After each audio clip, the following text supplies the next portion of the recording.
Hello, everybody. I just realized that in trying. Oh no. Oh no, Cameron. Don't you be. Don't you be a butt now. Oh crap. That was not a problem before. This might mean that I have to. This might mean that I have to close OBS and open it again. Because I don't know, man. I mean, I don't know. I will. Well, I'll do the thing that I wanted to do first.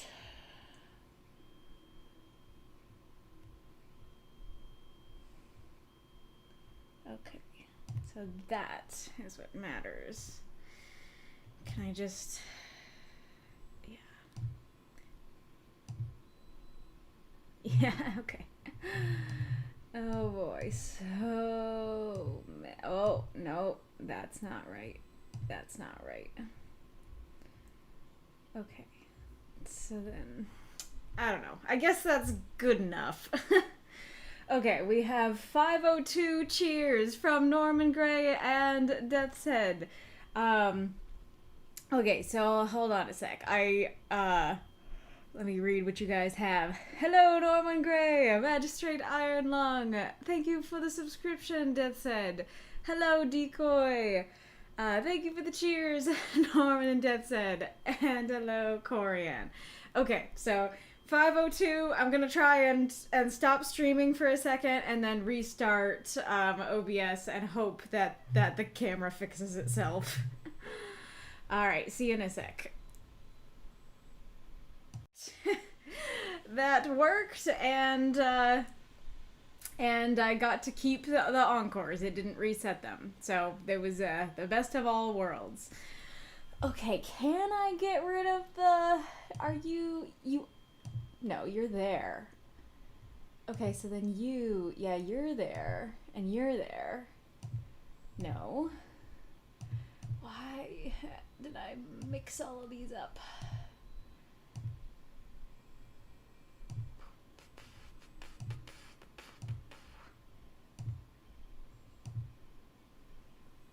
I guess we could keep the ghost reading. I guess that's fine. And then, I think what I'll do, let's see, I think it's a media source. Oh, the ad is going again because I restarted, I'm sorry. Oh, wait a second, you're actually already in here, aren't you? Oh, no, you're not a media source, okay. Okay, I'm gonna pick one and hope that it looks good because these ones don't have good names. Down here, and then animated, and then we'll do you, I guess, and you need to loop. Okay, wonderful.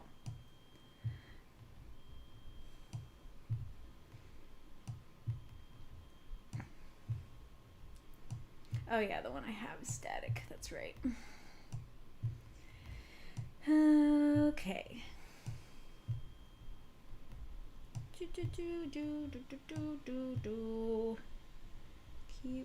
Keep moving. Move all the way to the backgrounds. All the way. Oh my gosh, this is such a trek.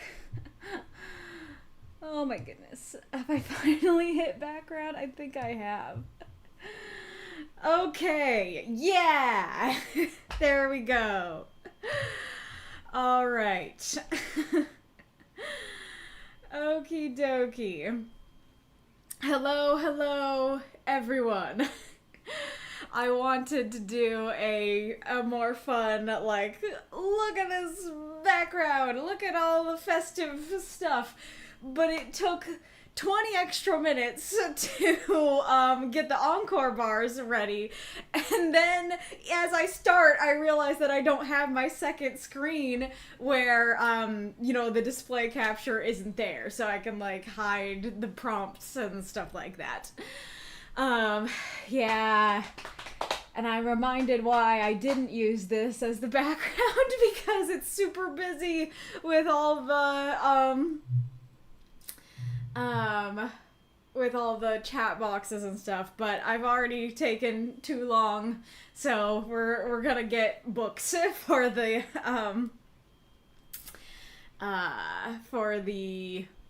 I don't know, I call them screen twos, but I don't know what to call them officially. The screens where you can't see the display. I'm glad that you guys like it. But hello, everybody. Oh, there is an ad going on, right? Because I restarted the stream, so it redid the ad. It is weird that, like, I disabled pre-rolls, and so I hope that Twitch listened. And so it's like, it's not a pre-roll, it's just when you start the stream, it does an ad. You know, it does your first ad, but it's not the pre-roll ad.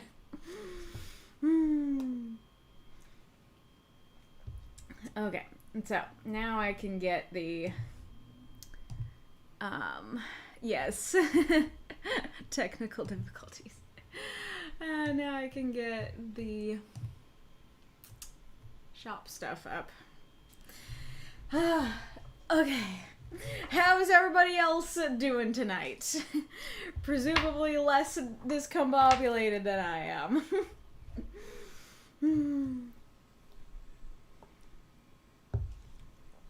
You want to see Kitty? Here's Kitty. There's also another kitty over there, but you can't see him. This is a kitty. This is Kitty. Meow, meow, meow.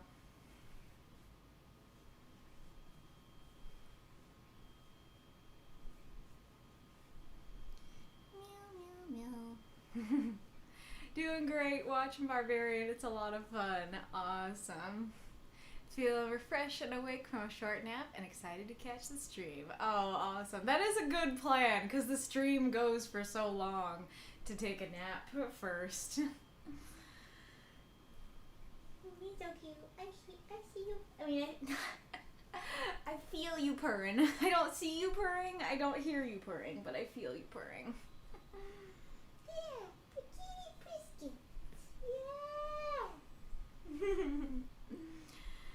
All right, it tells me you're back. All right, so hello everyone, and welcome to this newly festive fall stream. So the prompt for this week, wait, no, that's not where we start. If you are new here, here's how it works. Every week we have a prompt that is submitted by supporters and voted on by the people who wrote for the last prompt or did 2 reviews. How do I introduce the 2 reviews thing now? I don't know. Did some reviews for the last prompt. And it's usually, a phrase of some sort, and then we all write 350-word microfiction for said prompt and post it to the Discord. Then, after that, 8 stories are selected to be read here on the stream. 4 of them are guaranteed, they will be read no matter what, and the other 4 are encores. They can be unlocked through cheering, as Deathsaid and Norman have shown. So you have 4 Mothy encore bars. It goes counterclockwise.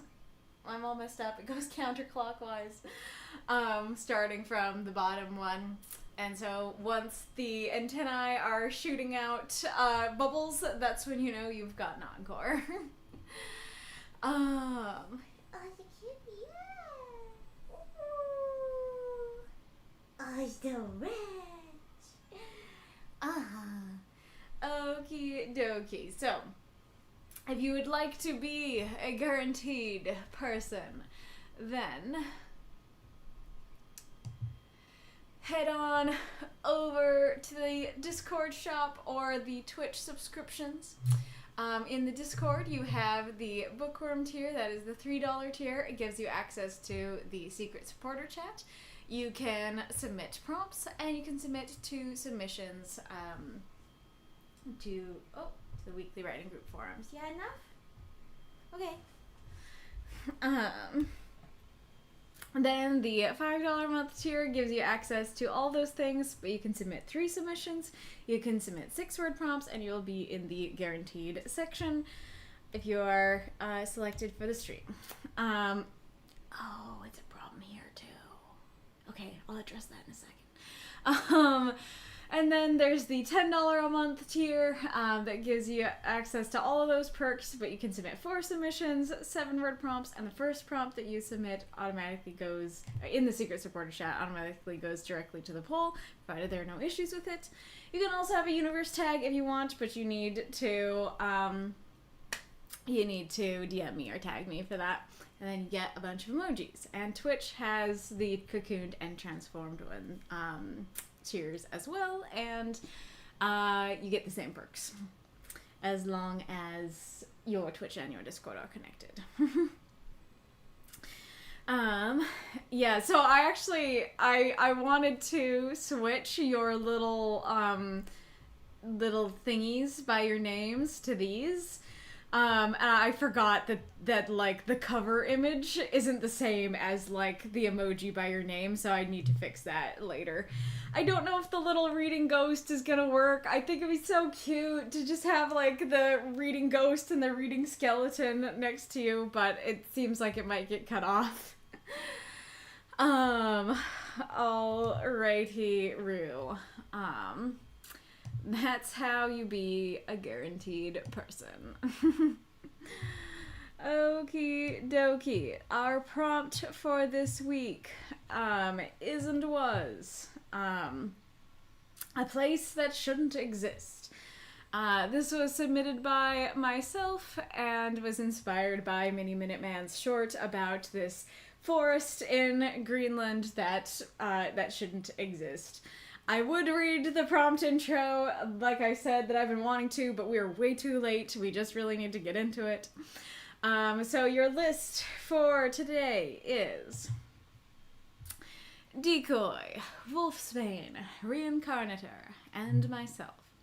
Then for our encores, we have Spectre, Joe, Shinny, and Galler. And this seems weirdly small.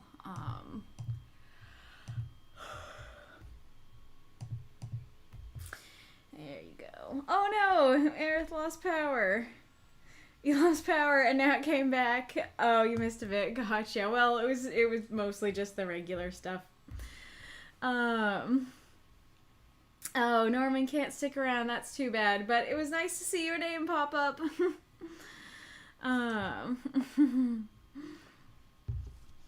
Alrighty-roo. Oh, and by the way, all this new festive stuff is by Waifu Streams on Etsy. I had folks check for me. I was like, does this look AI? And not a single person said that it looked AI, so I hope that means that, you know, that it didn't have the signs and stuff, I mean. And so I hope means that it is in fact made by a real person. Cool. Sounds good, Corianne. But yeah, so I think I've said before that I am an absolute sucker for limited edition stuff and a good sale. And so like Waifu Streams was having a 50% off sale, so I actually bought a bunch of overlays. Alrighty-roo, but let's get into it, starting with Decoy's tale. Okie dokie. I am cool with that, but it's a lot about the money and how much that's gonna cost. Like, if I have to pay for the background, and if I have to pay for a decoration, and I have to pay for another decoration, and all that stuff, that's gonna be way too much. And, you know, like, I like the overlay. Like, right now, I bought overlays through Christmas, so like, I'm using the stuff that I bought like through Christmas. What if you don't have to pay? Well, that would be lovely. All right, let's do this. The ground floor bathroom doesn't exist. By Decoy. 346 words. The ground floor bathroom doesn't exist. Well, shouldn't? Can't? His wife looks at him with bewilderment. Of course the bathroom exists. If it doesn't, where has she been relieving herself? She accuses him of taking the piss. But he insists. He's been measuring the house for the long-discussed extension. The outside is smaller than the inside, by exactly the dimensions of the bathroom. The wife says not to worry about it. Something about old houses never being quite to plan. Just get some sleep. The extension will be built regardless of whether the inner dimensions of it line up exactly. They'll be building on the outside, after all. He should take her advice. She's always known best. Some people have good intuition. Listen to them when you find them. Instead, each night, after she falls asleep, he goes down to the bathroom and lays on the heated ceramic tiles.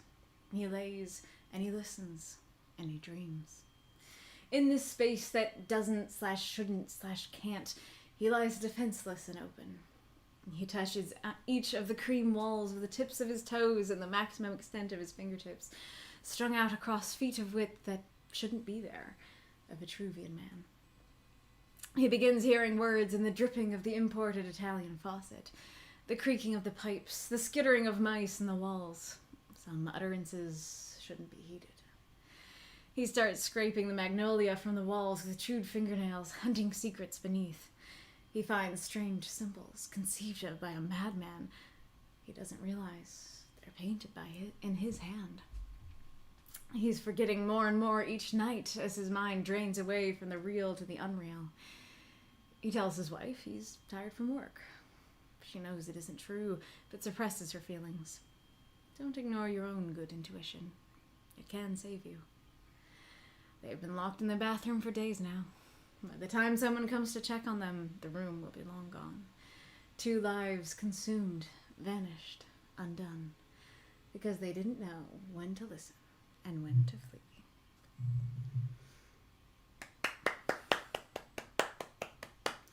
Throughout those moths and monsters, cheer for this story if you loved it.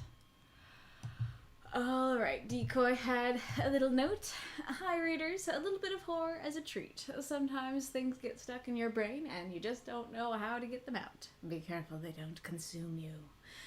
I had the idea for this one as soon as I heard the prompt. I wanted something mundane to become perilous, and the idea of a room as some interdimensional mimic tickled me, drawing in the curious and swallowing them up. I wasn't sure of the ending, but I think it works. Feel free to let me know any thoughts. All welcome. I was also quite unsure of the title, Flushed Away, and A Place Outside the Universe or Competitors, but I ended up really enjoying the repeated first line. If you've got a better one, let me know. Thanks for reading, and have a lovely weekend. Alrighty, Rue. Well, I definitely enjoyed this story, Decoy. It's kind of interesting because you say it's horror, and I do think it ends on horror, but especially with the way that I was reading it, it kind of feels like comedic at the beginning almost. So I don't know, it's interesting. Alrighty, Rue. I guess to just start, well, I don't know. Should I start with your title question or end with your title question? I guess I'll start with it. So, I think what I would say is that I like what you have more than the other 2 options, but I also have a problem with what you have, and so I feel like I'm maybe in the same exact place that you're in. Because I think Flushed Away, I can't help but think of the movie Flushed Away when you, when that's a title, and I don't know that that's a connection you want to make.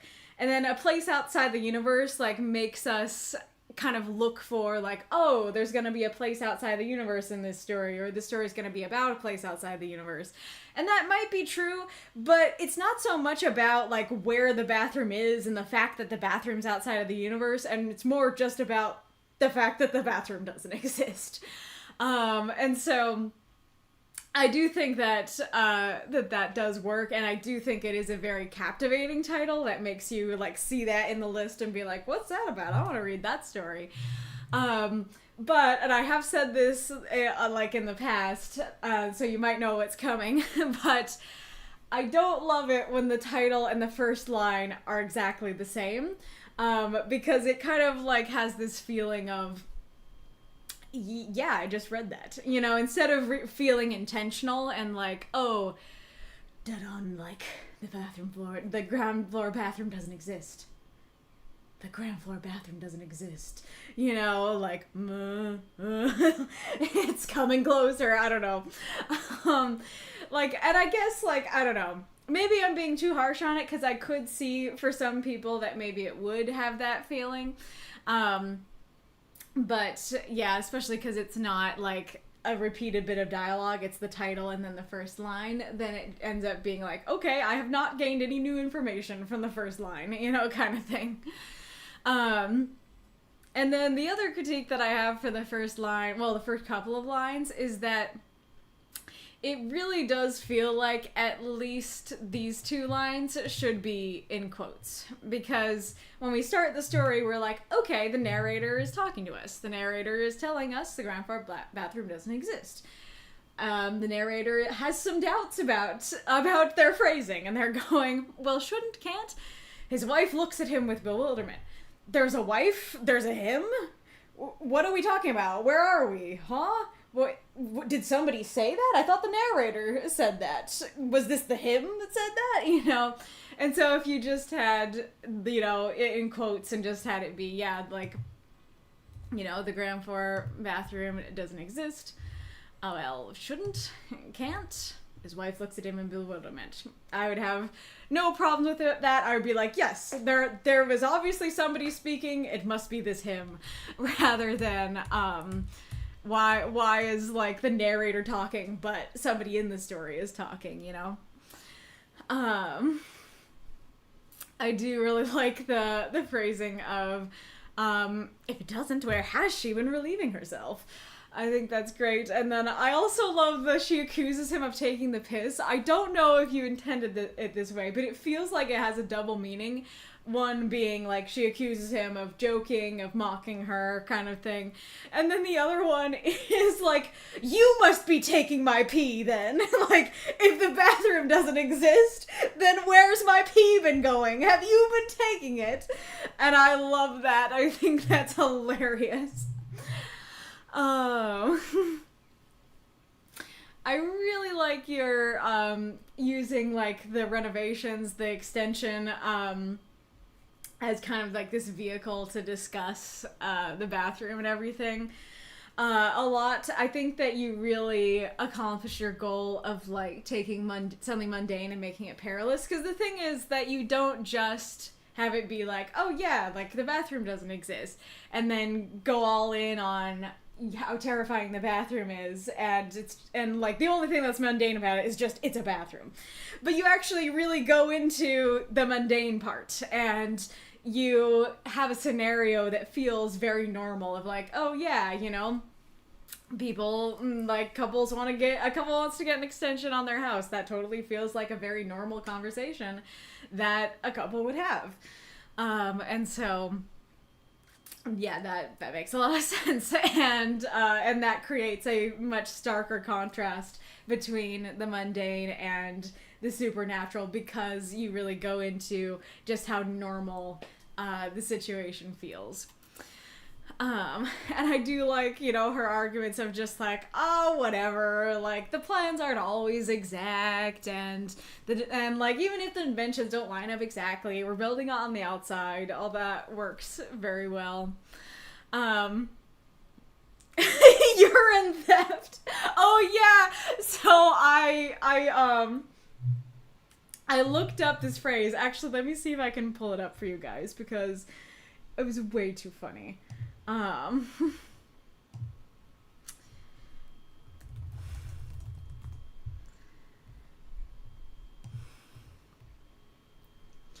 um, so just from Wikipedia. So taking the piss is a colloquial term meaning to either mock at the expense of others, to be joking without the element of offense, or to be unfair and take more than is warranted. It is a shortening of the idiom taking the piss out of, which is an expression meaning to mock, tease, joke, ridicule, or scoff. Extracting the urine, taking the mickey, taking the mick, or taking the Michael are additional terms of making fun of someone. I have heard taking the piss, I have heard taking the mickey, I have heard taking the mick, but extracting the urine and taking the Michael is so funny. Like, imagine that you just are like joking around with someone and the other person is like, you're extracting the urine out of me. It's like, I am doing no such thing.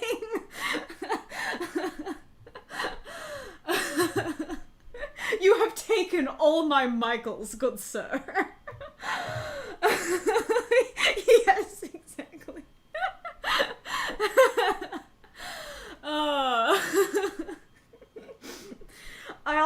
I guess if I kept reading that, maybe it would tell me, but I also wonder where this came from, because it's like, you're joking. You're taking the pee out of me. It's like, how did those things become connected? Anyways, I'm curious what you guys think of the, like, he should take her advice, she's always known best, part, because I think for the most part I like it. I like that it's giving the narrator some thoughts and personality of their own, and it does, like, firmly cement it in a more omniscient, narration, so that when we get to the end and the narrator is kind of talking about bigger things, then it's not surprising. It doesn't feel like the perspective switched or anything, especially because we have already gotten this little aside of like, oh yes, I know what's going on, and she should listen to her intuition, kind of thing. On 255, extracting the urine. Oh, laughing so hard you pee. Yeah, that makes sense. Yeah,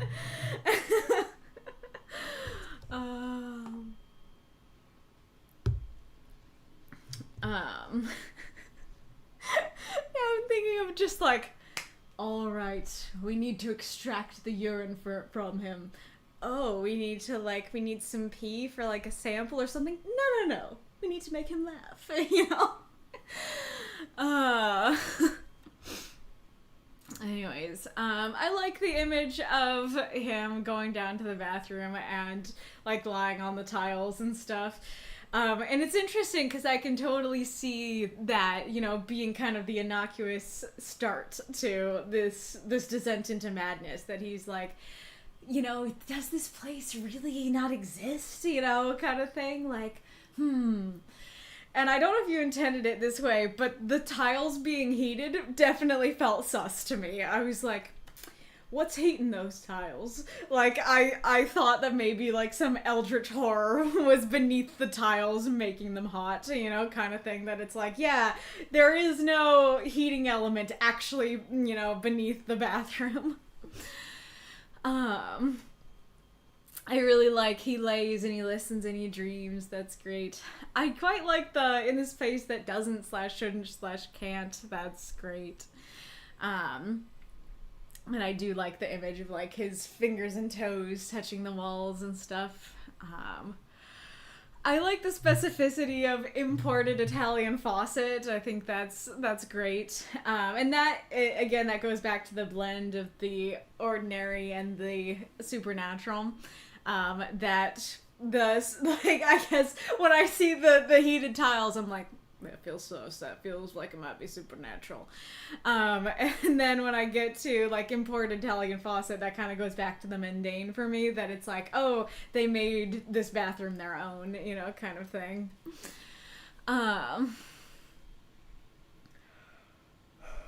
little nitpicky, but hearing words is not quite the same as like something to be heeded. And so I feel like going a little bit more into the words, like saying something like they tell him to do this, they tell him to do that, kind of thing might have helped there. So I do really like the ideas here of like, oh wow, there's symbols behind the walls conceived of by a madman, and he doesn't realize that he's that madman, or he doesn't remember that he's that madman. That's really cool, and I think really adds to like the supernatural spookiness of this room and stuff. But the logic part of my brain, which probably should be turned off for this part, but the logic part of my brain is kind of going, if you're scraping something off the walls, that doesn't really feel like something that you could scrape off, write something back there, put it back on, scrape it off again, and be like, oh my gosh, a madman wrote this, you know? It feels like once you scrape it off, it's off. So I'm not sure, I might just not be understanding exactly what the magnolia is and stuff, but that was definitely my thought there. I really like the specificity of chewed fingernails as well. I think that's just such a great way to really actively show, like, how do I describe this exactly? Because, like, you might be tempted to write, like, oh yeah, like, at work he sits and he chews on his fingernails thinking about the bathroom. And, you know, that would work. But this works super well as just, it only costs you 2 words, or maybe 3 if you count with. And it really conveys a lot with just those 3 words thrown in the midst of like a sentence about something else. That, I don't know, it's this very striking image that tells you exactly, you know, how far into madness he's descended. And I think that works very well. I'm also sorry that I messed this up. It's one of my favorite lines. I was mad I messed it up. And I do think it's helpful that you said he's forgetting more and more each night, that even though I'm wondering how can you scrape something off and then put it back and then scrape it off again. But the... I just saw my comment, you've been stealing my pee then. But yeah, anyway, saying that he's forgetting is definitely helpful there. I do like kind of returning to the intuition thing, that it's like, she has good intuition, you should listen to her. And then it's like, dear wife, you have good intuition, listen to yourself. I think that works well. One of my biggest critiques for the piece is just quite simply that when I get to this part here, so he tells his wife he's tired from work, she knows it isn't true, but suppresses her feelings. That reads like she's suppressing her feelings about knowing it isn't true, which means that she's acting like it is true. And so it's like, yeah, she knows he isn't tired from work, but she's like, okay, you know, all right, I guess we'll just go about our lives as normal.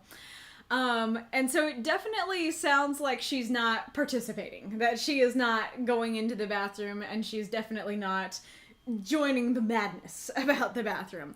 And so you don't even say that she like walked in to go pee or anything like that. And so it's like the whole thing is about him, and she's kind of either avoiding it or just isn't really thinking about it, or caring enough to... Well, I guess the point is that she has good intuition, so, like, she isn't actively avoiding it, but internally she knows, you know, something's up. And so, it definitely, I'm like, why are they both in there now? Like, yes, I understand it's very normal to just go to the bathroom, and that might be all that is, but I needed more of a transition there as to how and why they're both in there now. I think it would be actually a very easy fix, because you could just say, you know, he tells his wife he's tired from work. She knows it isn't true and goes to check on him that night. Or something along those lines. And so instead of it being like, okay, it's sure, you're tired from work, all right.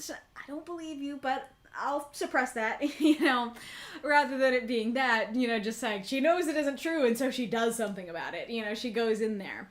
I think would be a perfect transition to, okay, that's why they're both in there. And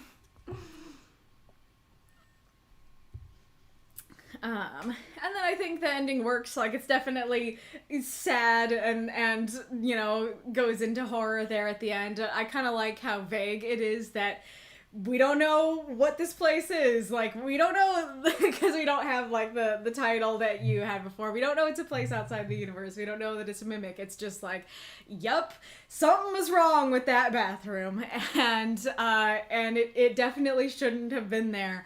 And, they were, and I like consumed, vanished, undone, because those are three things that can kind of be synonyms, but also all have different meanings. That, like, consumed could mean the room ate them. Vanished could mean that the room completely disappeared. Undone could mean, you know, their time was rewound, or they were like, nobody remembers that they ever existed.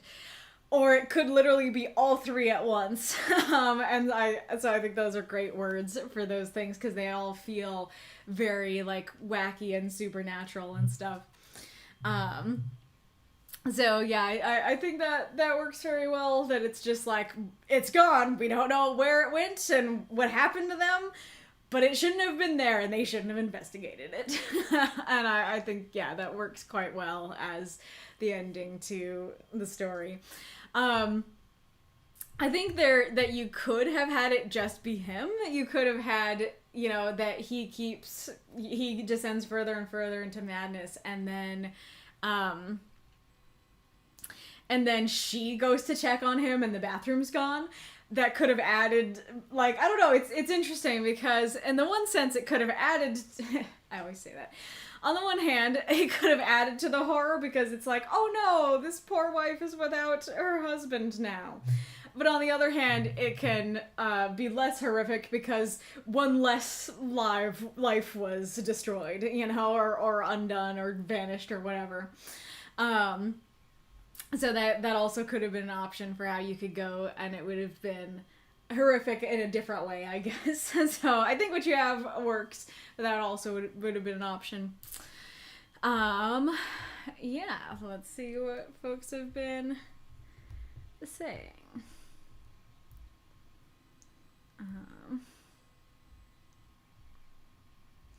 Yeah, I have not read House of Leaves. I the only thing I really know about House of Leaves, I don't know that I've really done it much for writing group stories, because, like, you know, Discord can be wonky about it, but I like to play with, like, the indentation and stuff, that I might make the words look like a staircase, or I'm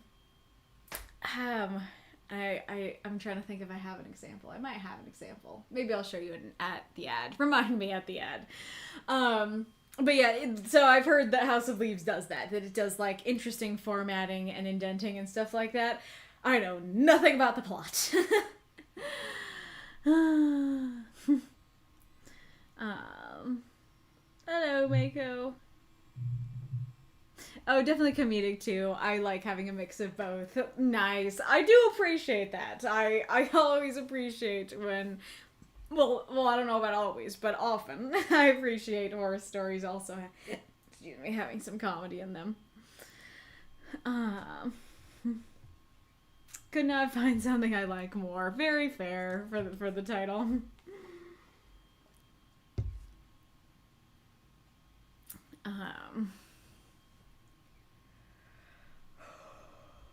I guess, like, I don't know. I'm not very good at thinking of this kind of thing, like, on stream. But all I can think is, like, maybe you could say something about, like, the intuition theme, you know, that it's, like, or, I guess maybe you could do something with the last line of, like, when to listen and when to flee. I don't know. Magistrate. I would agree the working title is the best one. Fair. We like making the opening lines dialogue. Nice. Or actually, since the first line in the title is the same, you could actually cut out the first line altogether and just go with starting, well, shouldn't? Can't? Maybe. That is possible, but there is a chance that I would be up here being like, yeah, I get that you're going from the title, but it's not in the story, so it's a little confusing, you know? I mean, I guess that does go back to, I like it when titles give like extra information that can sort of change your view of the story, but I don't think it's good to have like 100% necessary information in the title, and that would definitely count in the category of 100% necessary information. Urine thief. I'm glad you enjoyed the multiple interpretations of taking the piss. I wasn't sure if it would be too much of a Britishism. Yeah, super fair. I mean, I've definitely heard it. I don't know how many other Americans have heard the phrase, but I knew it even before looking it up. I was gone for a few minutes and suddenly we're talking about taking the piss. That's the stream, everybody. Yes.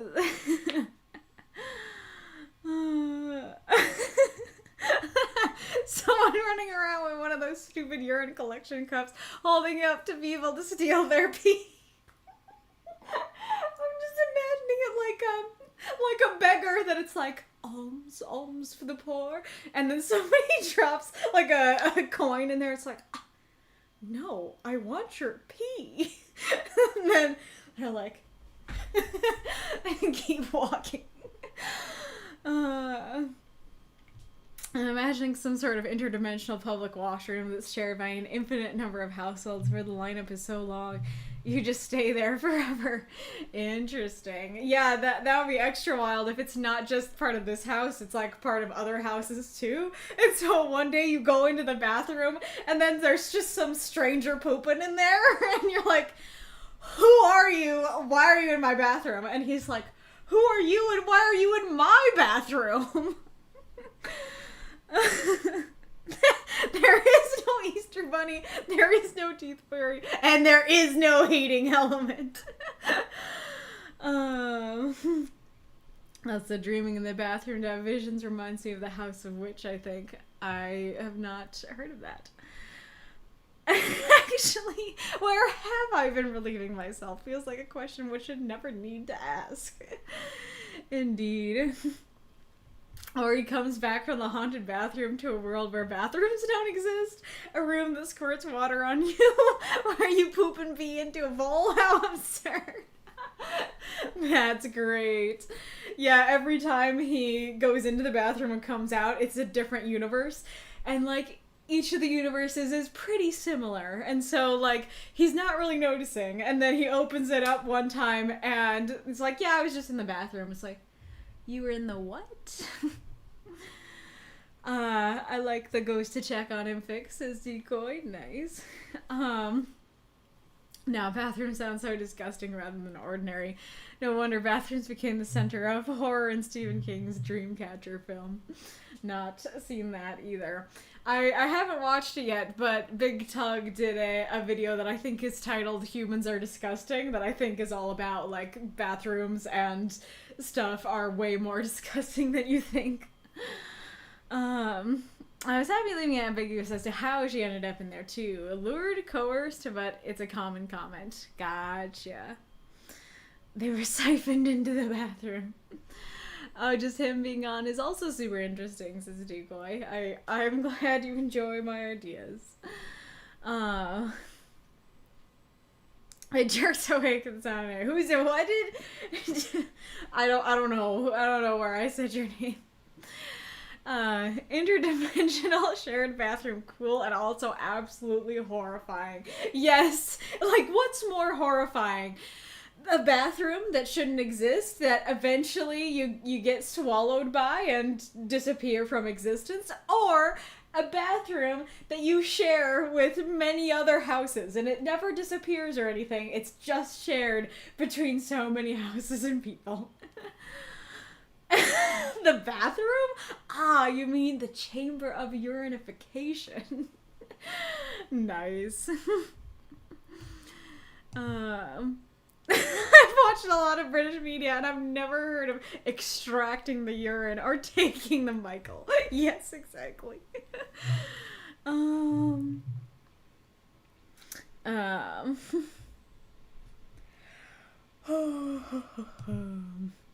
the closet of waters, yes. Alright, very fun story decoy.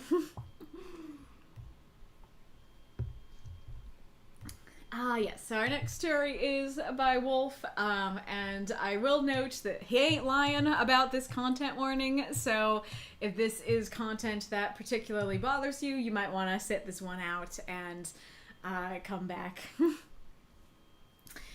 At some point in the last 5 minutes, you said, "Hello, Mako." I think maybe that was part of a dream, too. Well, it seemed like you were like, "What did I miss?" And so I think that's when I was like, "Hello, Mako." I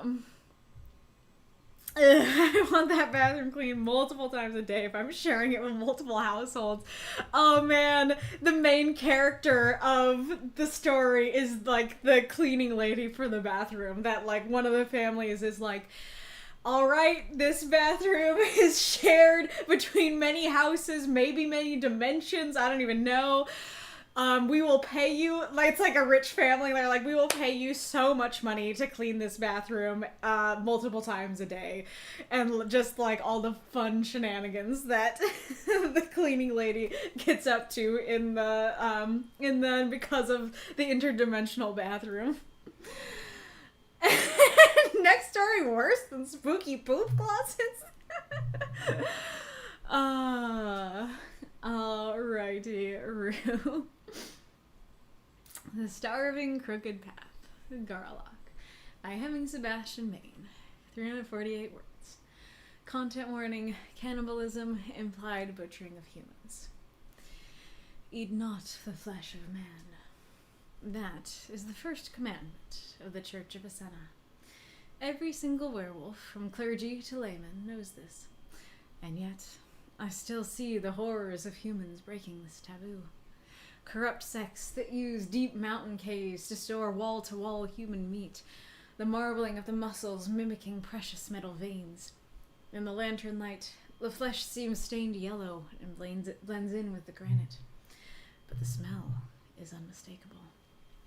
A combination of pork and beef that makes even the strongest stomach churn. The first time I saw one of these fermenting caves, I was apprenticing to be an inquisitor. Our mission set up in the Hartimans Mountains, west of the Ulani River, in a sleepy little valley town. The congregation was small, but faithful. The parishioners attended regularly, paid alms to the 7 gods, and went about their lives as normal. At least, that's what I thought. One winter, after a meager harvest, I started noticing that certain beggars I offered alms were not in their usual place. I understood why they were not around. The snow and ice sapped the strength from even the most healthy men. It was not hard to imagine them holed up in some cave near town. The mission cooked what they could spare and served the hungry, but I never counted the beggars among them. On encouragement from my mentor, I began my search for these downtrodden individuals within the caverns and alcoves. What started as a hope to find those unaccounted for in the community became dread as a tinge of iron intermingled with a frigid wind. It was in the final cave I saw it. Rags piled on the ground, red streaking the side of the cave. It was my first and last inquisition. My anger got the better of me, and we lost a key witness. Not even our best mediums could find his spirit in the realms of death. In the end, we put the entire town to flame. And yet, the horrors persist.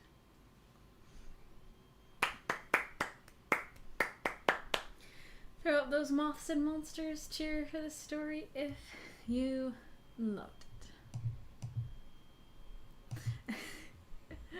I was going to remove the witch hat ghost from the top right corner because the moth covers it.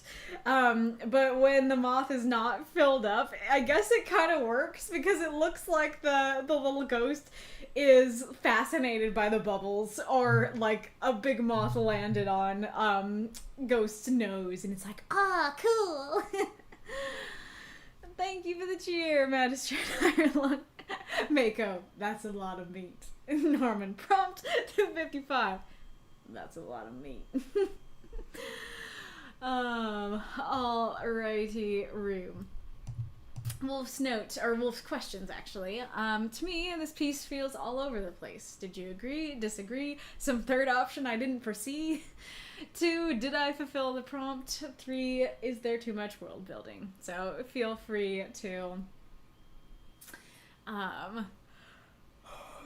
to answer all those questions.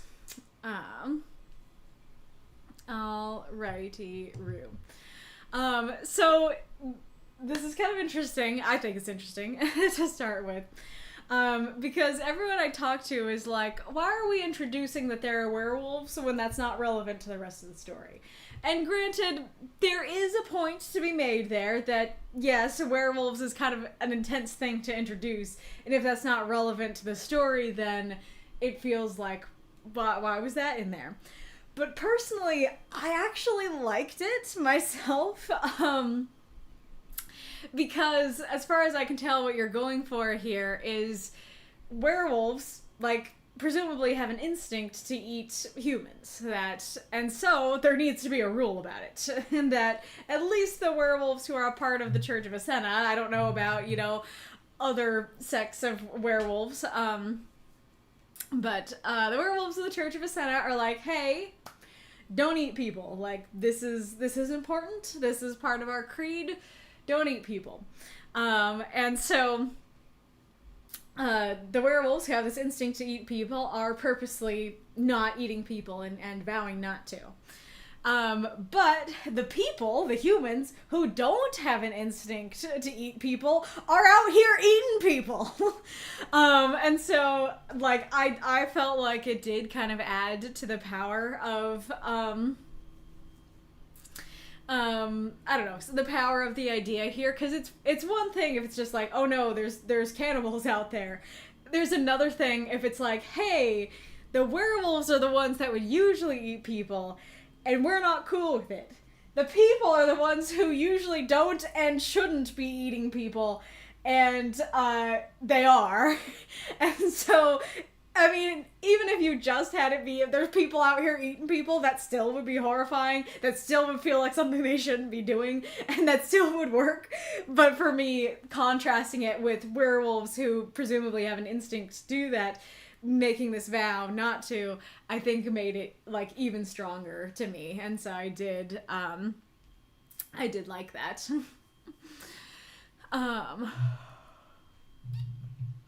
And I am just generally very interested in this idea of a werewolf church. I am curious. Oh yeah, my exact phrasing over here is, why are there so many cannibals in this world?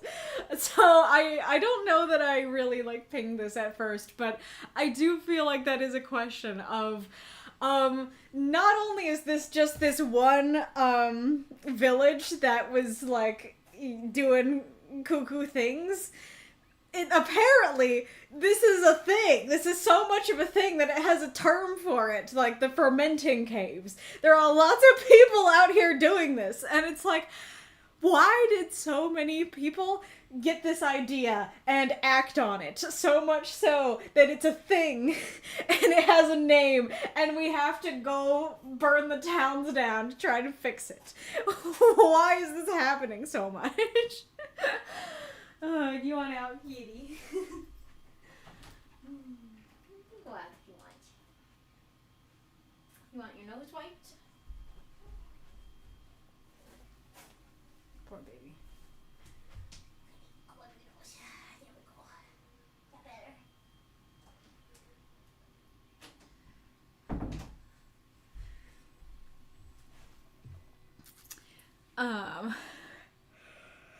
Oh, so that was definitely a question.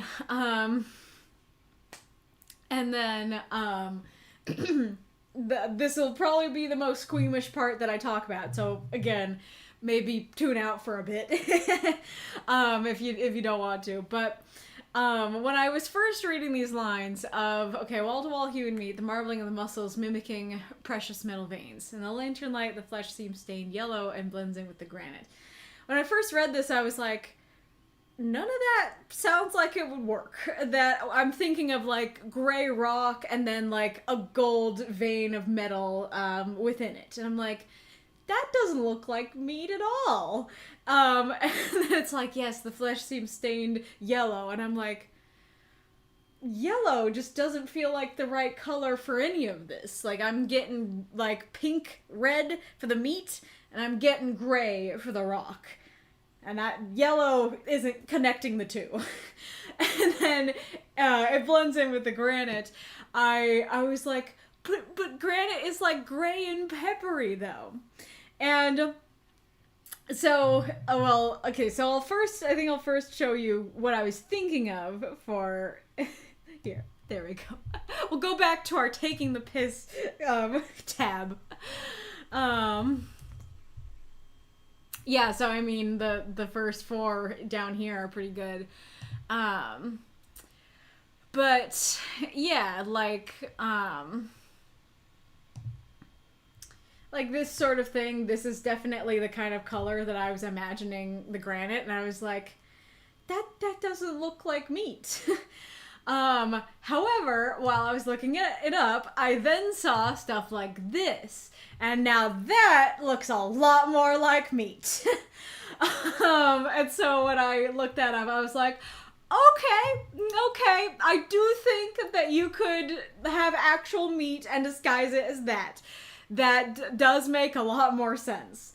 However, I think you needed the word pink in there somewhere, if not in there a couple of times. Because even if you just said, like, you know, the flesh, well, yeah, I guess you'd have to take out the yellow, but, like, the flesh blends in with the pink granite, I think I would go, like, oh, yeah, I guess I have seen pink granite. And that would make sense. But going, it seems stained yellow, and it seems like a gray peppery rock, I'm like, neither of those things are connecting to me. The yellow isn't connecting to the granite, and the yellow isn't connecting to the meat, isn't connecting to the granite, you know? So I think adding the word pink in there would really help. And then the other thing is that, like, I think that, let's go, I don't know.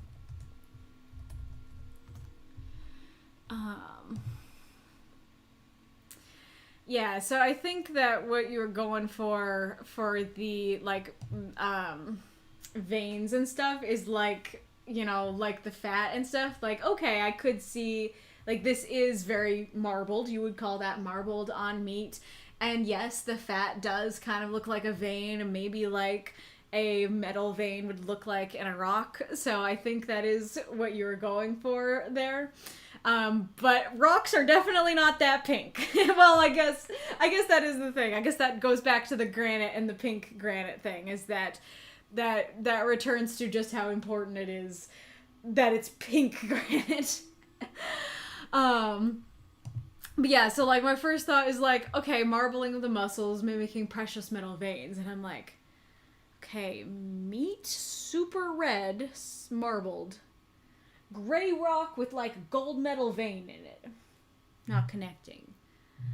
Okay, the flesh seems stained yellow. Okay, I was thinking of gray rocks, but I guess, like, we're just not wanting pink here. So I guess maybe yellow is more disguising. And blends with the granite. With the gray, peppery, non-yellow rock. Non-yellow and non-red rock. So I don't know if just saying pink granite would fix all the problems, but I do think it would help a lot in connecting those things. And I guess, like, even, I don't know if you took out precious metal veins, if you just said, like, the marbling of the muscles mimicking the natural rock. I wonder if that would have worked better for me as well. But yeah, I definitely had questions for that part. It's very funny because, like, of course, the first time I read it, I was like,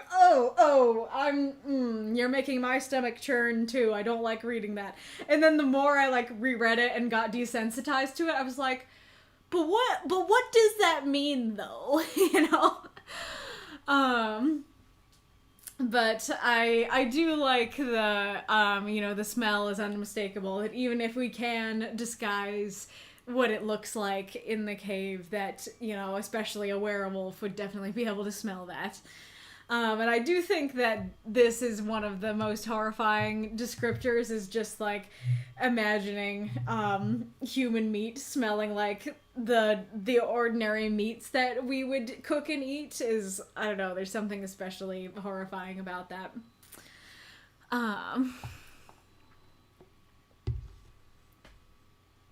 And so I don't think you need to mention like the names of the Hartimmans Mountains and the Ulani River and stuff like that. But they're not confusing. They're also not really a problem. It's just like, okay, I don't know where and what the Hartimmans Mountains are. I don't know where and what the Ulani River is, but I am also not confused by their being mentioned. So both, like, I guess that's both a praise and critique, and so it neutrals out that it's like, does it need to be mentioned? No. Is it confusing? No. So I guess it's fine.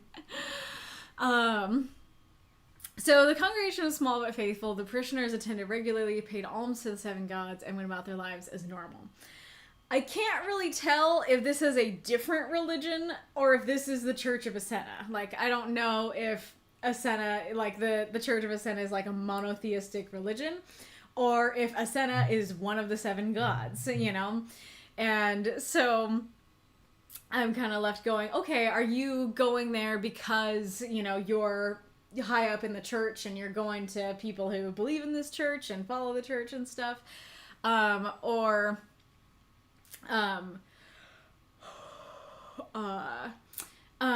is it just a different church and they're faithful to that and stuff like that? And that does kind of matter, because if it is the Church of Asenna, then you're kind of going like, oh, I don't know if I trust your mentor. Like, the word about these fermenting caves is getting out somehow, and religion does spread. So, like, I'm a little concerned about maybe what religion is spreading. They may be preaching to the werewolves not to eat people, but behind your backs, are they preaching to the people to eat people? Like, what's happening here? And so I do think that making it clear that this is a different church, or, I mean, it would require, I think, a lot more words to convey why this doesn't reflect badly on their church, so I don't know if you could do that, but I think you could fairly easily clarify it's not the same church. And that is another potential reason to maybe remove that first bit about the werewolves, because that also would allow you to remove the line about the church, and so then I wouldn't question it. I wouldn't be like, what's going on here? Why are people of your church eating people when you specifically tell them not to eat people?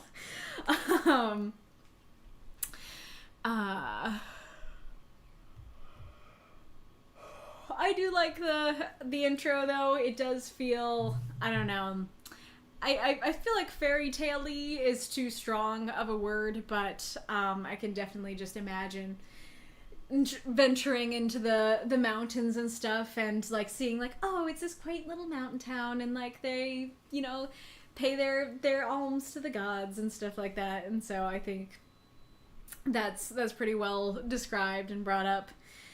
The ad, it's coming.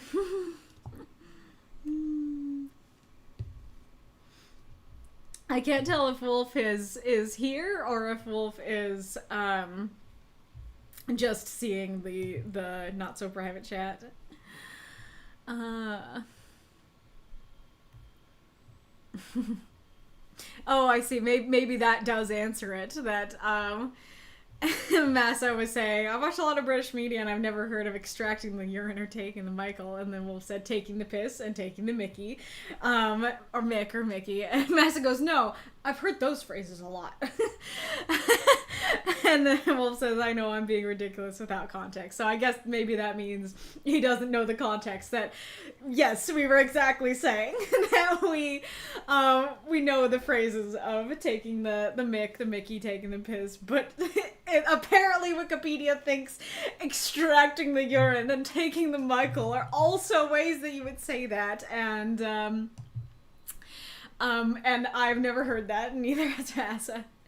Okay, let me see if I can find an instance when I did like the funky paragraphing thing to show you.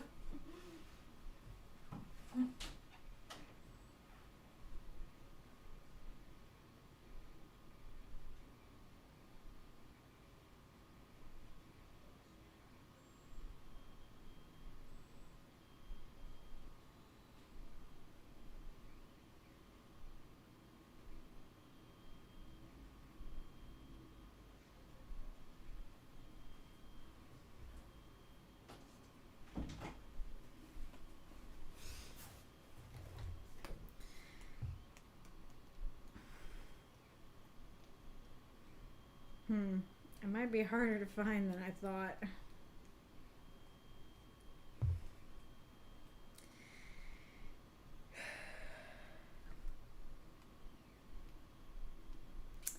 Yeah, this is all the short versions, and I would put them in the long versions.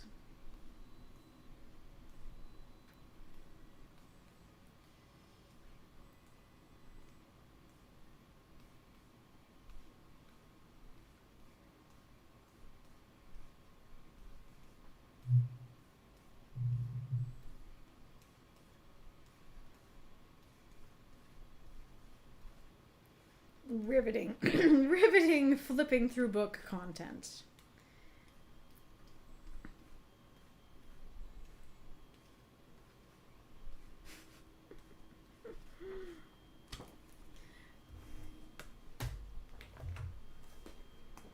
I doubt if it's not in the other one. Probably not in this one, but I will still look while I have them. Oh, I forgot I did that. It's very fun.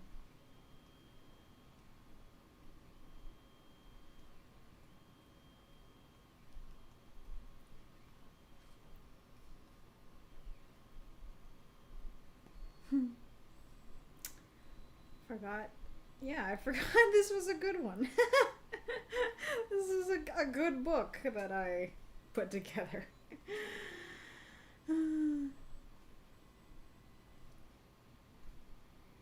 Wow, that's a lot of notes past me.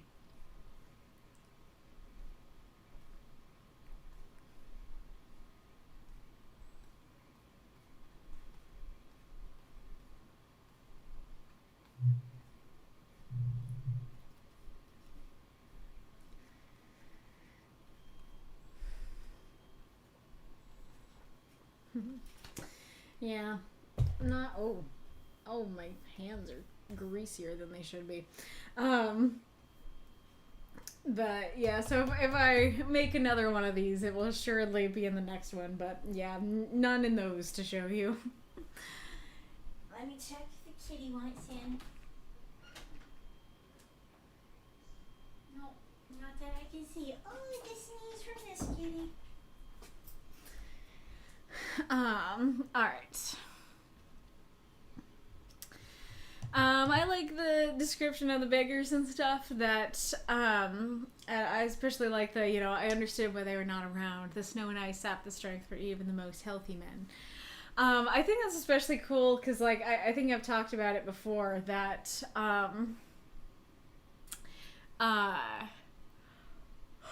if you want to have like a red herring or something, you need to eradicate doubt. You need to make it so, so that nobody is doubting your explanation. The more that you're like, no, this is how it is, then people are like, okay, that's how it is. And granted, some people are more prone to question than others. And so I like that phrasing of, yes, I understood why they were not around. That you're very clearly conveying that the main character is like, has no doubt. Is not like, yeah, I thought I knew, but I had a question. It's like, no, I knew why they weren't around. I wasn't questioning it. And I think that works very well and is very relatable. And I like the phrasing of snow and ice sap the strength from even the most healthy men. That's a cool way to describe it, that it's not just like, oh yeah, they were out in the cold and they died from it, but rather like even the healthiest of people aren't making it through the winter. So of course the poor beggars, who don't have a home and a fire and stuff, probably aren't gonna make it. And so it makes a lot of sense that even though we know from the beginning what the explanation is, we're like, okay, I understand. I understand why you're not questioning it. So the mission cooked what they could spare and serve the hungry, but I never counted the beggars among them. I'm curious what you meant by this, because, like, I don't know if you mean that I was thinking of the main character as a she. All I can think as to why is I think that you've written at least one other story in this universe about the werewolves of the Church of Asenna, and the main character was a lady. And so I was like, I'm just connecting them and thinking it's the same lady. It might not be, if it is a lady, it might not be the same lady, and it may not be a lady at all. So I don't know, but if I say she, that's why. Did I hear sneeze? Yes, I did. I did hear sneeze. The cutie ball. And there's this little sneezer too. Oh, yeah, you can get in there. Don't worry. Don't worry at all. You can get in the little coffin bed. Come on, cat. Come on, cat, get in there. Whoa, we don't fall.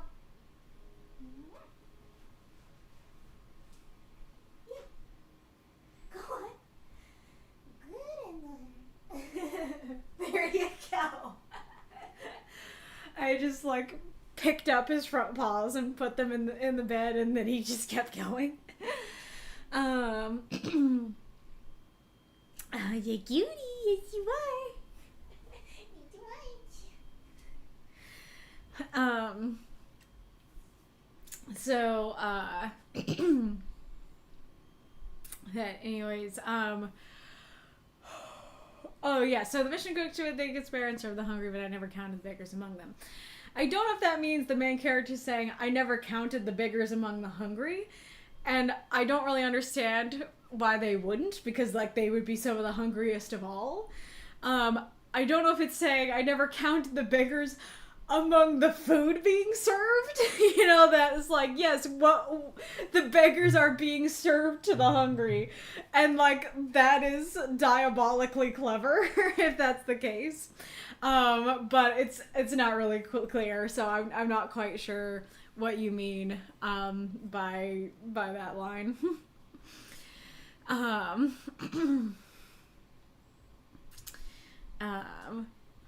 then I think it works just to mention, like, encouragement from my mentor that, like, she's not really thinking about it, but the mentor is like, hey, like, maybe you should actually, like, take note that beggars are going missing and go look for them.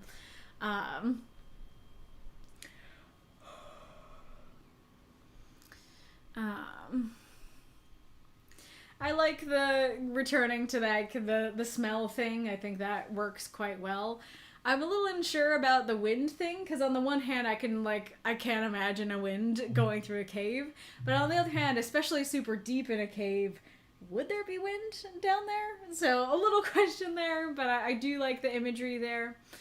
So I did find it very interesting that I feel like this story very easily could have been too much for me. It could have been a Kaylee veto, where I was like, yeah, that's a lot of content that needs a warning that I'm not really sure I want to keep rereading. And that actually, like, that is a thing about, like, Kaylee issue stories, that sometimes I am fine to, like, read it the first time, or not exactly fine, but, it's like, okay, I made it through the first time. But the problem is when I go over these stories, including the first time, I go over them at least 4 times. Sometimes can be more. And so sometimes there are stories where I'm like, yeah, like, I was fine to read that once, and maybe I could give the story, like, a review, in the, like, in the Discord, but I don't want to reread that 4 times, you know? So, FYI. But so, like, this story easily could have fit into that category. And so I was very surprised that it didn't.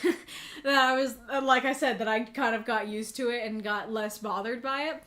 And I think, like, I was trying to figure out, I was like, okay, what worked? What did you do that made it less of an issue for me? Because it was definitely not that, like, your descriptions were toned back. Like, the descriptions up here are pretty brutal. But I think that part of it is because you didn't repeat it. You very easily could have repeated a horrific description once our main character actually saw it, you know, for the first time in person. You could have made it worse. You could have given a much more horrific image. You could have described, like, the beggar actively dying and being packaged into the cave and stuff like that. There's so many things you could have done that would have kept it on the same level of horror or made it more horrific. But because you made it kind of vague of, like, okay, just like rags on the ground and red on the side of the cave, you know, okay, so we have the beggar's old rags and the blood, I'm presuming. It's much tamer of a description, and it's like, yeah, I already told you how horrible it is. That's what our main character is seeing, you know, and all you need to know is, like, the clues that the beggars are, you know, being killed to make this. And so I think that's part of why it worked for me and didn't go too far or go too hard in a way that I was not able to keep rereading. Keep reading or rereading. Now, granted, there is an argument to be made of if you wanted it to be more horrific, then you could have saved what you say at the beginning for the end, that you could have not introduced, oh, hey, there be people out here eating people. You know, you could have just started with, oh, it was my first Inquisition, you know, or I was learning to be an Inquisitor, and I went to this quaint mountain town. And then end with the description of, you know, the marbling and the granite and, like, oh my gosh, it's the people cave. You know, I do think that it's interestingly enough, I think that also would have added to the horror. Again, I don't know if it would have been unreadable to me, but I think that would have been more horrific to feel like we are actively coming across that, even if you use the exact same descriptions. And so, like, I don't know exactly why that is. I guess it just feels more disconnected at the beginning, that it's just like, hey, this is a thing out there. And you're like, that freaking sucks, man. I hate to hear that that's a thing out there. But I think that hearing that's a thing out there is less horrific than having your main character physically, literally in the present of the story come across that thing, if that makes sense. But FYI, if your intention was to write a story so horrific that I wouldn't be able to read it, then maybe switch it. maybe put it at the end, and that would get you further there, or repeat it. Repeat it or worsen it at the end. I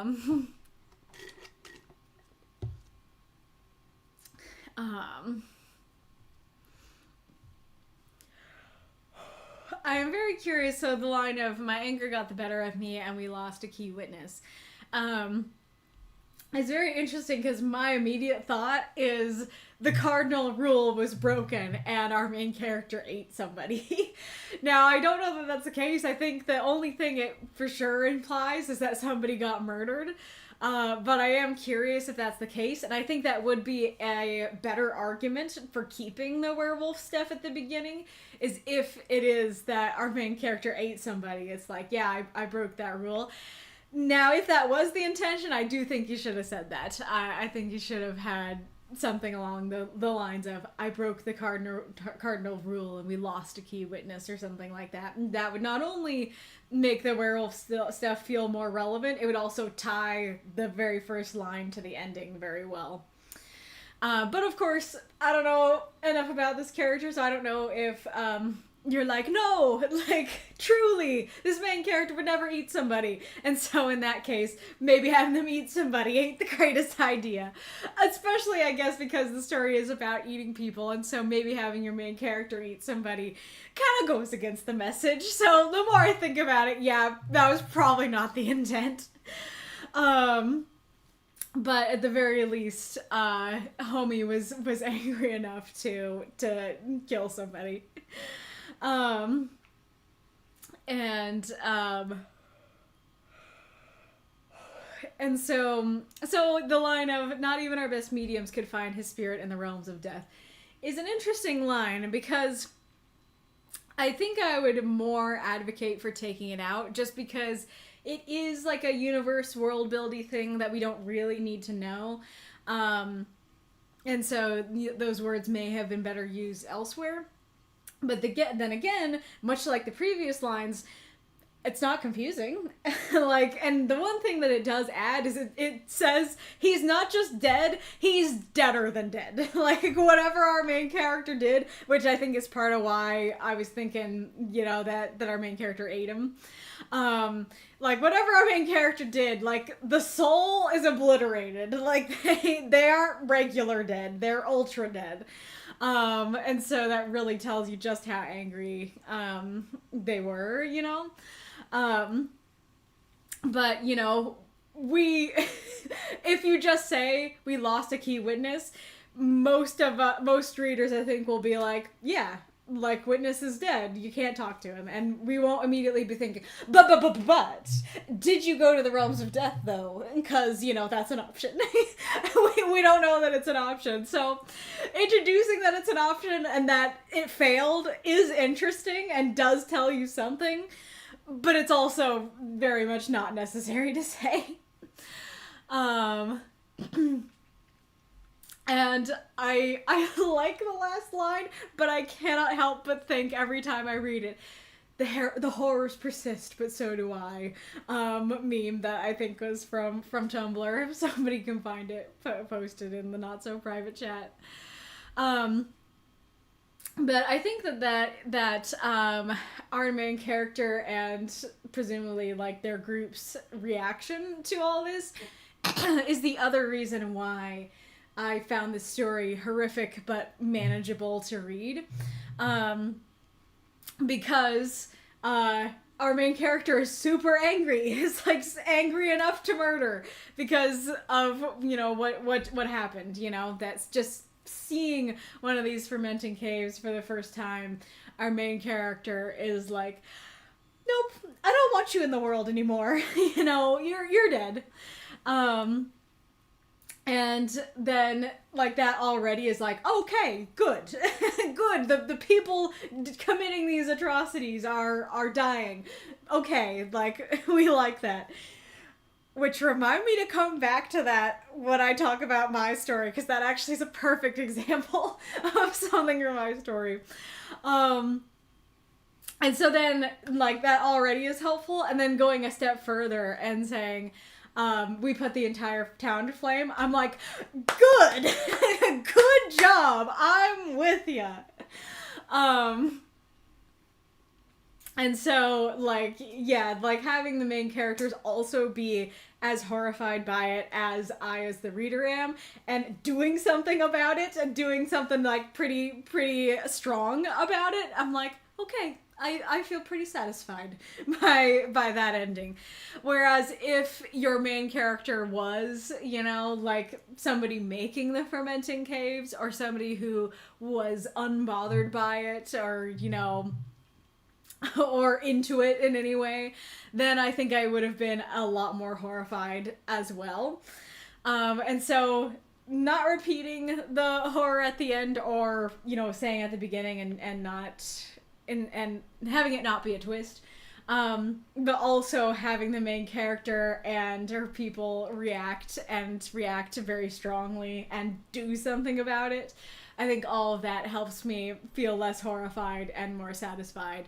And, like, yes, we do end on the horrors persist, showing, like, there are more of these fermenting caves out there, which absolutely sucks. but it still feels good to reach the end and be like, well, at least one is gone. At least one is not in the world anymore, or one town that did this is not doing this anymore. And that's helpful and ends on a note of like satisfaction, even though the literal last line is that the horrors persist. And I did think that last line worked and harkened well back to the beginning of like, yeah, I've heard of these terrible sects who do this, and it's like, there's still more out there, and so I think that harkens back to the beginning quite well. To go to your question. So I think I'm actually going to go backwards. I'll start with 3 and then end on 1. So 3, is there too much world building? I think I pretty much have addressed this, but I'll address it more directly. I think your world building here, at least for me, really worked. Like I said, there's a lot of things in here that are world building-y that you could take out. And so like the werewolf thing, Harmittens, Ulani, the Realms of Death stuff, like all of those things you could take out and it would make the story more easily understandable to newcomers.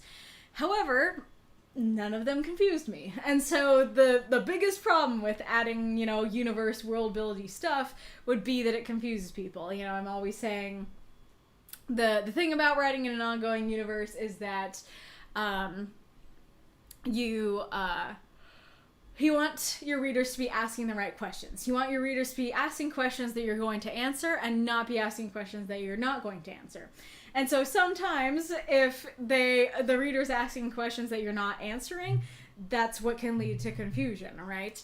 And so I think in this case, none of the world building things brought up questions that you didn't answer, because you're just like, yeah, there's werewolves, and in this world they don't eat people. And I'm like, okay, there's werewolves, and in this world they don't eat people. There's no question there. It's the Harmitten Mountains and the Ulani River. Okay, like, I guess there's a question of where is that, but it's not really that important. That's not confusing. And then, like, the Realms of Death one is an interesting one, because that very easily is the kind of thing that could lead to questions of, like, what do you mean, Realms of Death? But in this case, again, I think it worked, because Realms of Death is pretty self-explanatory of a phrase, and so saying, yeah, okay, I know what a medium is, and Realms of Death is probably, your version of underworld, heaven, hell, something like that, and so... and I know what a spirit is. And so we looked for his spirit in the underworld and we couldn't find him. I can understand that. So it's interesting because I can't, like, in terms of future stories, it's kind of hard to apply the advice from this story going forward, because it's like, hey, in a different story, these three world building things that you bring up could be confusing, but in this case they weren't. And so it's like, whatever you did here worked, but I can't say that if you brought up the same amount of world building stuff in a different story that it would work, if that makes sense. And then, did I fulfill the prompt? I definitely thought that you did, like, the minute that you started talking about the, mountain caves. Like, just from the line, mountain caves to store wall-to-wall human meat, I'm like, yeah, that shouldn't exist. And so, yeah, I think this prompt was rather interesting, because, I'm often talking about saying the prompt directly, and there are some prompts that lean in towards, maybe you should say it directly to make the prompt clear, and then there are other prompts that lean towards don't say it directly. And I do think this is one that leans towards don't say it directly, because you didn't have to anywhere say that, have our main character be like, this shouldn't exist, or even in the narration be like, places that shouldn't exist. You didn't need any of that for me to just see wall-to-wall human meat. Yeah, no. No thank you. That shouldn't exist. I'm with you, Which I didn't think about, but that's interesting, because that also could be part of why the horror wasn't too horrific for me to handle, is because the prompt is, this place shouldn't exist. And I'm like, yes, the whole story is saying this is not okay. And I agree. And so that's helpful. um, to me, so you said in question 1, to me this piece feels all over the place. Do you agree, disagree? Some third option I didn't foresee. So I like read and like contemplated the story before reading your note, and I read that and I was like, it feels what? Because this does not feel all over the place at all to me. It feels very like you said, I could see stuff like, oh, like you referenced the werewolves at the beginning and then you don't really reference them again. Yeah, I could see something like that reading as like all over the place a little bit. But if it does, I think it's very minimal. And I think it's clear from like my discussion of the story that it all flows very well into the next thing. That we have the beginning and it's like, hey, werewolves in this world are not supposed to eat people. Oh, that's interesting. You have my attention. Except but humans do eat people. Oh, well that's horrifying and extra horrifying because werewolves don't. You will still have my attention, you know?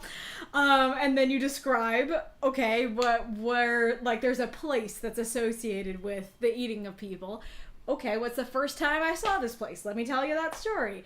We went to this place, beggars go missing, go search for the beggars, find out one of these human meat caves, you know, and mad about it, burn the place down, kill it with fire.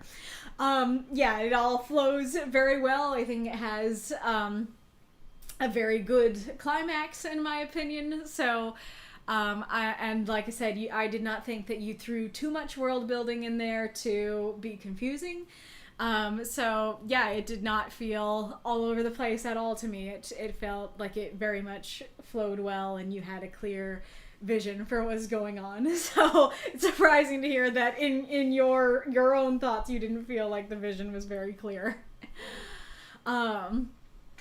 Also, I think I've talked about this before, but this story reminds me of the first TTRPG game that I played, which is a Vampire the Masquerade game, and the villain was a Tmiski, I think is how you say it, but they're a certain kind of vampire, and different vampires have different powers, and that kind can like manipulate flesh, and so it's not like they can shapeshift, but it's not just phrased as like, oh, they can shapeshift, they can manipulate flesh. And so like, you know, NPCs in the game brought that up and we're like, oh yeah, like if you run into him he can like rearrange your face if he wants to, kind of thing. It's like, oh, that's terrifying. And so when we were in the first like layer of the final boss battle, which was actually a church, if I recall. I forget how it was revealed, but like, yeah, we're in there, we're talking to the big bad guy, and then like, I think the wall just like reached out to like grab one of us or something, and it was revealed that like the walls were just all flesh. I forget how it was like disguised. But yeah, so like all the walls were made of flesh, and so he could manipulate the walls because he can manipulate flesh. And it definitely has that kind of an image to me of these kinds of like caves and stuff. Anyways, let's see what folks have been saying.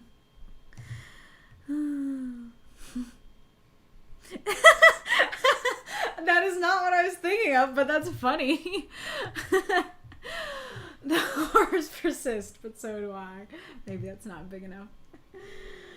That's great.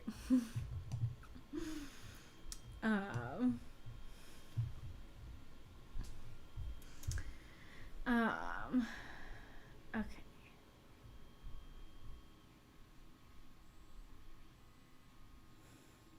Thank you, Magistrate, for the cheer, if I didn't say so already. I do like the ghosty about the moth. Oh, interesting. So Deshead disagrees. I think it does feel a little all over the place, as he notes. Can you tell me more about that? Why you get that feeling? Oh, I got a shoulder from a 25-year-old male, age 2 weeks. Now it makes it sound like human meat is that fine cheese. Not having the werewolves means humans are being cannibals. Yep, exactly. I mean, as I'm thinking about it, I'm not sure I'm understanding your comment, because it's like, regardless, the humans are cannibals.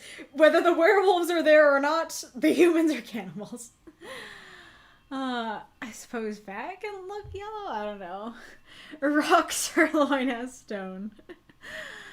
Are the humans not being cannibals? It only mentions humans doing it, which I took as separate from the werewolves. Oh, yeah. I absolutely took it as the humans being separate from the werewolves, especially because you have this beginning of, and yet I see the horrors of humans breaking this taboo, so I took that at face value and just went, okay, whoever's doing it as the story continues is going to be human. But that is something that I could see being confused, is that it's, especially with the, okay, is this the Church of Asenna or is this a different church? Well, it kind of sounds like the Church of Asenna is full of werewolves. And so if this is the Church of Asenna, then especially, then you might think, oh, these are werewolves doing this. And so that is potentially another reason to take out the line about the werewolves, is because it might actually seem like it's werewolves doing it rather than humans doing it. And kind of defeat part of the purpose of bringing up the werewolf thing, which I think is that contrast of werewolves don't, humans do. So yeah, that's a good point. I'm not... Yes, I know that marbling is a thing. I'm not saying I don't know that marbling is a thing, and that's part of what got me there in the end. I mean, maybe I clarified it as I kept talking, but it was all the other stuff besides the marbling. Fermenting caves. Why are they fermenting the meat? Is it rotting? Are they milking the meat to make human whiskey or something? Good point. People who work in burn units, eyes, smoky flavor? Is that what you're saying? Not straight. Well, it certainly doesn't sound like Rot. I'm guessing Rot is a female character in Garlock. I don't think I knew that Rot was a werewolf. I thought that Rot was kind of like a Frankenstein's monster-esque creature.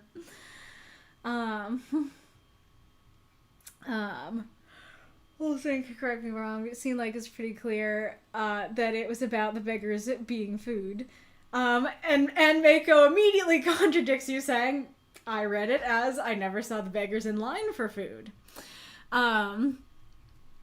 You know, that actually makes the most sense to me, that the mission cooked what they could spare and serve the hungry, but I never counted the beggars among them, as in, like, when I did a head count of who was in line, I never counted the beggars.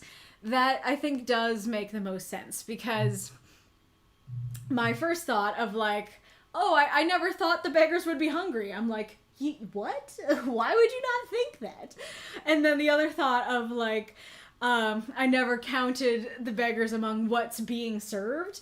Again, I still think that that's clever if that was the intention, but I don't think that that phrasing quite conveys that. I do think that phrasing is best to convey. When I did a head count, I didn't count the beggars, you know, in line for food. But the bottom line is, I think we're confirming in the chat that the line is confusing. Suddenly loving the idea of, like, werewolf paladins. Totally. Yeah, that's part of what's fun and interesting about the story to me. To the Shadow Realm. The Realms of Death, you mean?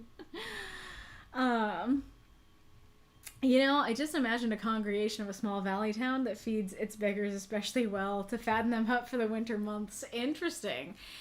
Yeah, I guess, I don't know. It's a weird thing, because on the one hand, I could kind of see it, but on the other hand, like, if you're so desperate for food that you have to use the people, I don't feel like you're gonna be overfeeding the people.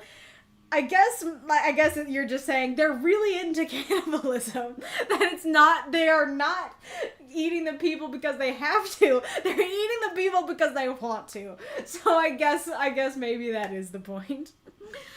The realms of death. There's more than one? Yeah, I guess that could be a question. I feel like that's not, at least to me, that's not an unfamiliar idea because one, like, in Christianity, you have heaven and hell. You could call those realms of death. In Greek mythology, you have like Elysium and why can't I think of the other names? The only name that's coming to mind is Tartarus, and I don't think Tartarus is a realm of death. It's just like a prison for the Titans. But I think there's at least 3 realms of death in like the underworld in Greek mythology too. And so, well, Aerith says Tartarus, so I guess Aerith is saying that it is a realm of death. But anyway, so that wasn't unfamiliar to me personally. Who said they were desperate? I was just kind of taking, like, I understood why they were not around the snow and ice tap the strength from even the most healthy men.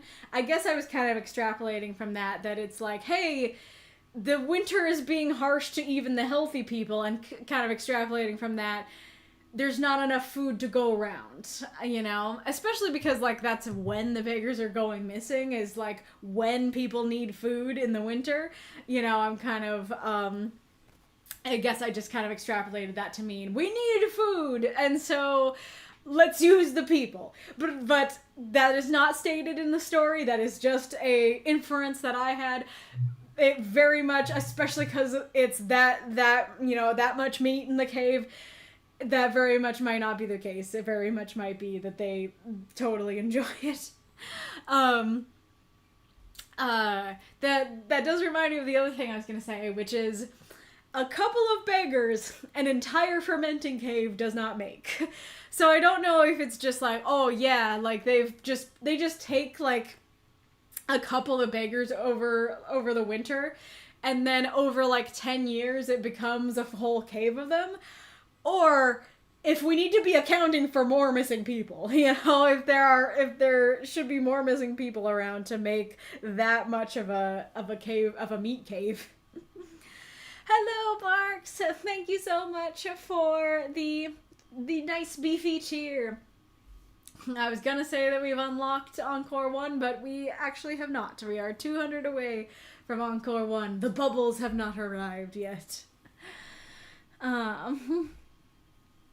Alrighty-roo.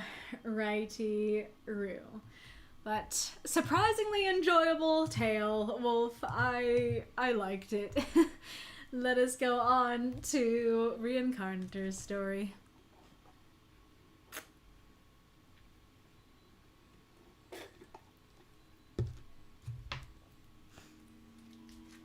Oh, yay! Thank you, Marks. I really appreciate it. Now we have Encore 1 unlocked.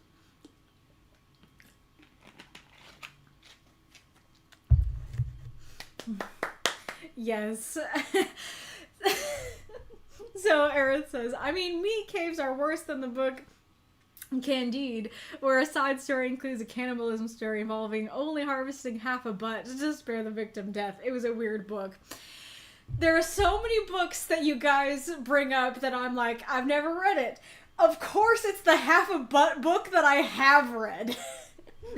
It's been a long time since I read that book, so I remember very little about it, but I absolutely remember the half a butt part. Yeah, it's satire. If I recall, that whole book is a critique of Leibniz's, like, this is the best of all possible worlds idea, which is complicated to get into. But yeah, I think it's weird because it's satire, and like that is one of the categories of one of the genres that like I just don't get.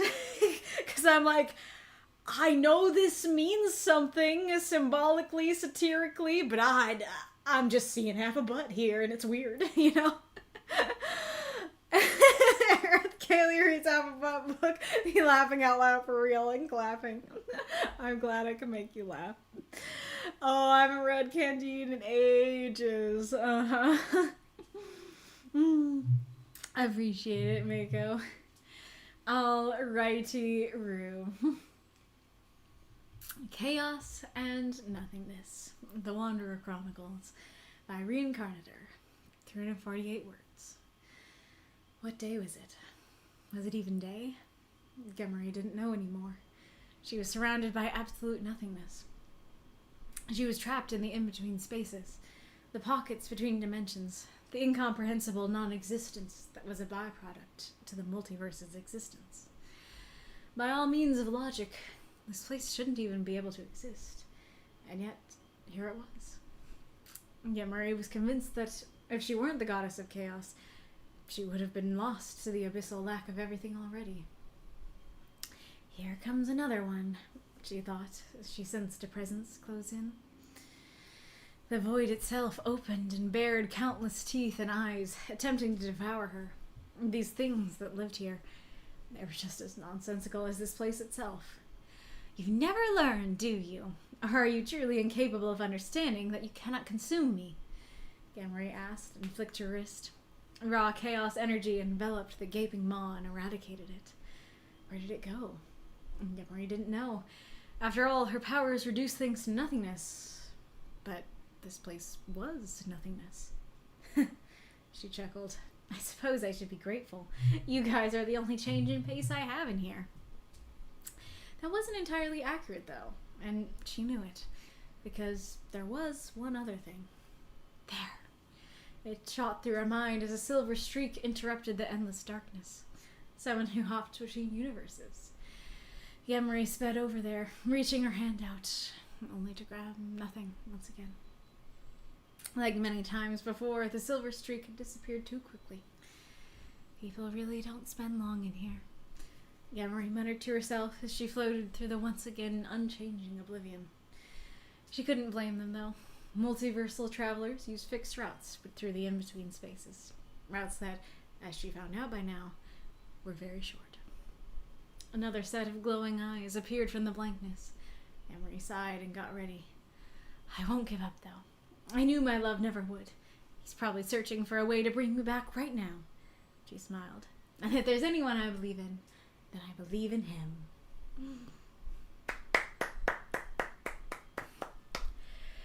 Throw up those moths and monsters. Cheer for the story if you love it.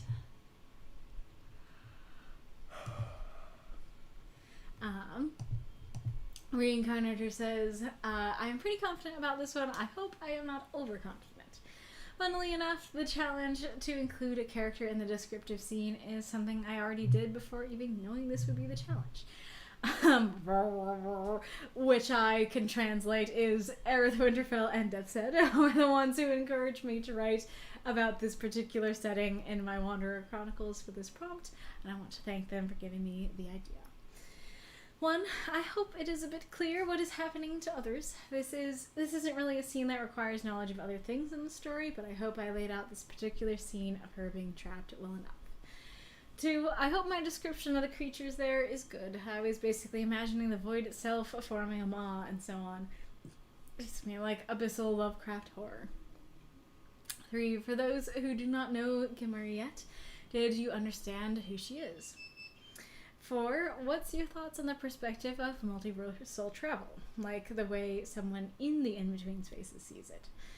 4, overall thoughts are appreciated, as long as you think logically before typing them. I'm saying this because of what happened last time. I don't know what happened last time, and I don't think I totally read through that before.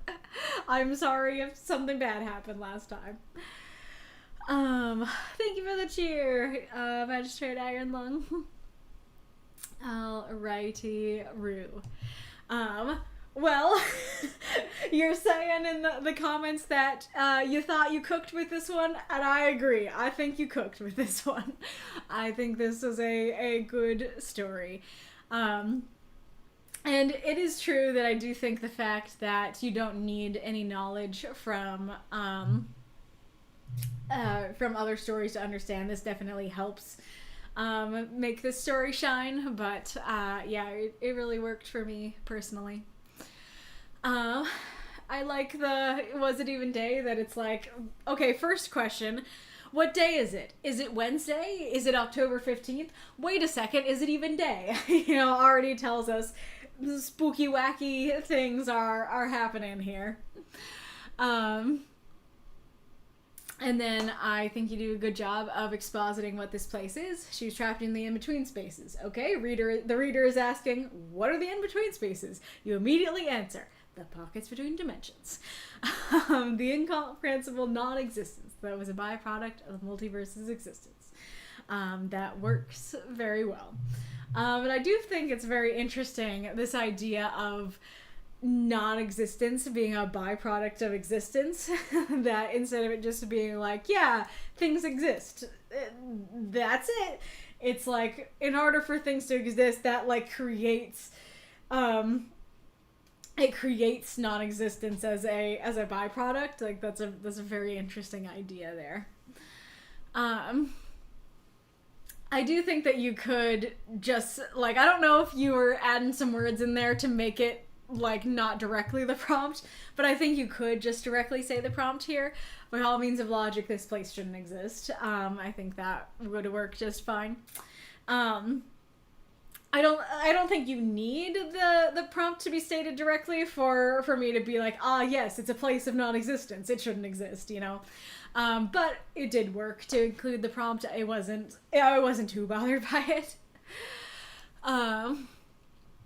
And then I can believe her that if she wasn't the goddess of chaos, she probably would have been consumed by the nothingness. I forget if I was saying something like that in the other story, but I could see myself saying something like that, which is another thing, that it is very good to see it confirmed that Gimri is not dead. I am glad to see that. But if I recall, that was something I was talking about with the Valentine's story, that I was like, she's like the personification of chaos. It feels like she can't die, even in the in-between spaces. So it's nice to have that finally confirmed. I do really like your description of the void monsters. I'm not sure how to describe exactly how I see it. I just kind of see it as like she's in total blackness, and then all of a sudden she sees white teeth and white eyes in the blackness just showing up. It's interesting that you describe it as like it's the void itself, because I'm not quite sure how to imagine that.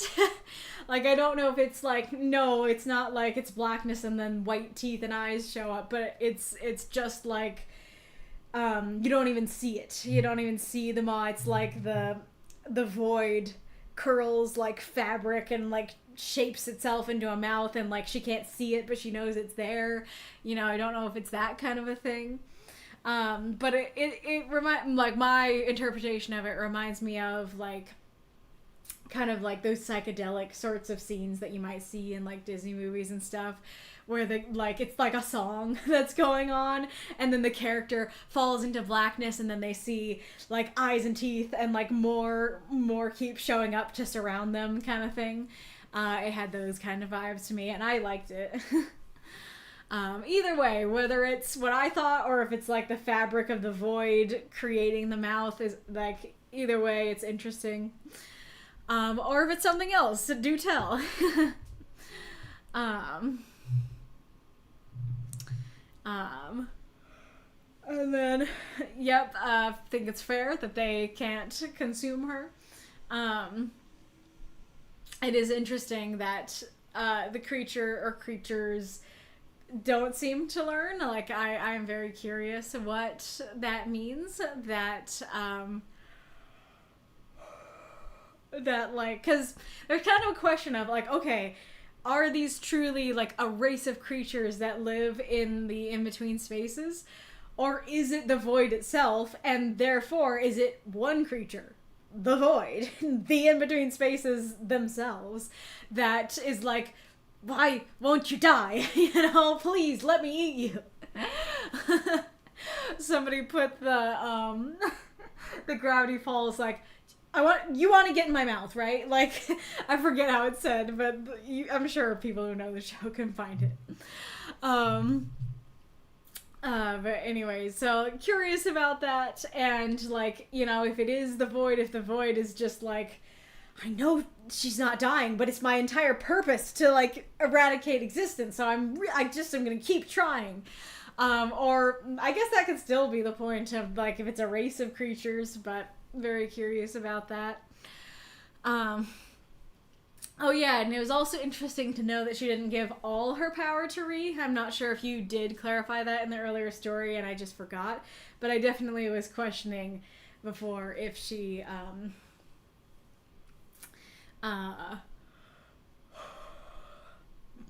if Ree had all of it or just some of it. I do also like this, you know, where did it go? She didn't know. Her powers reduce things to nothingness, but this was nothingness. I think that's great.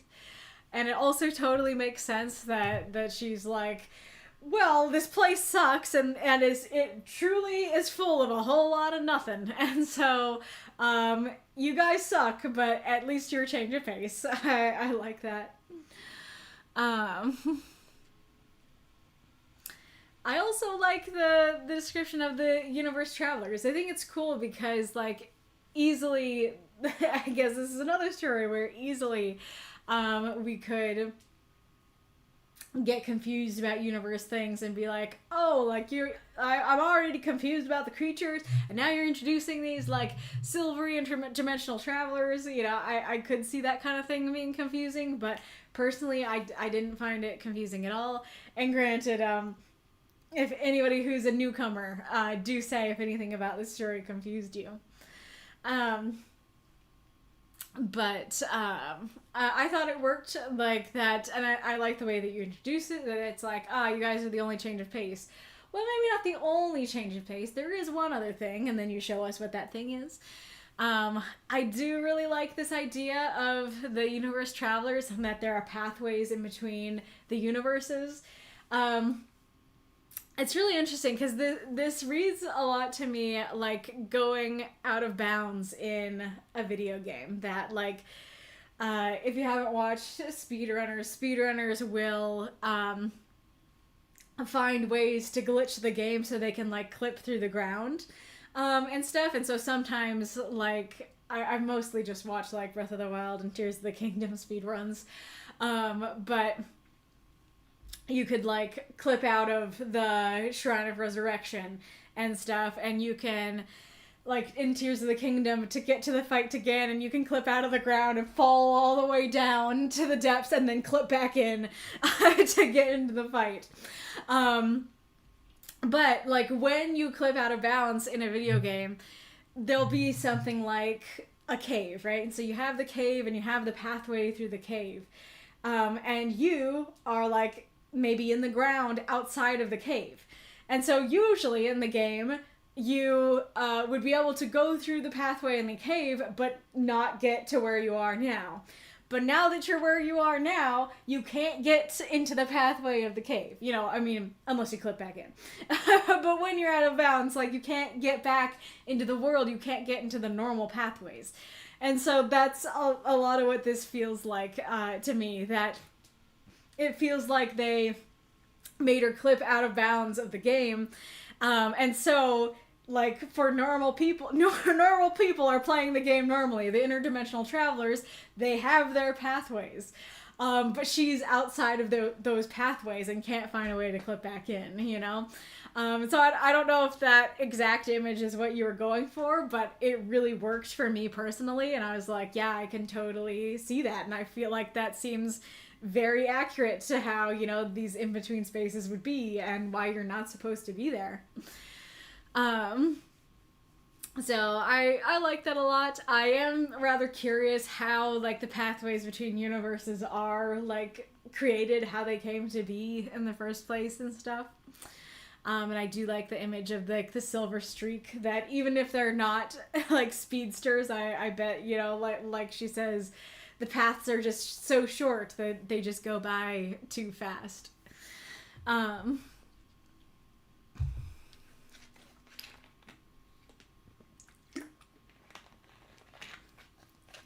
rather nitpicky, but Gemori sped over there.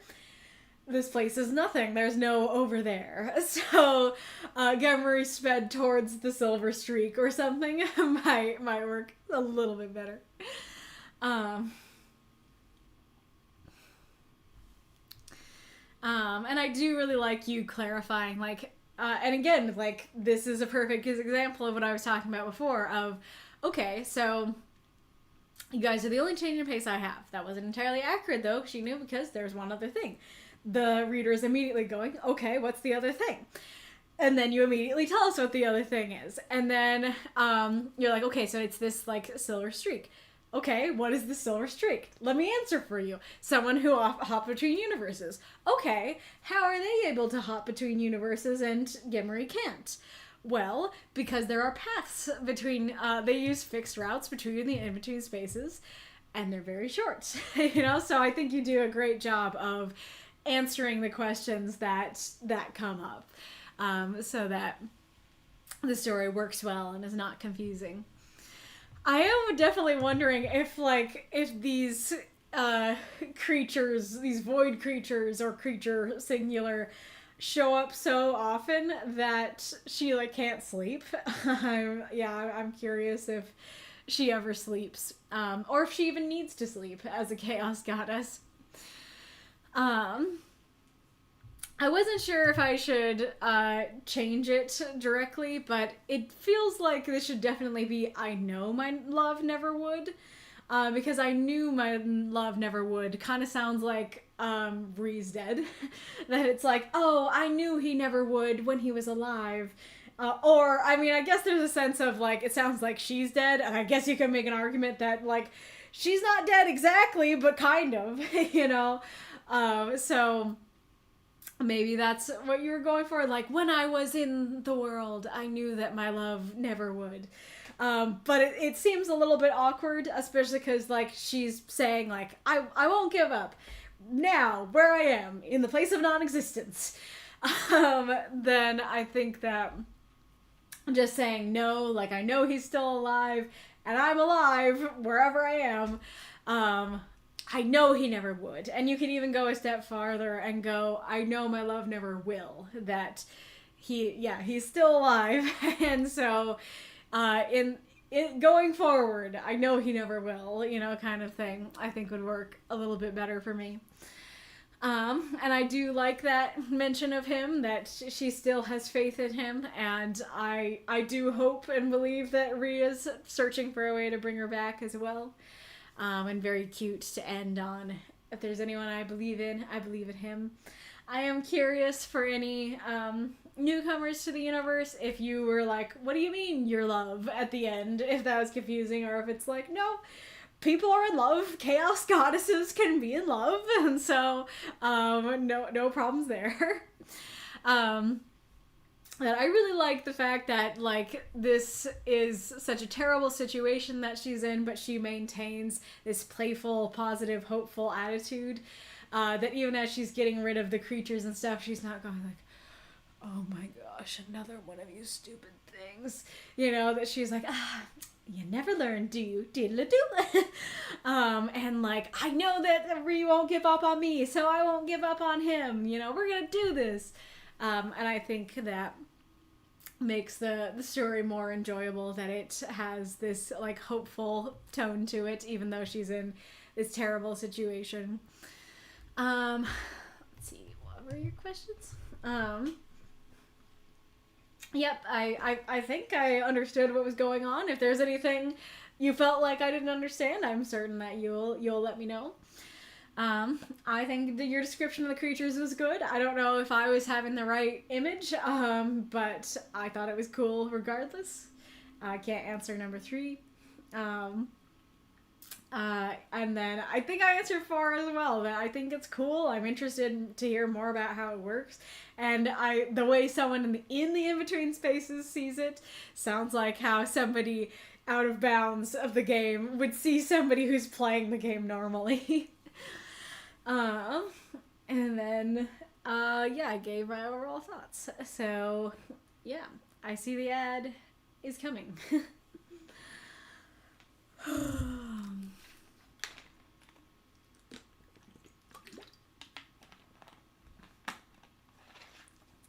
Yeah, out of bounds, actually. That genuinely, I think that's a good prompt. um.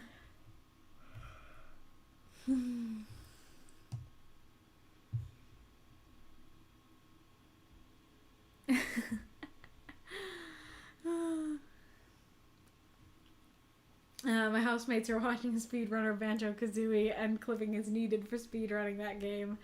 Very fair. Yes. Achievement unlocked, fully conscious. Yes. Which is perfect underneath the horrors persist, but so do I.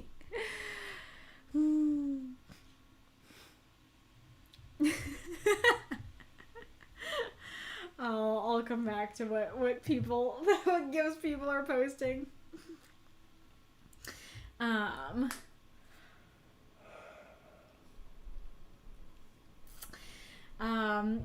yeah, what do you guys think of? Well, I mean, I guess I kind of already asked that, but I guess I'll just explain. So, something I absolutely love about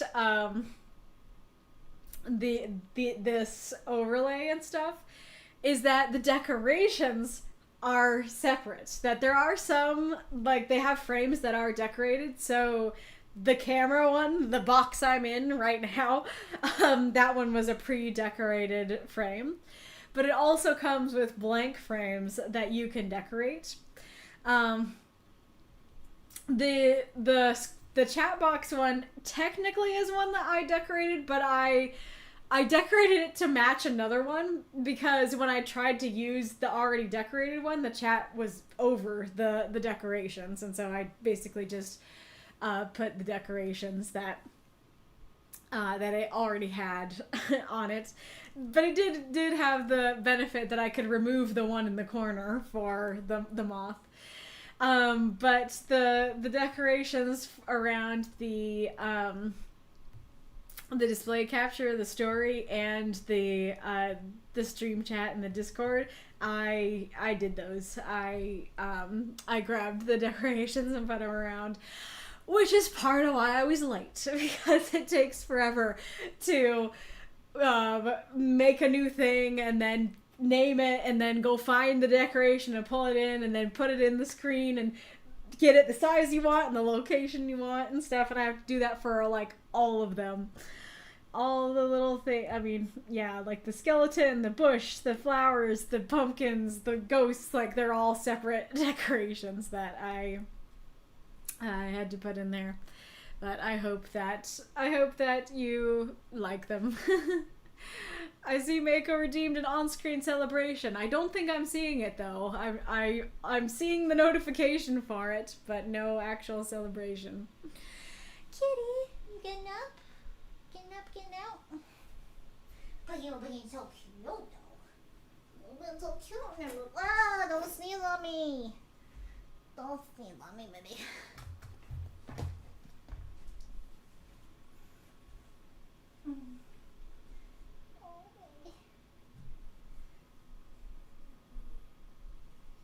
Baby cat. Very cute, you know that? Oh. Look at your grossness. What? Poor baby.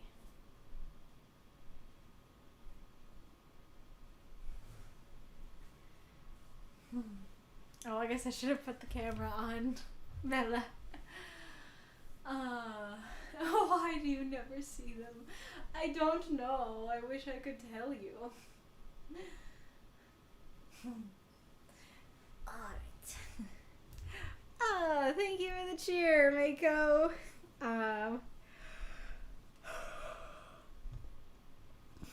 We are now a little less than 1,000 away from unlocking number 2. Alrighty.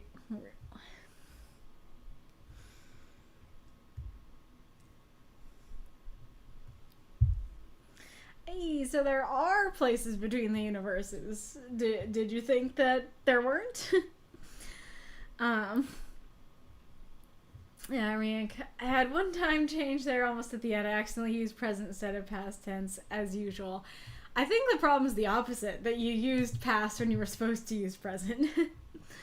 I honestly didn't even notice I actually used the prompt's name in the paragraph. I just wrote that with no thoughts in my brain. Well, hey, that means it was a very good premise for this prompt, because you wrote the prompt in without even thinking about it. Fabric is a good way to describe how I imagine the creatures. Ah, nice. Basically means they have tried to eat her multiple times. In a way, it is the void itself, not a real species, but it forms consciousness every now and then when it realizes that there's an intruder, like the void's immune system. That's why routes taken through the in-between spaces are so short, so the void does not even recognize them in time. Interesting, interesting. And that is kind of like a brain breaky thing to think about, because it's like, this is non-existence. That's what it is. And yet non-existence forms a consciousness sometimes. Non-existence forms existence sometimes. Very glad I managed to explain things better this time. Yes, you did. Oh, interesting. The butterfly didn't count the on-screen celebration for the meter, even though it cost bits. I'm sorry to hear that. I guess, like, maybe it's because like cheering for the stream and like celebrating on the screen are different. I probably could. I did have stream elements up to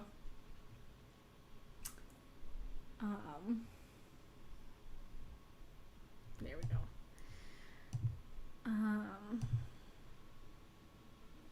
Guess it doesn't matter which one. But which one are we on? We're on that one. How much was that? Was that 40? Okay, 40.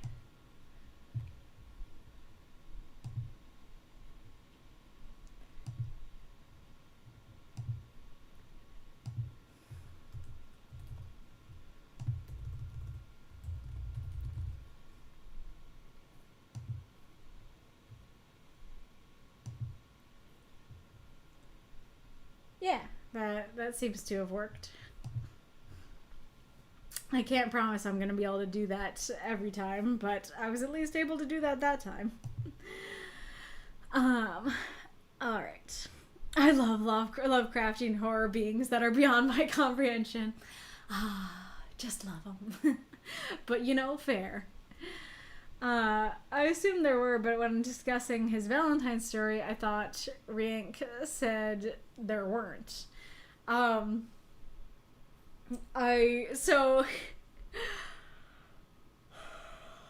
mean, I think the Valentine story was pretty clear that they were going to the in-between spaces.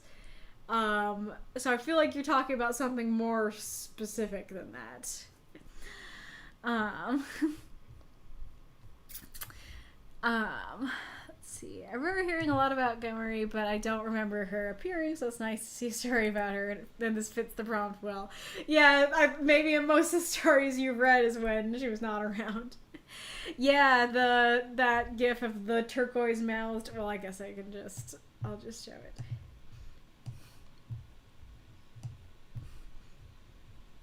This is kind of spooky, FYI.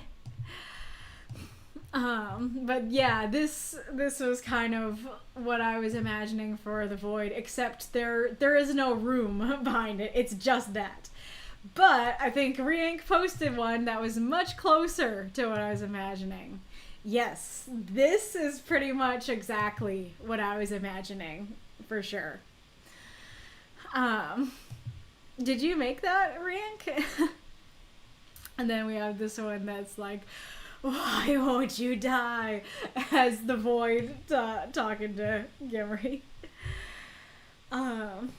I love the idea that it's like an after credit scene in a movie. It just cuts to someone banished to the places between, and they're just floating there perfectly fine. And then it zooms out to show all the nothing, and you just hear, well, fuck. Yeah. I don't know if Gomery swears, but that feels accurate to like the epilogue to the Valentine story. Welcome back, Wolf. No, I didn't make that. Just popped up when I typed void mouth. Well, the gift gods were kind to you. They gave one that was exactly what I was imagining. I don't care anymore. All. It's gone? What do you mean it's gone?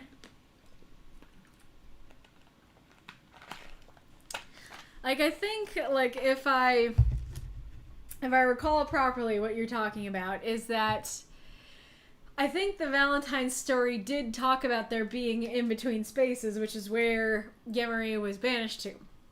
But if I recall correctly, your question was, well, Ree destroys a universe at the end of that story. And so when Ree destroys a universe, well, what's left? What follows after that? Wouldn't that be the in-between spaces? And so wouldn't the thing that he sees after he destroys the universe be Yemery? And I don't remember what Riank's answer was, but I think Riank said that wasn't the case, and there was some back and forth about that.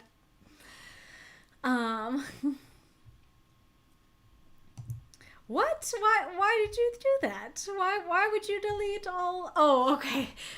Ring says, I recently accidentally deleted all of my documents in the cloud, and that was accidentally a part of that. I did not see the word accidentally. I thought we were just like, yeah, I deleted them all. I'm like, no! It's still no, but it's not on you. Like, oh my gosh, okay, this is a different kind of sucking. This is a sucking for you too. This is not something done intentionally that I'm like, why did you do that? This is something that is terrible that you didn't intend to do, and I am deeply sorry to hear that. But hey, thank goodness the Valentine's story still exists in the stream, so, you know, if you can, I mean, it would take a lot of work, but if you can, like, read it on the stream, you could copy it from the stream.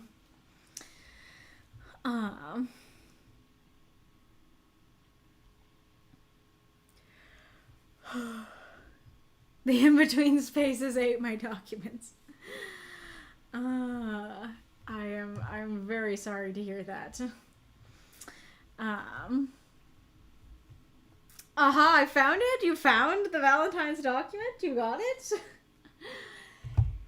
You got it?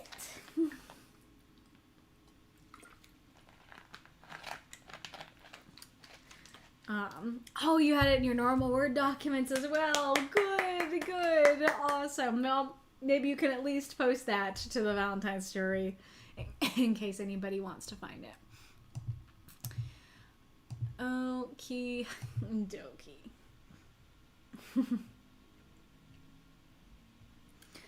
Alrighty, Roo. Now we are on to my story. And once again, I'm not kidding about that content warning. I mean, it's just mentioned in the story, like, there's no details or anything about it, but it's definitely a topic of conversation. So if just discussing that topic is a problem for you, then maybe sit this one out, maybe take a longer break, and come back. I wasn't sure if I should put Wolf's story or mine as, like, the one before the break so that it could be the, oh, go take a long break story. But I think you all know that I prefer to be at the back, and so I tend to put myself at the back. Thank you for the cheering. Thanks for reading it so well. I'm glad to hear you think I did. Alrighty, Roo. Dearest Diary, I'm afraid. The Ballad of the Monsters, Lanai. I prefer the term anti-hero, /KP. 349 words. Content warning, mentions of rape, point of view character is the rapist. Lanai had never been one for journaling. She made her feelings into art, not words. But her feelings were too big for pictures to handle. I'm scared of myself, she wrote. At the end of the book, sometimes you want to see the villain get locked up or killed or even tortured a little. It doesn't make you bad. And Savion was the villain. He killed so many people, my sister included. He deserved to die, to suffer. But what I did, It's one of the worst sins in existence. Even murder can get a free pass sometimes, but she hesitated before penning the word. Rape. It's never justified. Yet, for that moment, in my mind it was. I did that to him. That place inside me, the one where I thought he deserved that. How does it exist? I was supposed to be the heroine. I thought I was a good person, but I... Setting her pen down, she slumped back, crying into her hands. When she blinked anew at the page, she found words she didn't write. You think there's such a thing as a good person? She looked around, feeling fearful, exposed, but no one was here. A, she'd bought a magic diary. B, some next-door wizard was trying to offer advice. Or C, she swallowed. Savion had this kind of power. But why would he want to talk to her after what she'd done to him? Who are you, and what do you mean? The ink of her sentence reshaped itself into, are you human? She noticed they hadn't answered. As far as I know, she replied anyways. Then you have that place inside you. Some don't. Who's the nicest person you've met? She paused. Probably Lister. Yet he lied to you and tried to kill you. She paused. Trying to murder your brother's rapist probably fit under that free pass category. Still, she hadn't expected it of him. To be human is to be capable of atrocities. The diary reshaped its own words. The question is not if that place is there. The question is if you will visit it.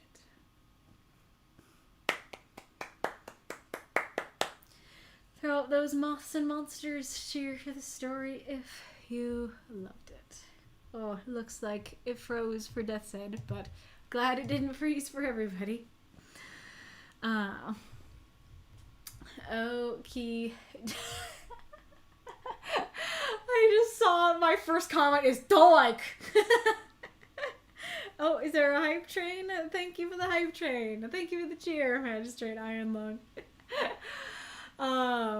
Alright. As per usual, I have many questions for you guys to answer, so you can feel free to say any and all of your thoughts that you have on the story, your praise, your critique, what have you, and then also answer my questions. So my first comment here of don't like is I don't like the title. I was just gonna call the story Dear Diary, and I was like, that feels cliche. And then I was like, Dearest Diary feels a little more interesting.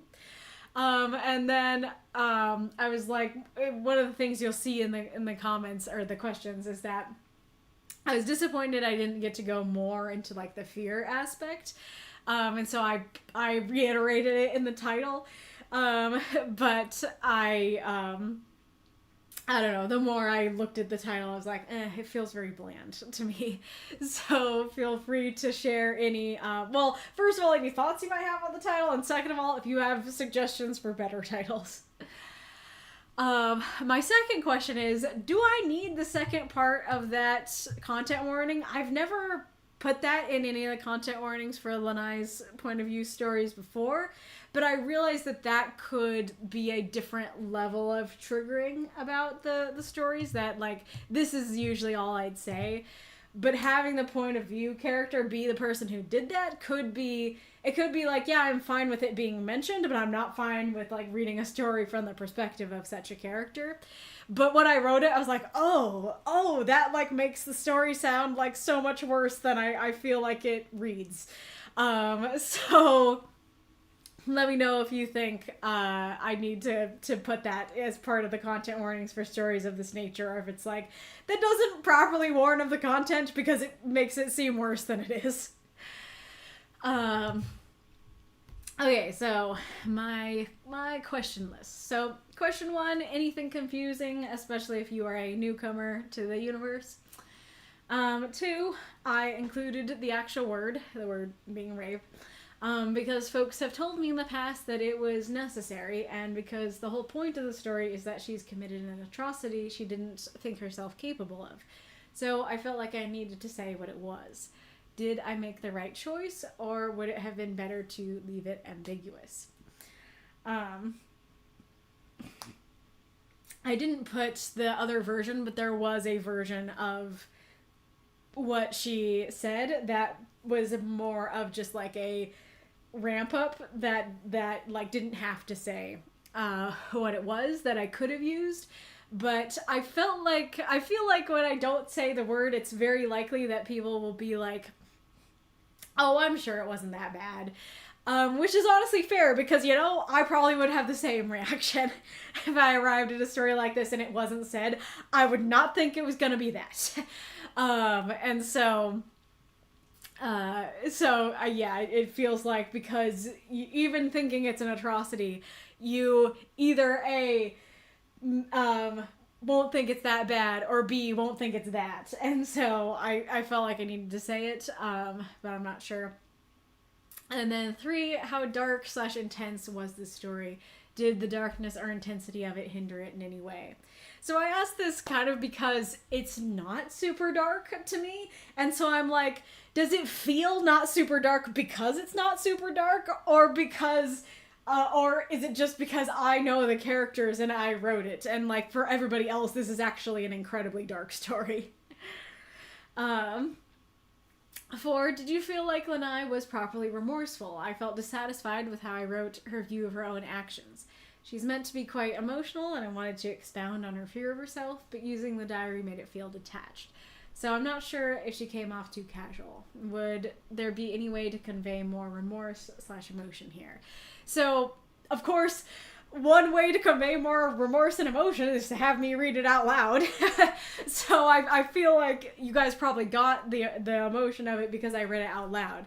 But the thing is that, like, you know, like that I did that to him had this specific feeling to me that I hope I read well, of that, like, I did that to him, you know, like that this tearful, pained, oh my gosh, I can't believe I did that to him sort of thing.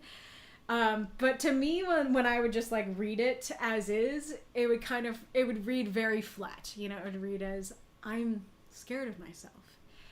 At the end of the book, sometimes you want to see the villain get locked up or killed or even tortured a little. It doesn't make you bad. And Savion was the villain. He killed so many people, my sister included. He deserved to die, to suffer.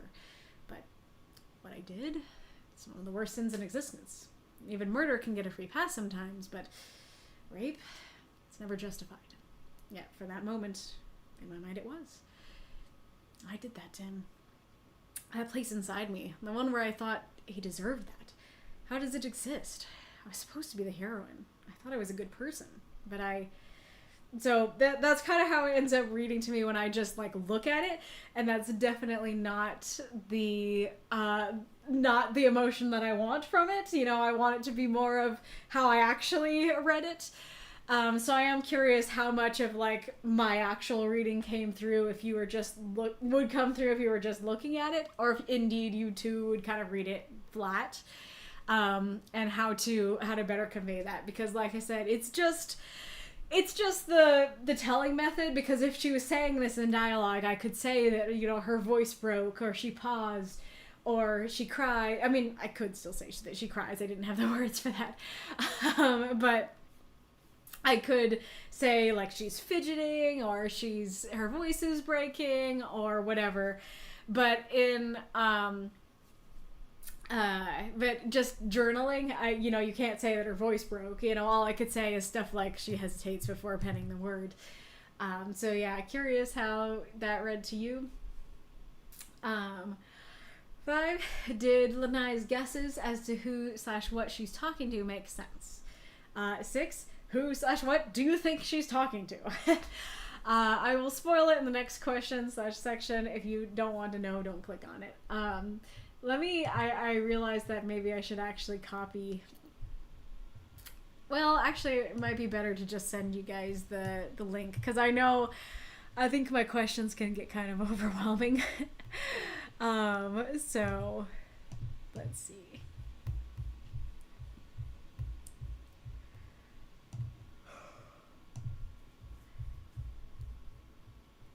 Yeah.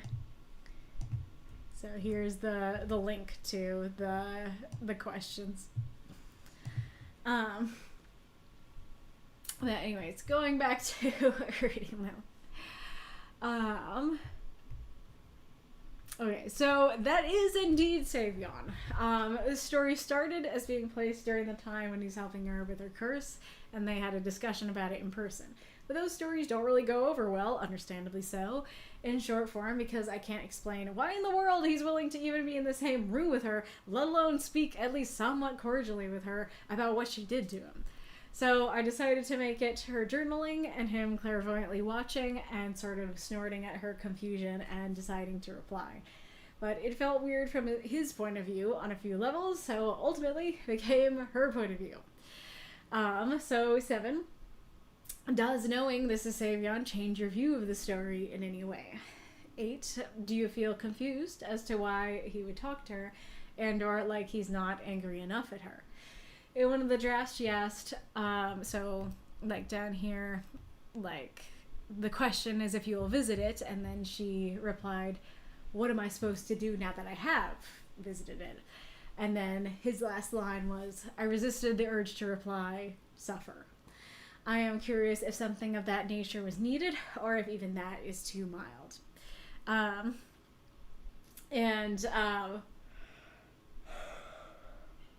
But yeah, so like I think I've talked about this on streams before, that like there's a balance to strike of I do not in any way want to make it seem like what she did is okay or that he thinks it's okay. Like he is unfathomably angry with her.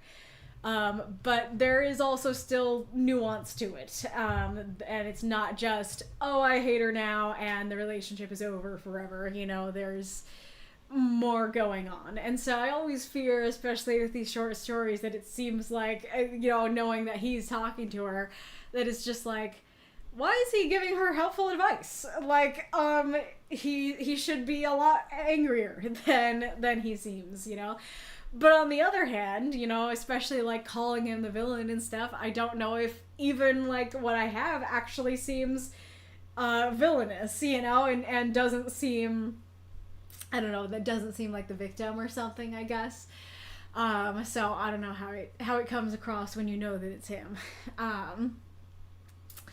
9, do you think Lanai knew it was Savion or not? If you're confused as to why she doesn't recognize his handwriting, I think writing looks different. With magic looks different than your literal handwriting. I imagine as a wolf, when he magically sent people notes, it looked pretty pristine. So when Victor and company teach him to actually write with his hands, he's like, ew, why is it ugly? So I presume when he writes with his magic now, either it's pristine again, or it's not the same as his magical writing before, but also not the same as his handwriting. And Mark's also made a good point in the review that he could have like literally used her letters to form his letters, so that would work too. 10, does it feel weird that she keeps replying despite not knowing who she's talking to? 11, I felt like mentioning Lestaire wasn't a good play for newcomers. It's very tell, not show. You just have to take her word that he's nice, but if you don't know him, you probably don't feel the impact and may even be confused. So that's referring to down here, the like, who's the nicest person that you've met? Probably Lestaire. If you don't know who Lestaire is, it's just like, okay, like I don't know what that name is. All right. And then he's like, yet he lied to you and tried to kill you. And it's like, okay, you have to take their word for it that he's a nice person, but he also, you know, did these terrible things. And then she clarifies a little more who Lestaire is. At least that was part of the intent of that line. You know, trying to murder your brother's rapist probably fit under the free pass category. Is supposed to tell you who is Lestaire. Lestaire is Savion's brother. But I'm not sure if I just like confuse things even more, that like I mention the name and you're like, I don't know who that is, and then I go on to like this line and you're like, what are these relationships? I don't understand. So because I wasn't sure that was a good play, I did come up with a different different version of that section, a different way to do that section, which is, are you human? Then you have that place inside you. Some don't. Really. You've met someone incapable of lying, of cheating, of stealing, of killing. Well, not incapable, but so many people don't do those things. Even fewer do what I did. Exactly. She blinked. To be human is to be capable of atrocities. And the diary reshaped its own words. The question is not if that place is there. The question is if you will visit it. So I am curious if that other version that's a little more general worked better, especially if you're a newcomer, or especially if you're a newcomer, if it actually did work to mention the stair, if you were like, yeah, I took their word for it just fine, you know. And then along the similar lines, a different potential ending was, to be human is to be capable of atrocities. The diary reshaped its own words. The question is not if that place is there. The question is if you will visit it. That sounded like Savion. Still, he wouldn't... How can I burn that place inside me down? You can't. And you can't erase yourself from the guest log. So, first of all, I could just end on you can't. But I had the guest log thing in there as kind of like, you can't erase what you did. Like, you're trying to sit here and be like, oh, that place shouldn't exist and I want to erase it. And it's like, no, you did it. You're on the guest log. Deal with that. You know, like, stop trying to be like, oh no, I gotta get rid of it. It's like, deal with what you did, you know, is kind of what that's meant to be. It's basically meant to be a softer version of suffer. That it's like, hey, yeah, you did what you did and you can't get away from that, you know, kind of thing. I didn't ask about the prompt use, so I will add that question now. That I was also wondering what you guys thought of the prompt use. Part of the reason why I picked this one is because I felt like it was a pretty unique prompt use of having it be, there's this place inside me that I think shouldn't exist. So I'm curious how well that worked for you.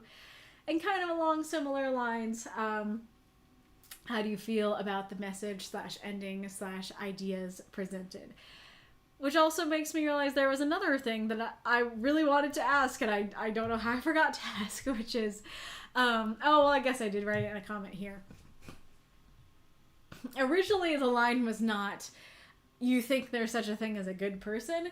It was actually, there's no such thing as a good or a bad person, only a person. And I kind of like the, like, meaning and message of, like, there's no such thing as a good or bad person, only a person. However, I think that, I think it was Mako who I was talking to, made a good point that, the version of there's no such thing as a good or bad person, only a person, sounds almost helpful, but you think there's such a thing as a good person is rather accusatory. And also in the reviews, Marx also said that,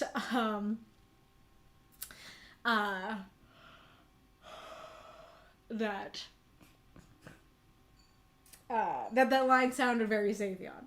So it does sound like, oh, I lost my train of thought. It does sound like I went with the right line. Is what I meant. And I guess I'll also ask, like, I mean, it kind of goes along with my question earlier that, does he sound too helpful? You know, does it actually sound like he's giving helpful advice? And, like, there's pros and cons to that, because on the one hand, if it sounds like he's giving helpful advice, it will make it sound like he's not angry enough at her. But if it sounds like he's giving helpful advice, like, it, I think cements more, like, will make him sound even less villainous, you know, that he's even helping someone who did this to him. So I am curious about that. Oh. Sorry, my nose is bothering me, as it's akin to do. Oh yeah, I also had this new question of, Why do you think she's scared of herself? Because I realized that might not be as clear as I thought it was. The intention behind it was that she's like, basically I'm the villain that I feared kind of thing. That it's like, I thought I was the good guy, but I was capable of like one of the worst sins ever, and so like it seems like I'm the bad guy, and so now I'm pretty scared of myself, you know. And I'm curious what you think in that regard.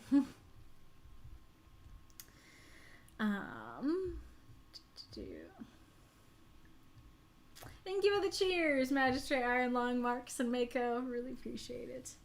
Mako, I love the ending line. Marks, oh, most definitely. Such a good ending. I'm very glad to hear you think so.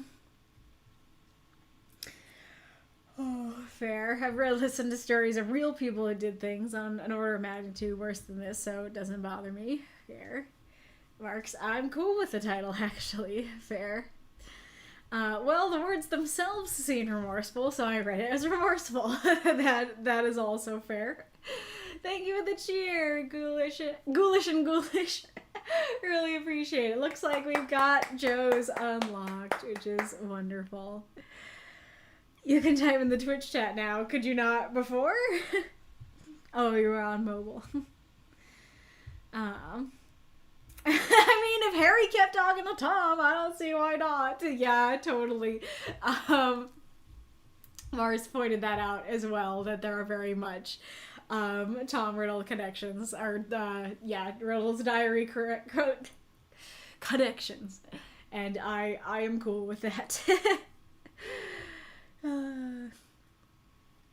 Maybe I think it feels like a case of she needs to talk to someone and they clearly already know what she did. Yeah, interesting. Fair. Yeah, I guess I was kind of having the question of like, you know, you don't want someone reading your diary in general, but especially not if you're talking about something like this. And so I was like, yeah, does it feel super weird that it's like, oh, you know about what I did, let me talk to you about it. But it sounds like, yeah, the opposite view of like, well, they clearly already know what she did, whether it be because they knew before or because they learned from reading her diary, but they know now, and so might as well chat. Mako, I know I'm up to my eyebrows in this story's lore, but I still feel that who Lister is less important. That despite Lister already trying to kill her, he's still the first person she thought of when asked, do you know a pure-hearted person? And then it's said why he is also capable of evil. Interesting. And like, I guess that does kind of go along with why I did still ultimately go with the Lister one, because I did feel like there is a difference between like, oh, so you've met someone who's incapable of lying and cheating and stealing and killing, and it's like, well, not incapable, but, you know, people don't do these things. It's very general, and like in one sense, that's like the positive to it, because it means the reader isn't asking questions I'm not going to answer. But it's general, so it's less impactful. And so, like, saying, okay, let me tell you, like, let me ask you, what's a real-life example of a real-life person who's super nice? And then she answers, and then he reveals that that person has, you know, attempted atrocities of his own, you know? And so I felt like it was a much more poignant way to convey that idea. But the problem is, the potential problem is that if you don't know who it is and you're stuck on who it is, it's not so poignant, you know? Marks, I thought the prompt use was really clear and worked very well. Glad to hear that. Magistrate, I'm okay with the metaphorical use of the prompt. Alright, kind of like, I'm okay with it. Dessa disagrees with the premise, so fair enough. I definitely know that some people don't agree with this idea.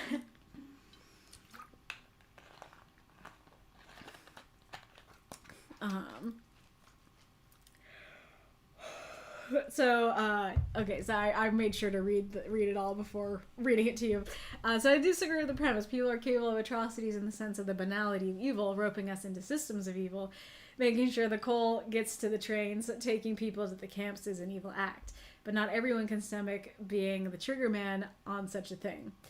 Well, see, I mean, I don't want to get into too much of a debate, but I think that's kind of the thing, is that, like, yeah, definitely there are some people who can't stomach that kind of thing. It doesn't make them incapable of it. Like, I do stand by that. I think everyone is capable of it. Everyone is capable of pulling the trigger, but some people don't. Some people don't visit that place inside them. Hello, Sean Arkesser? Arkesser1. Welcome. I'm coming in hot with the deep comments of people are neither purely good nor purely evil. All are capable of being either. Yes, indeed. I would agree more with that, I think.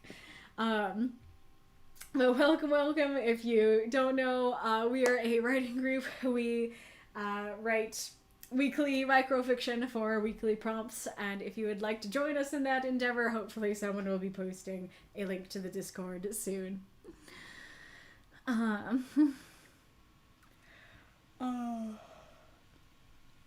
Mark says, yeah, people not being good or evil is a good point, but doesn't sound like Savion. Gotcha. I'm curious if you mean it doesn't sound like Savion, period, or if you mean it doesn't sound like something Savion would say in this scenario. Which also kind of goes along with something that was in the original that did not get translated to the other versions, is that like he in the original he was like, I thought Lister was all good and he tried to kill you. I thought you were all good and that was a big mistake, you know? And so his own view of like good and evil is, you know, shaping and reshaping and stuff. Mako, I think this is the views expressed by Savion are not necessarily the views of the author or a Moth in the Archive situation. If you mean the line of like that, how did I phrase it? There's no such thing as a good person or a bad person, only a person. That is my view. It actually might be the opposite problem, that I might be putting too much of my view into Savion. Magistrate, I think Savion still has every right to still be angry with Lanai while being open and still maintaining some contact with her. Interesting.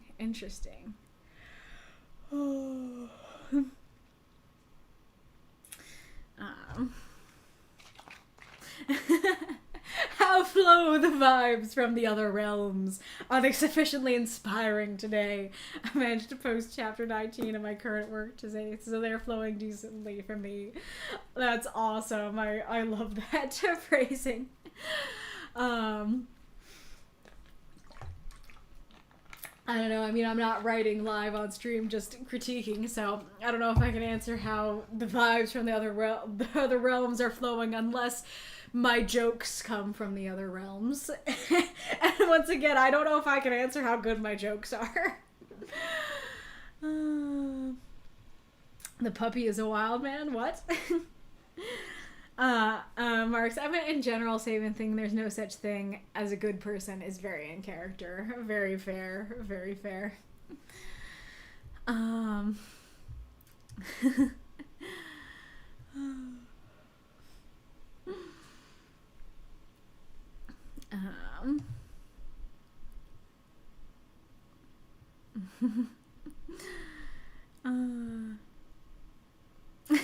God, are you there? It's me, Lanai.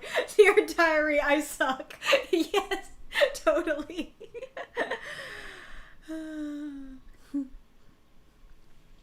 Yeah, that guilty conscience coming back to bite you, Lanai. Exactly. Well, it's not that dark. I've witnessed darker. One could potentially even say you've written darker. Like, that. I guess that's kind of a question of, did you find Wolf's story darker, or my story darker, or Decoy's story darker? Uh, we've got interdimensional toilets, we've got flesh caves, and we've got I can't even find a way to make it funny. Maybe that's part of why I put mine last. But we got diaries entries about rape. What is the poison of choice? What is the worst one? What is the darkest one? I mean, oh yeah, that was something I said to come back to. That this line of at the end of the book, sometimes you want to see the villain get locked up or killed or even tortured a little, doesn't make you bad, really goes along with how I was reacting to Wolf's story. That that I was like, I'm happy to see the village burned down and the guy murdered. It's like, that's not really a like, if you think about what I'm saying, that sounds like a horrible thing to say. But it's exactly this idea of like, yeah, in the story, you want to see the villain get retribution, you know? Let's see, I'm going pretty dark for a horror story, or isn't that dark? Fair. Love karma applies to everyone. Geller's at Panama Comic Con today. Have a good time at Panama Comic Con.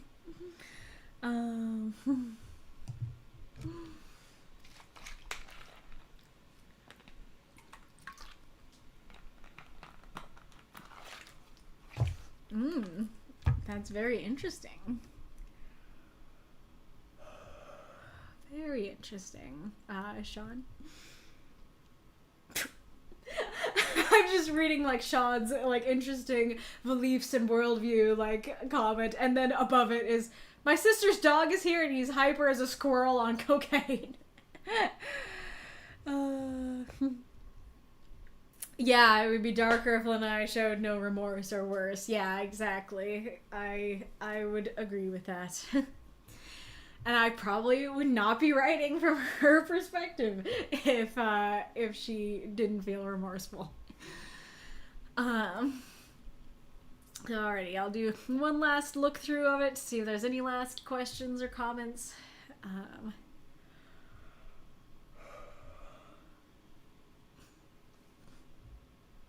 I mean, not a big question, but I guess the question would be, in many of my drafts, I did not say my sister included. I felt like saying he killed so many people was enough. But I realized it might be helpful to say why, what happened to her personally regarding him, and, why was she so desperate for revenge. So curious how necessary it is to say her personal experience.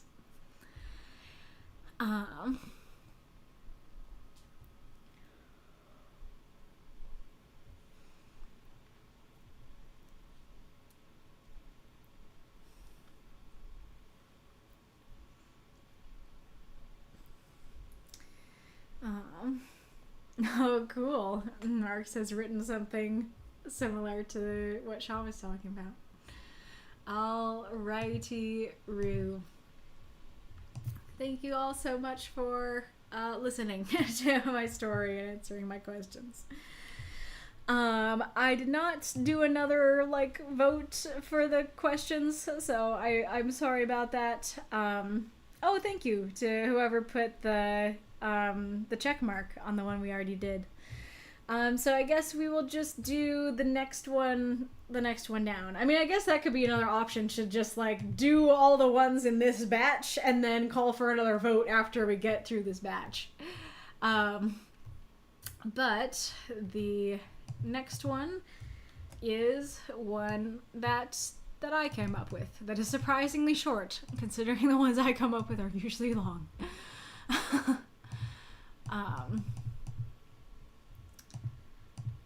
And I have to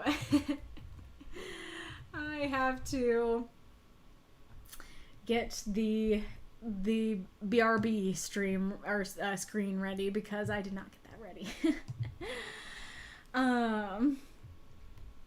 Okay, so it would be over here, and then we will go BRB.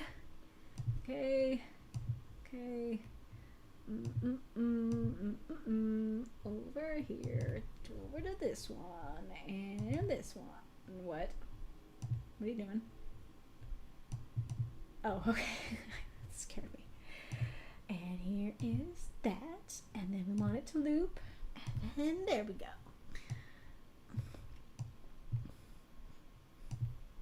Oops. Is it different? Oh yeah, the starting soon is like at the daytime, and then BRB is like at sunset. That's great. Okay, and then I can do display capture, and it's huge. I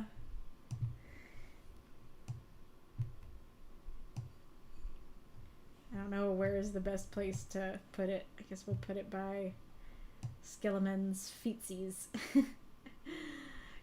Wonder if I could put it on a grave.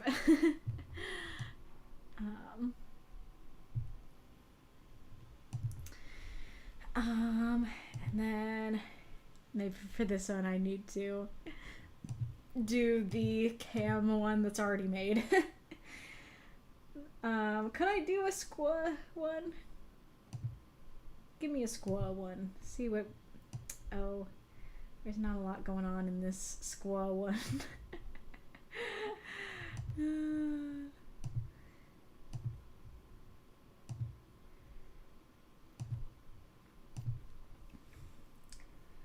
Okay, so we'll just do LS Ghost, I guess. Oh yeah, that'll be a cuter thing.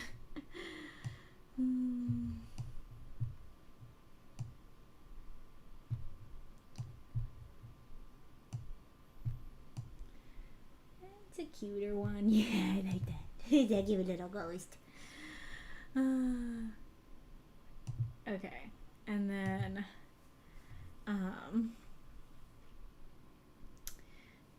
we can, well, I don't know. I like to have you guys up there, but I feel like that's going to be a lot more complicated, so I guess I'll just have the question up there for now.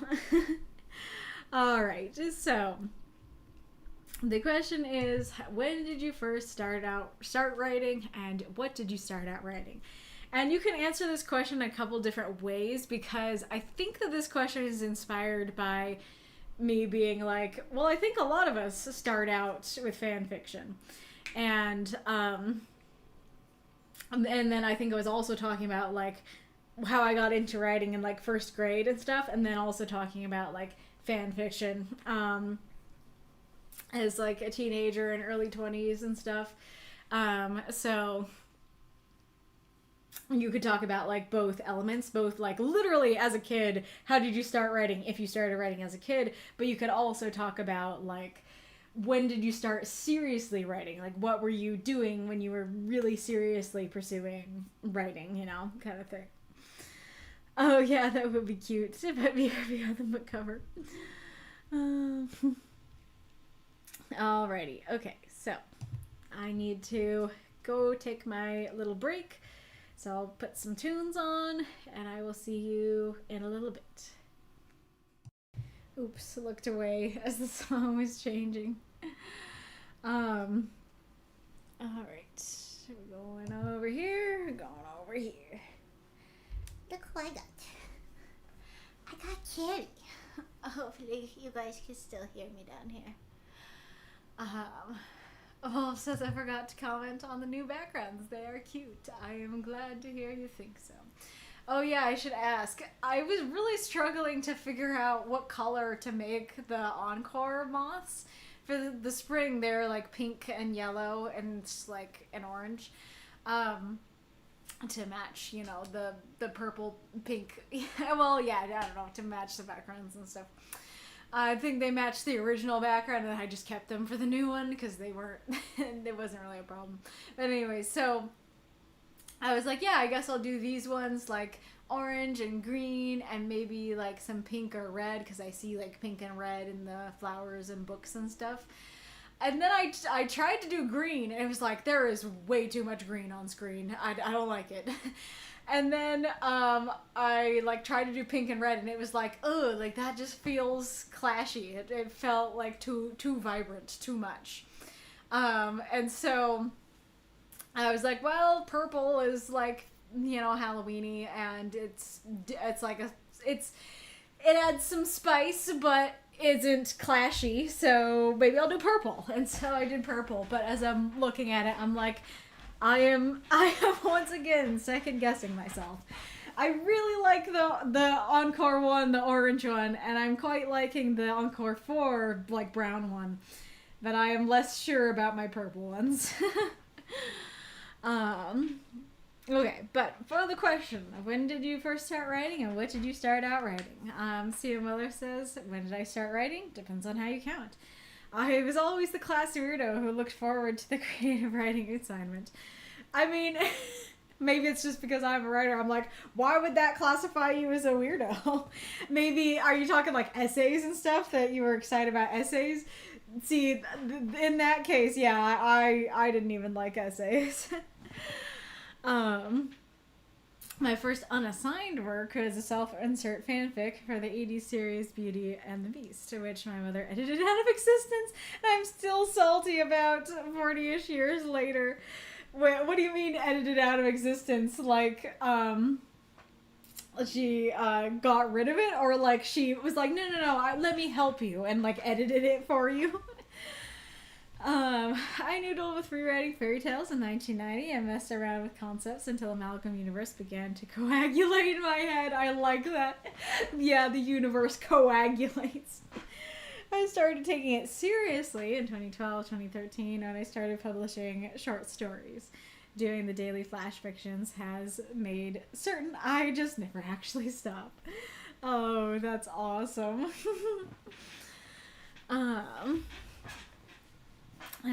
So when did I start writing? I suppose I always wanted to write my own thing back in grade 6, but I don't think I seriously wrote anything until high school. My first finished long-form work was a light science fiction action story, if I recall. I even wrote a follow-up piece. I did get into writing some fan fiction through college and slightly after. That was a long time ago, though. No, I will not say how long ago. Fair enough. Oh, fair enough. Very cool. Nice. So yeah, well, our turning 53 this year, we should not age shame. Exactly. Yeah, I think we have quite a few members around that age range. I don't want to out anybody if they don't want to be outed, but it is totally fine. Aw, yeah, I have age dysmorphia. I don't want to admit my age because my mind doesn't want to accept it, but it isn't far from yours. Aw, I'm sorry to hear that. Honestly, like, I don't know, this just feels, like, arrogant. But, like, I don't know, the fact that me, like, someone who's in their 20s, like, my content can appeal to people in older generations, like, makes me feel good that I'm not just saying stuff, like, of my time that is, like, anybody, like, who's, like, not in their 20s would be like, what is this wackadoo talking about? Or, you know, wow, how young and naive you are. And maybe you still think that, but at least you're still willing to watch, I guess. Well, when did I start writing? The earliest I wrote something was probably 8. It was a children's book for a Reading Rainbow competition, I think. No clue what it was about. After that, I started a Dragon Rider urban fantasy that was extremely derivative of Power Rangers. When you said Dragon Rider and extremely derivative, I did not think Power Rangers was where that was gonna go. It was bad, and I banished it into the digital furnace never to return. I actually started trying with Power Rangers fanfiction when I was in high school, and since then I've also tried my hand at tabletop RPG design. However, a lot of these things had periods of stagnation due to mental illness, so it's more like wrote things as a child, years of hiatus, Dragon Riders defunct, year of hiatus, PR fanfics, semi-defunct, year of hiatus, years, TTRPG writing and writing group microfiction, DSA Ray, what? Was something wrong? Am I, is something going on with me?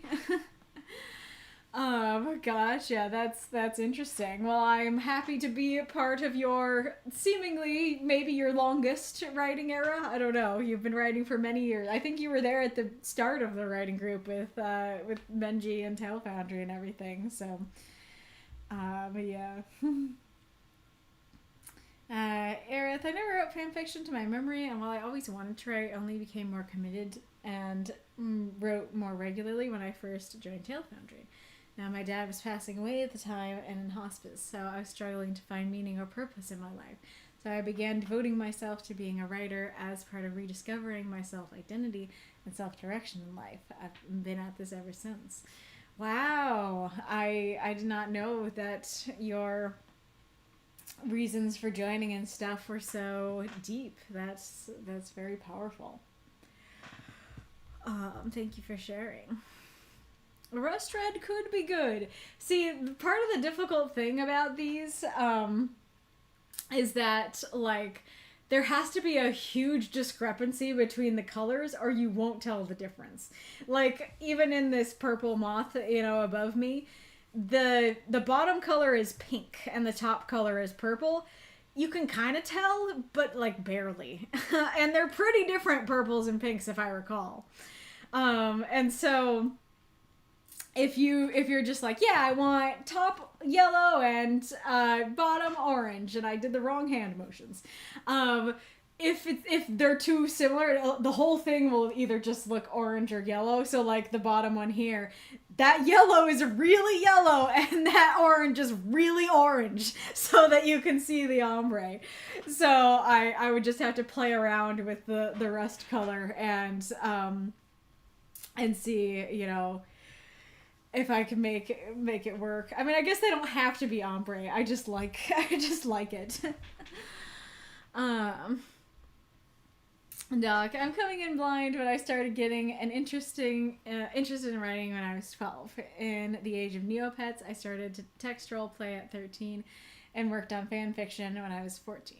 Fan fiction is actually what helped me out of my writing slump as an adult. And I looked into more types of writing, including script writing, poetry, songwriting, playwright, etc. I didn't stick to these, but I applied them to get a better idea of writing. It wasn't until a few years ago I got into fixing my grammar, because I found out I was using Spanish grammar with English writing, and they clashed. I'm currently 35, so you're also older than me. What was I gonna say? Oh yeah, I think I was gonna say that earlier and forgot to. That was something I wasn't thinking about. That a lot of people get started with fan fiction, but I also think a lot of people get started with roleplay, be that TTRPG roleplay or like fan fiction roleplay. Because I know there's a lot of groups out there that, that you like get to pick like a character from a franchise, and then all the other people in the group also pick a character, and then you like role play scenes together and stuff. I never got into it, but like it was kind of interesting to look at from afar, and like that kind of makes sense, right? That like sitting down and being like, I'm gonna write a story from the blank page is rather daunting, but being like, oh, I'm just gonna like pretend to be a character, be it through TTRPGs or through like the fan fiction stuff, I think is a lot more fluid, and I can definitely see that getting you into writing, and then realizing, oh wait, maybe I can open that blank page, And I think that's great that you looked into multiple types of writing. Like, I feel like a more of us should do that and just be like, okay, I want to be a writer, and I think I want to write like novels and stuff, but is that actually what I'm good at? Is that actually what I like the best? So let me try them all. Let's try short stories, novels, poetry, songwriting, script writing. You like try them all and figure out what suits your fancy the best. I think that's a great idea. Well, wait, we did tons of creative writing from 2nd to 5th grade. I love those. Yes, exactly. Doc, I actually used to hate writing until the 2nd grade. I didn't like reading until the 5th grade. Interesting that you remember that. I mean, I remember like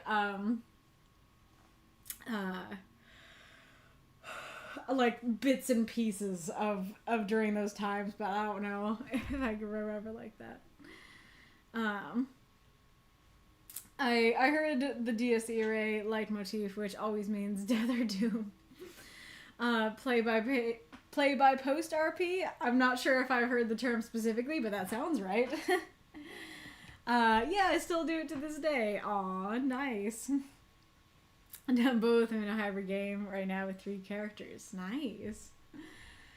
Alright. Over here. I think the first thing I ever wrote was a Hobbit fanfiction short story for a grade school project. Nice, nice. It's funny because this is not the first thing I wrote, but I think it was in middle school. I think I've told you guys about a different aspect of this. Now I'm not remembering if it was on a stream or if it was on a reaction video somewhere. But the Hobbit movies were coming out when me and my friends were in middle school. And a lot of my friends just absolutely loved, Lord of the Rings, Tolkien, and stuff. And so, they were super pumped about the movies coming out. And so we had, parties around them and stuff. And so one of the many ways that we showed our appreciation is that, we started writing a Hobbit fan fiction, and it didn't really get far, but we did trade off a little bit and write different parts of it where all of us got transported to the world of the Hobbit, and so that brings back memories to hear you wrote a Hobbit fan fiction of your own.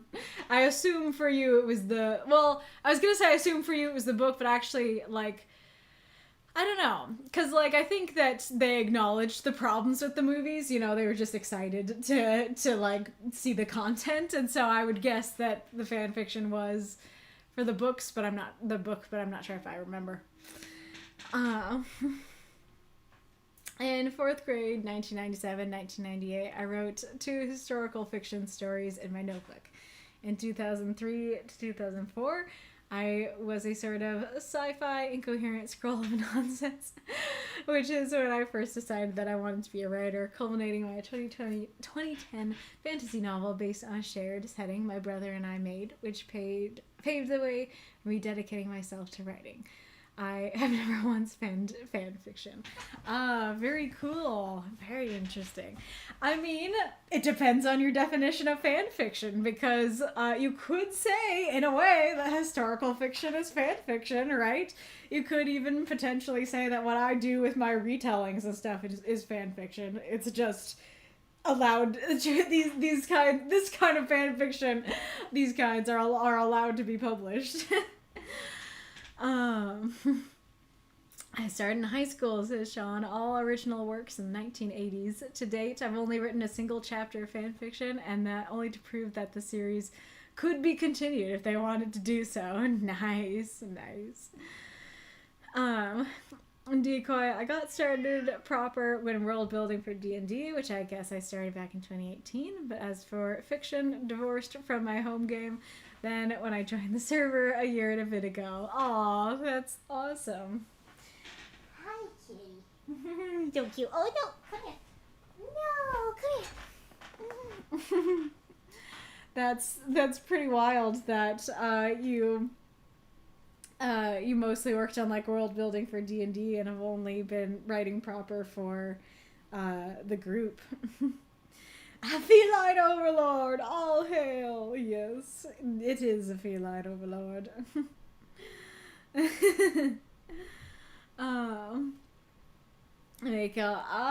do not know when exactly I started writing. I was young, though, and most of it was some variety of quote-unquote fan fiction. Writing stories with video game and cartoon characters. Tried making a writing club and dragged as many family and other adults into it for a collaborative writing project. So yeah, so young I can't remember. And fanfics. That's great. You tried to make a writing group before you joined this writing group. I'm just imagining little you going around school passing out flyers and nobody wants to join, and so you're like, Mom, Dad, you're doing this with me.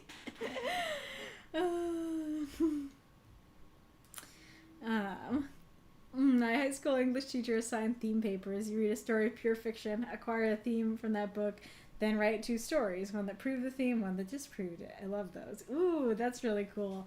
Not quite the same, but in my rhetoric class, we did have, I think it was like a thesis and an antithesis assignment where like you came up with an argument, you know, to get up in front of the class and give, and you wrote a speech about it, and then you had to argue the exact opposite. That was pretty fun.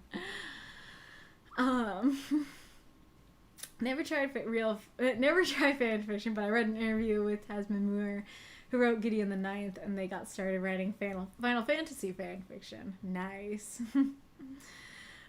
46 this year. Nice. Second grade, I wrote a terrible 2-page fan fiction about the Magic School Bus. Nice.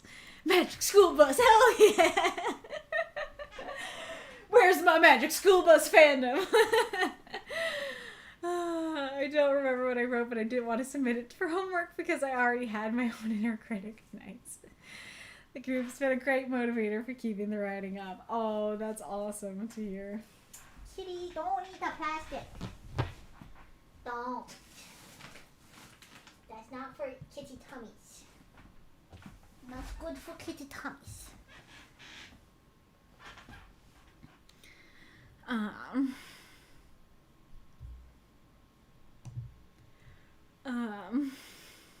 I can only remember bits and pieces of my childhood, but reading and writing are still pivotal parts of my life. That's very fair. It's hybrid in that you play by post, but you still roll checks. Interesting. Haley's crossing the streams. What stream was I crossing? I'm not sure what. Oh, you mean like you couldn't do the role playing because you're too much of a control freak as a teen? Interesting. Yeah, historical fiction is IRL fan fiction. Mm-hmm. Wizard of Oz is an isekai. It is. Uh-huh. Homer technically wrote fan fiction of the gods. Shakespeare wrote fan fiction about the royals, and I think somebody else said it later, but Dante wrote fan fiction about the Bible, and so did Milton. Something that I can't remember if it was like something that the teacher would say or something that my friend's sister would say, but there's like weirdly complicated parts of this, but basically I think it's like 2 different classes. I don't know, it doesn't matter that much, but there were my English teacher from high school. She used to have folks read both Dante and Paradise Lost, but she took Paradise Lost out of the curriculum, so we didn't read it. Which, like, I don't know. I forget what it was replaced with, so I might have liked the replacement better, but I'm kind of mad that was the case because I need to read Paradise Lost for my retelling of Frankenstein, and I could have already done that years ago if we had that in the curriculum. And we did read Frankenstein in high school, and I presume that's part of why I mean, I don't know for sure, but that might have been part of why Paradise Lost is in there too. But anyway, so it was either something that I heard that, you know, the teacher used to say, or something that my friend's sister would say in that class, that it's like, Dante is like peeking over the fence of heresy, and Milton has like one leg over the fence of heresy. Anyways. Yep, Dante wrote biblical fan fiction, but everyone he hated in hell. Talk, a true writer. That's all. I think I've asked midstream questions about this before, but that's always funny to me that there's like shirts that you can get that are like, don't piss me off or you might end up in my book. And like, I don't work that way at all. Like, if somebody, I mean, I don't know. I guess it's possible that, like, if something sucky happens to me, you know, while I'm out and about, that maybe I might want to write a scene to, like, process my emotions about it. But in general, if it's, like, if I have, I don't know, a mean uncle, that doesn't compel me to write about my character having a mean uncle, you know? I write fiction to get away from reality, not to stick reality into my fiction. And so, like, it is interesting to go, well, Dante was the original person who did that. And he did it to the highest extreme, where it's not just like, oh, you know, you're a person I don't like, so I'll make you a villain in my story. I'll literally put you in hell. Oh, crazy. Dante, Milton, Bunyan did it. It's fine. Pilgrim's Progress is really good.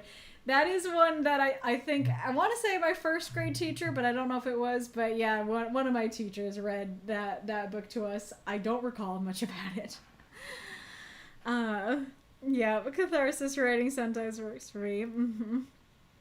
I have 3 characters, I have 3 of my issues, yes. Yeah, that's more like how I do it, is that, like, I give my characters my issues, sometimes intentionally and sometimes unintentionally. Not so much that it's like, oh, I met this specific person in real life, so now this specific person will go into the book, you know? Hey, have you ever read The Sorrows of Young Werther by Goethe? It's one of the books. I assume you mean the creature. I assume you're in the camp that calls him Adam. For a second, I was like, Adam? Are you talking about Adam and Eve? Adam? How do you know what he read? And why would he have read that? But yeah, one of the books the creature read. Yeah, I need to read all the books that he read. Interesting side fact from one of Dante's letters to his patron. He addresses his patron as Le Grand Khan, which translates to Big Dog. That's great. That's great. Gotcha. Yeah, you say you do call him Adam. We're talking about isekais over in the other chat. Yep.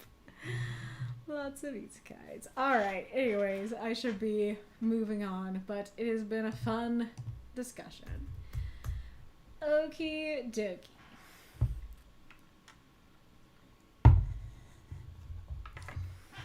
The Stoat at the End of the World. Mortal Kin, Monir, by Spectre. 340 words. Monir had expected a lot of things. Sitting in an infinite bathhouse with a roughly human-sized stoat doing rum shots out of walnut shells had not been on that list. So, any questions? The stoat asked, slightly nasally. So many, Monir muttered. I understand. Even in a warm bathhouse, you sometimes have to confront a talking stoat while your body wastes away with an arrow in your chest. Monir vaguely remembered the arrow. He'd been shot in the chest by a pecker, an arrow designed for piercing chainmail. He looked down at his bare chest, a gaping red wound in his flesh. Water waved around it, masking the pain. As he watched, the water slowly crept up his body. Am I dead, then? Monir asked. Ish. The stoat did another rum shot. Also, you're high on medicinals right now, but for good reason. That arrow hurts. We'll see if your friends can get you back. It's looking good so far. Where exactly am I? Oh, loaded question. Physically, you're in a pile of hay. Mentally, you're hallucinating a humanoid stoat doing rum shots. Monir had to admit that this was probably the most self-aware hallucination he'd ever seen. Partly, he was glad that this was only a hallucination. This entire situation was far too absurd to be real. He shifted his body in the water slightly and felt it brush up to his shoulders. Looking down, he could see that it was rising higher and higher, touching his chin. Oh, you better get out, the stoat said. You don't want to go under here. What? Water seeped into Monir's mouth, cutting him off. I thought my friends are... They're lowering you a rope, but you still need to hold on to it, the stoat replied. Grab that proverbial rope. Monir gritted his teeth, squeezed his eyes shut, and reached up. His hand closed around something. He grabbed it with the desperation of a drowning man and pulled.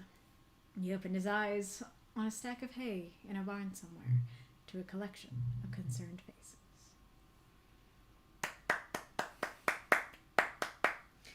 Throw up those moths and monsters. Cheer for this story if you loved it. Okay, Spectre's questions. One, I initially tried to imply the prompt more than say it. I was hoping that the absurdity of the situation would be enough to convey that this is a place that shouldn't exist.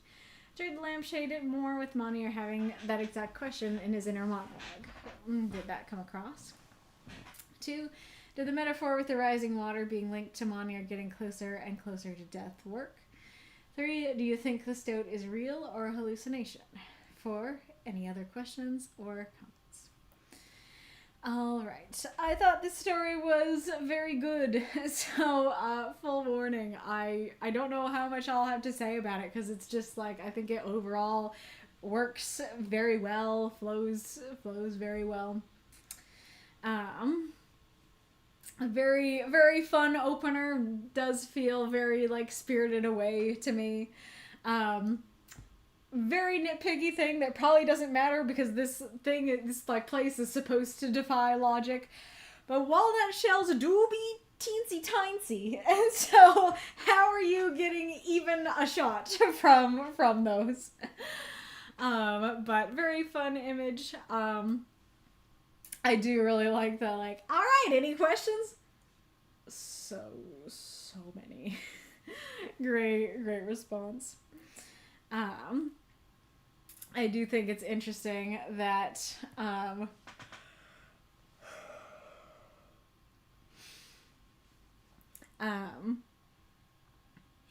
that, like, the stoat is just very honest about, like, oh yeah, hi, FYI, you're dying.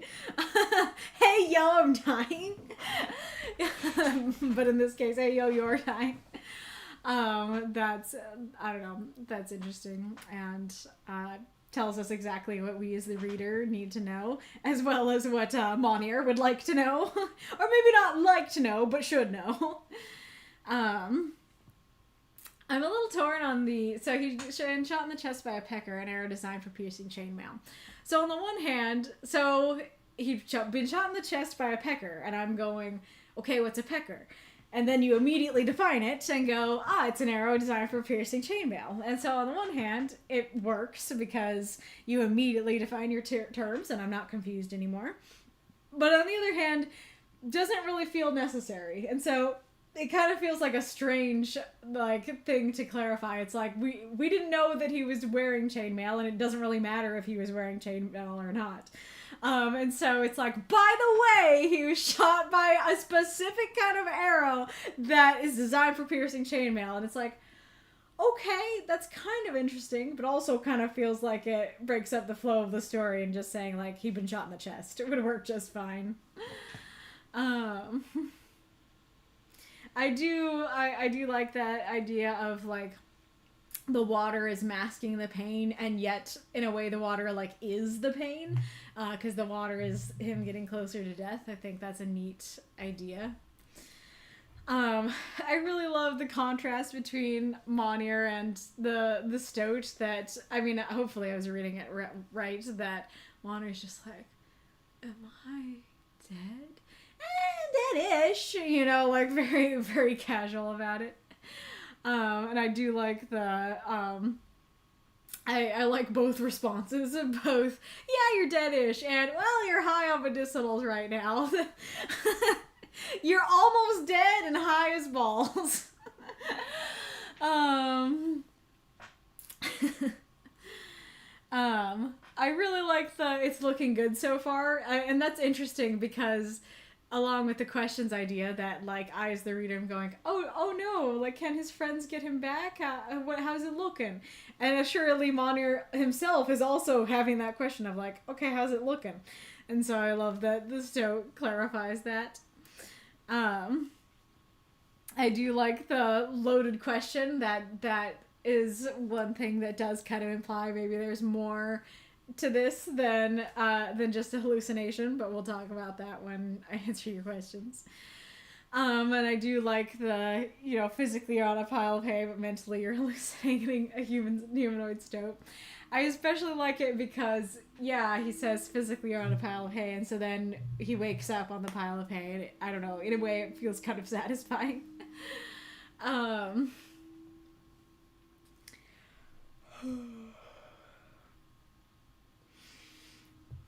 And then I like the water rising higher and the stoat being like, oh, you should get out. I think that's cool because it's like, yeah, you're in this hallucination dream world, and like a lot of the times it feels like you have no control in your dream.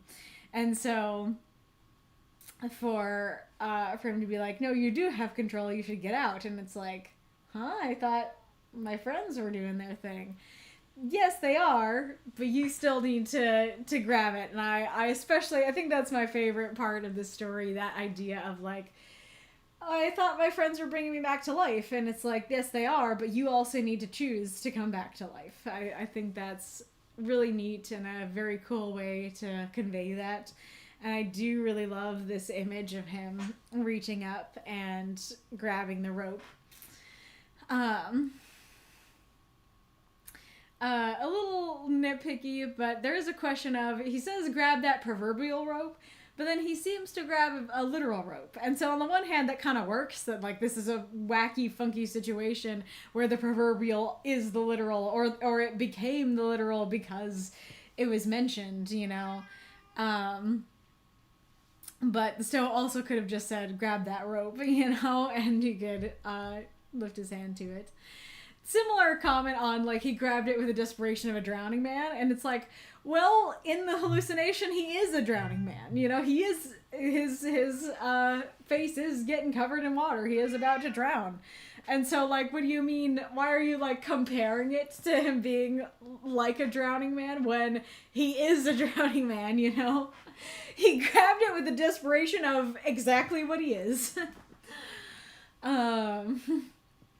And then, like I said, I really like the ending. I think that's very neat. Meow, do you want out?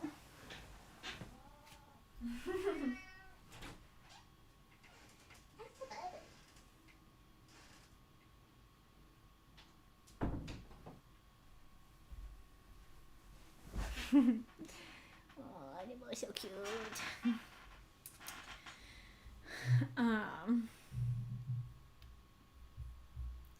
Okay, so I initially tried to imply the prompt more than say it. I was hoping that the absurdity of the situation would be enough to convey that this is a place that shouldn't exist. Tried to lampshade it more with Monier having that exact question in his inner monologue. Did that come across? So when I started reading this question, you're like, I tried to imply the prompt more than I initially tried to imply the prompt more than say it, implying that that you did end up saying it, and I was like, you said it? I thought this was like implying it. So it did still have the vibes of you implying it, and it worked perfectly well for me. I think where exactly am I is what you're referring to. It's interesting that you call it his internal monologue, because I thought, like, it's weird because I was gonna say, like, I thought he was saying all these things aloud, but this is happening in his head, so anything he's saying out loud, I guess he's saying in his internal monologue. So interesting. Yeah, it worked for me that he said it out loud. It obviously did not stick out because I still thought you implied it. And I really liked the stoat's response. The metaphor with the rising water being linked to Monier getting closer and closer to death worked. That was definitely one of my favorite parts of the story. I think that's a really good metaphor for that. And I think it's also cool because it's not like the situation isn't dangerous, right? He's in a bathhouse. It's very nice and warm, and like you would be tempted to just continue to sit here and lay back, rather than him dreaming that he's like, I don't know, sitting on the sand of the seashore, and like the waves keep getting higher and higher as like the tide comes in. You know, that would feel a lot more like dangerous. Or he could be like on a raft or a boat that's sinking or something. Like the situation could be very dangerous to go along with. Literally, he's close to death. And so I do think it's interesting and evocative that you pick something that's like, warm and nice and inviting, you know, kind of water. Did you think the stoat is real or a hallucination? So I thought it was a hallucination because the stoat themselves said that they were a hallucination. But the fact that you are asking that question makes me think it's real. So the things that did make me wonder, maybe there is more to the story, maybe this is more than a hallucination, were, loaded question. And so that is kind of saying, there's something I can't tell you, you know, I don't want to tell you, you know, and then, so I'll tell you only the aspects I can. And then you don't want to go under here does kind of imply that maybe like there is a realness to it enough that if he goes under here, it's bad, you know. And so,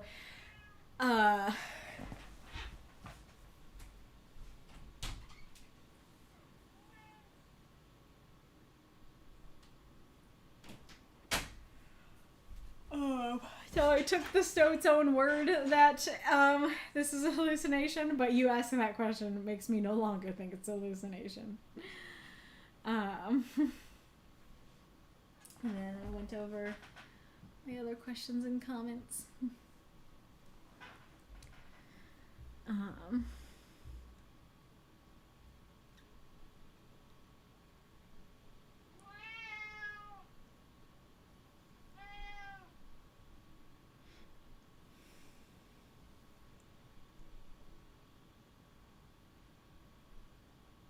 You're gonna have to do a lot of shots to get a buzz when they're half a walnut sized. Yes, exactly. Thank you for the cheer, Magistrate. I now have a teeny Houdini in my lap. Yay, he is the terror that flops in the night. He is the pebble in the slipper of calm. He's the teeny Houdini. Is this a cat? Only really matters that he took an arrow to the chest. What? Oh, like not what kind of arrow, yeah.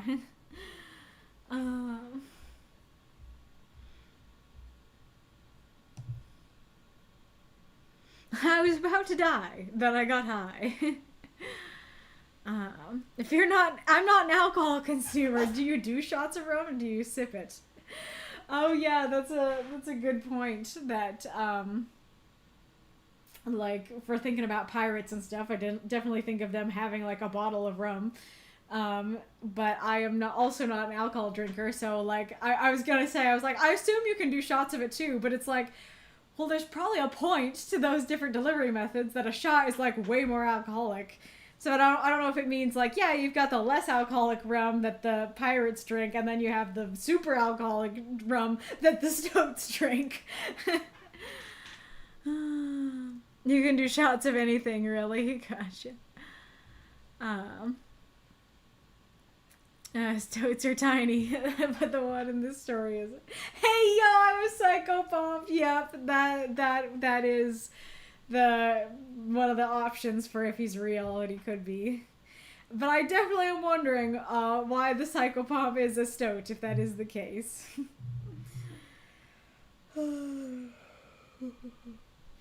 Typically rum is sipped, sometimes like the classic rum and coke, but like Baker Kemp said, anything can pretty much be a shot. So I guess it's kind of like, not everything can be a whole glass and sipped, but everything can be a shot. This confounds me. What's the purpose of a shot? Sometimes to slow people down or speed the process up.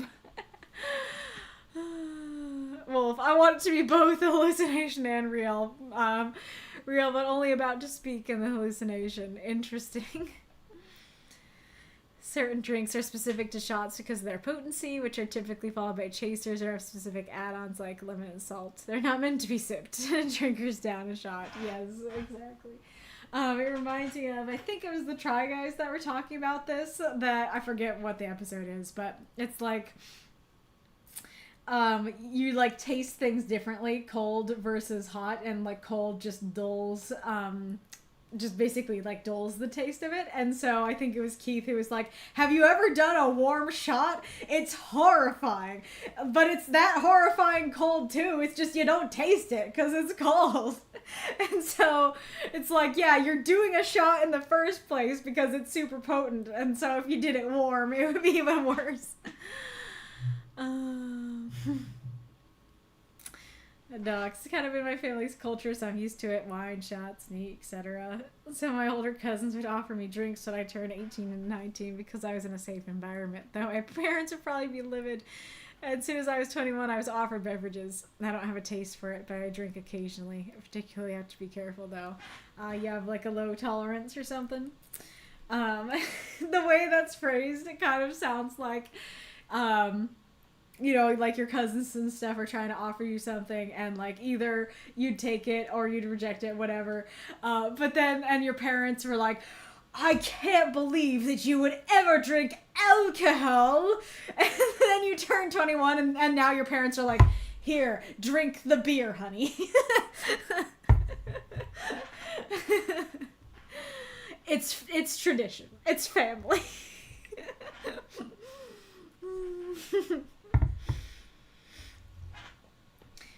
It reminds me of like the idea of like that there's like a couple that are not married and you're like, oh, you can't have sex, disgusting. And then the minute that the couple gets married, then like the parents and grandparents are like, where are my grandchildren?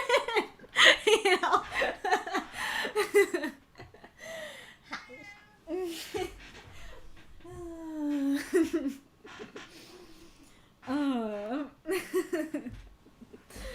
Mr. Cole, first name Hal.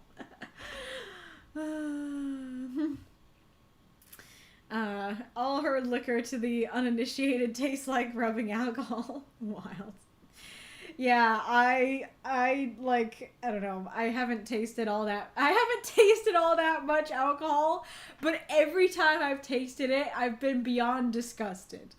And like there is even my mom bought like a non-alcoholic beer recently, and she was like, oh, like this is so smooth and nice, I think you'd really like it.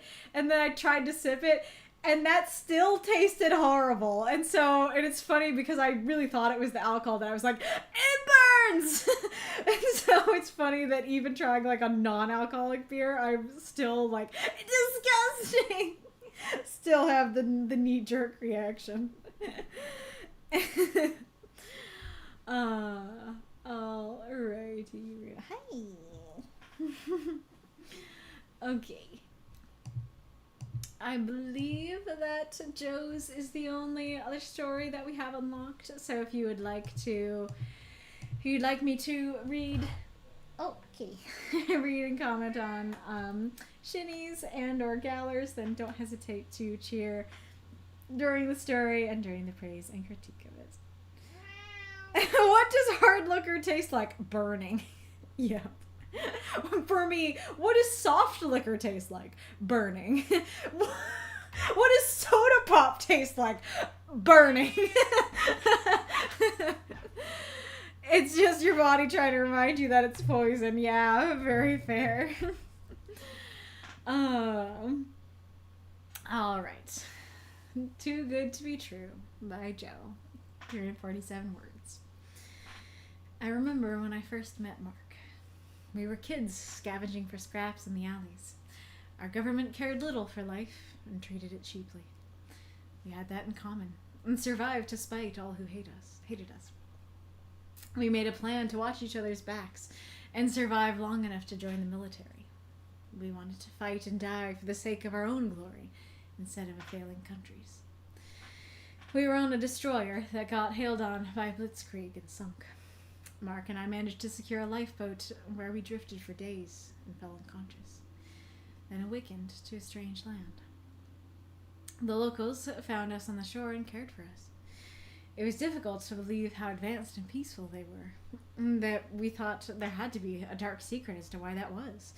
Drugs, enslavement, weapons, anything to prove corruption. When we found nothing, Mark and I had different reactions. I finally felt like I could let my guard down and let it stay down. He kept looking and came back to our room sweating, muttering, more afraid each time. It was too much. We got into an argument. I didn't want to be afraid anymore and told him that being afraid of our past is what's going to ruin this place, ruin us. But he still didn't get it. He told me he didn't know how to join me in this world. I told him this place can help him get there, and that I'm still here, no matter what. We went to sleep, but only I woke up. I now stand over his body in the mortuary, knowing he was killed by fear. We never knew a country like this could be so kind. And the conflict inside of him was a fear of uncertainty. Fear of being betrayed again versus ruining something good. I don't blame him.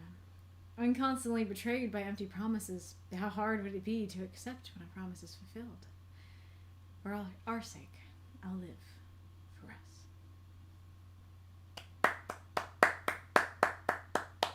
So those moths and monsters, cheer for the story if you loved it. Also because of the interdimensional toilet talk. Oh, that is great. Love that. It's a TARDIS porta potty. A Doctor Who theme, but farts intensifies. That's not a TARDIS, that's a TARDIS. Nice. You say farts intensifies like the Doctor Who theme already has farts in it. Does it? I don't think it does. I mean, it has wacky, alien noises, but I don't think they're fart noises.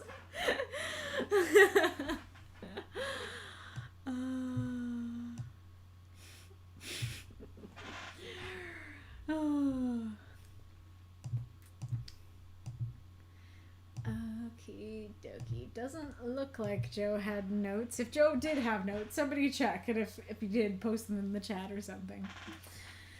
Okie dokie. So FYI, I did review this one, so apologies if I'm just kind of going over what I said in my review. But I enjoyed the story. I found it very interesting and thought-provoking. So first of all, I like that you managed to keep the whole story really centered around Mark. That I think I felt kind of weird when I started the story, and it was, I remember when I first met Mark, and I was like, okay, interesting opening. I don't know how to feel about that. But then by the end, it makes a whole lot of sense that it's like, yeah, I don't know that it's actually a eulogy, but this kind of has the sort of, yeah, it has a sort of a feeling like a eulogy, like, yes, I knew Mark, and here's who he was and what he was like, and so starting with that works very well to give us the topic sentence of, hey, here's what the story's about. And so I think that works well. Simply but well described of their childhood on the streets and stuff. I really like your phrasing of, our government cared little for life and treated it cheaply. And I like the, we had that in common. Like, this is how we met. This is how we became friends, One of my critiques for the story, maybe my biggest one, is just the fact that, so we made a plan to watch each other's backs and survive long enough to join the military. Okay, so like joining the military is the goal. It's good. This is what you want. Okay, why do you want that? Well, we want to fight and die for the sake of our own glory instead of a failing country's. Well, military very specifically is fighting for your country. And so, like, sure, maybe there's an element of like, oh, we're going to join the military, but not for our country, just because we want to fight, and we will get glory out there. Oh, kitty. Oh, no. Oh, no, baby. Oh, yeah. Okay, there you go. But still, like, when you say, yeah, I really want to join the military, it does read like, yeah, I care about my country and I want to fight for it. And I guess, like, if you found a soldier out in the battlefield and you were like, yeah, what are you fighting for, Timmy? And it's like, well, it's not America, that's for sure. It's like, okay. Well, I guess, like, that would make more sense if they were drafted, but the fact that it's like, if you're like, okay, like, if Timmy's like, yeah, I was really excited to join the military, like, I have wanted to join since I was 12 or whatever, and then you're like, oh, like, okay, what are you fighting for, Well, it's not America, that's for sure. It'd be like, why are we so interested in joining the military then? Hi. You want out again?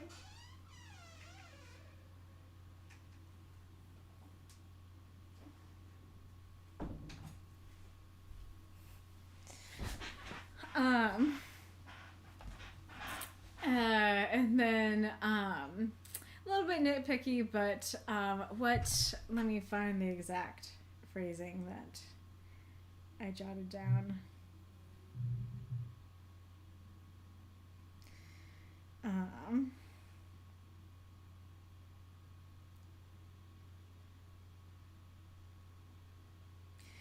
That got bombed by Blitzkrieg instead of hailed on, bombed. Could potentially flow a little more smoothly. Oh, ad incoming.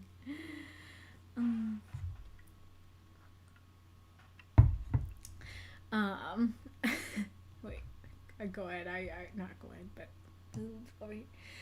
The synths are just replaced by farts. The farts are turned into the notes of the theme song. The theme, but farts. Those messages had very much the Cusco's poison for Cusco. Farts in the theme song of farts. So it'd just be like, you know, I don't know if I can do it.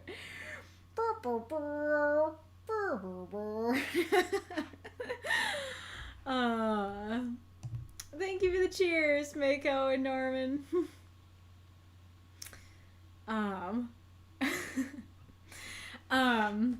So I was gonna show you guys. Oh yeah, I didn't actually answer the midstream question myself.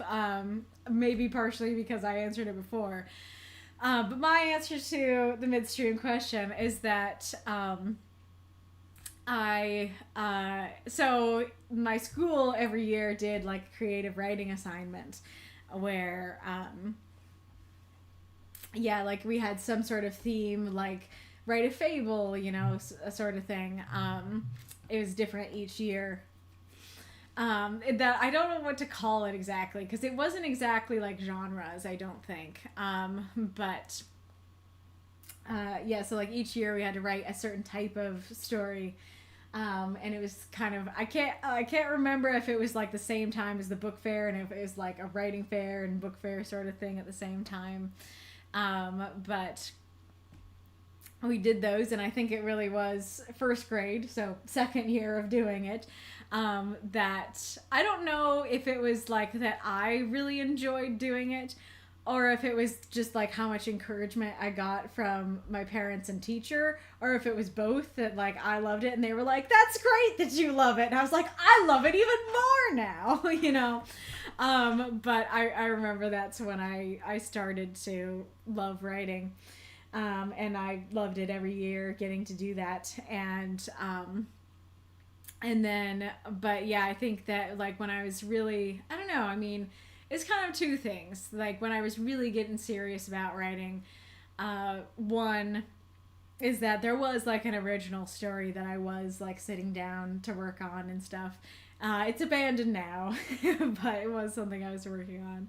And I went to like writing camps and like summer camps sort of thing. And then I started writing fan fiction, and I really felt like I learned a lot of skills from that. And so yeah, that was part of what, you know, when I got serious about it as I was writing fan fiction. And what I wanted to do for the ads is I wanted to do a show and tell and show you guys the stories I wrote in like first grade and stuff, because I still have them. At least show you like the covers and do a flip through. But I only have a minute left on this one, so I might not show you this time. But remind me, if I don't do it this stream, remind me next stream to show those off. And that also reminds me that, so I've been really behind on getting the streams, the VODs posted, because like I have them all, like they're okay. But just the problem really is the timestamps, that I have to sit down and do the timestamps. It's funny because like Benji told me like what to do for the VODs, and he was like, you know, don't bother with the timestamps, and I was like, but like they're super helpful to people though, and he was like, they're more work for you, you know, so like you don't have to do those. And so And so, like, I didn't really get it. And, like, yeah, like, it is more work, but it felt worth it, you know, because they're very helpful to, like, navigate and everything.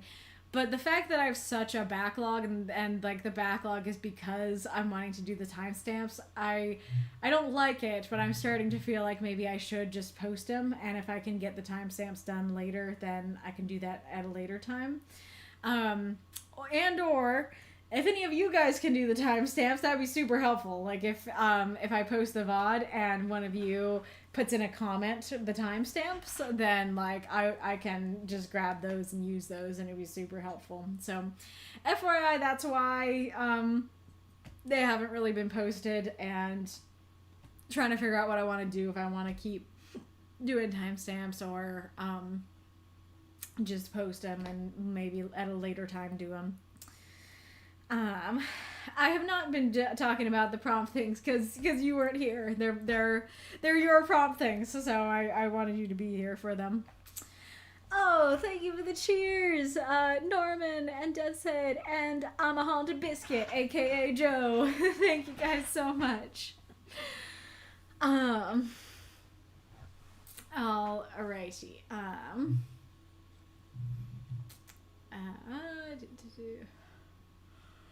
I'm very curious.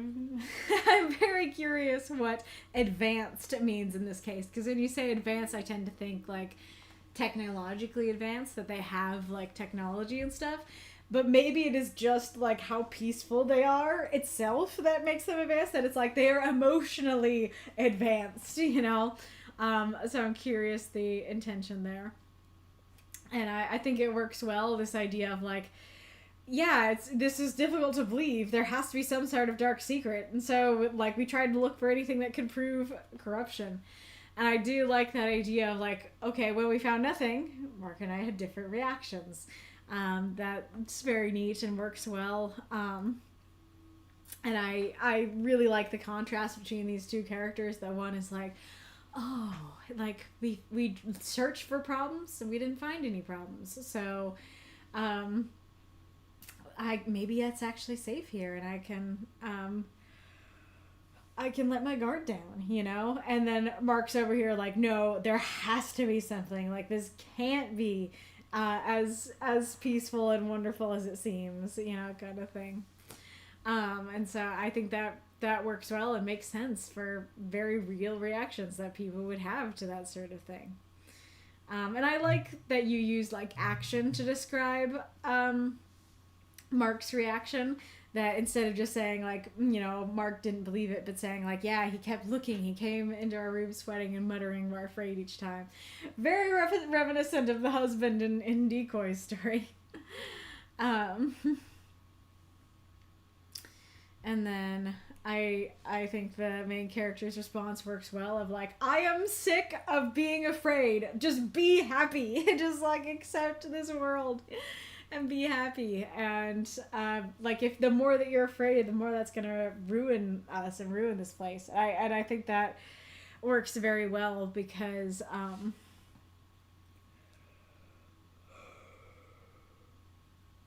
that can be the thing, that you're having this night, you're in this nice peaceful place, and it's the very fact that you're afraid and what you do in that fear that can cause it to no longer be the peaceful place that you want it to be. I think that works very well.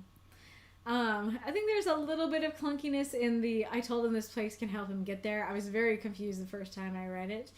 And I think part of the clunkiness to it is, like, yeah, he didn't know how to join me in this world. That it's like, yeah, I'd like to be able to join you in this peaceful world, but I just can't. I just don't believe it. And so he's like, yeah, I want to join you in this world, but I can't. And then the main character is like, if you join me in the world, it'll be okay. If you join me in the world, you'll know how to join me in the world. And it's like, he just said he doesn't know how to join you in the world, you know?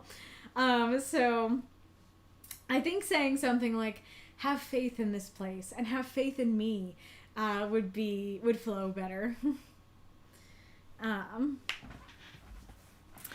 I do like this idea of, I mean, it's a very sad idea, but, you know, for the story, I think it works well, this idea of he was killed by fear, and I like it being called out so directly that you know, whether it be that it caused him to have like a stroke or a heart attack or something like that, his fear caused him to not wake up. And I think there is something very deep in this story and this idea of that oh, I just lost my train of thought. That, you know, being afraid that the place isn't good enough is what causes the place not to be good enough, you know? That it is that idea of, like, fear stops you from living, sort of thing. That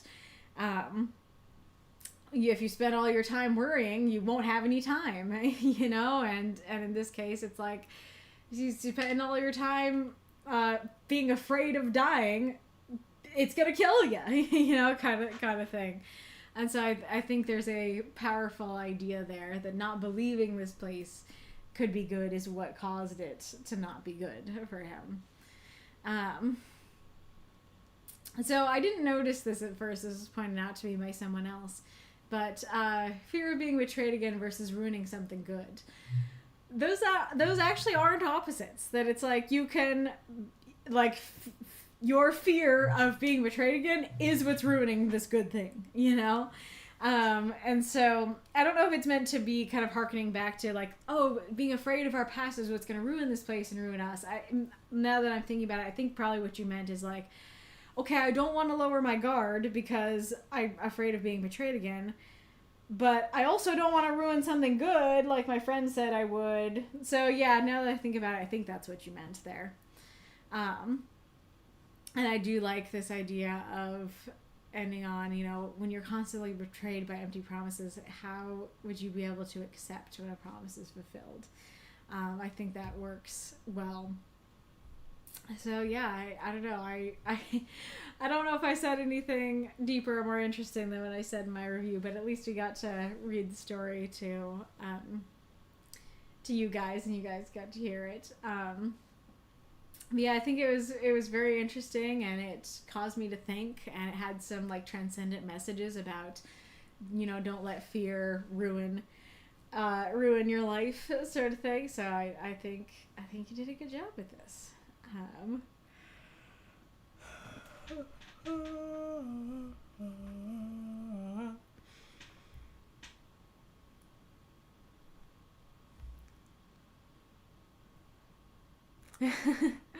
Say AFK for man. To answer your question, yes, Houdini is our newest feline overlord, about 8 weeks old.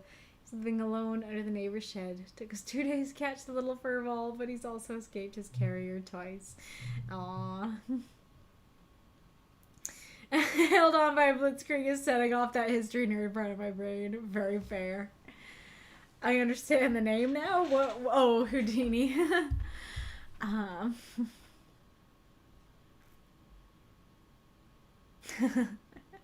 Though this is a different topic, but I feel like it's also an interesting topic, so I'll still read it. I was going to mention that several people who write isekais have the locals on the other world using Earthisms. It breaks the immersion whenever I see it. Things like thumbs up or calling someone Benedict Arnold. See, that's the thing. Like, on the one hand, I can totally, like, understand and sympathize with this, and I do think, like, the more you try to make the world its own and not use Earthisms, the better. However, like, go watch some of Etymology Nerd's shorts, and you'll find that there is no way to avoid Earthisms. Because, like, the one I watched recently was him saying, like, oh, like, okay, so, like, Marathon is named after a city, but did you know that there are so many things in our, like, common vernacular that are named after like, Greek cities? And then he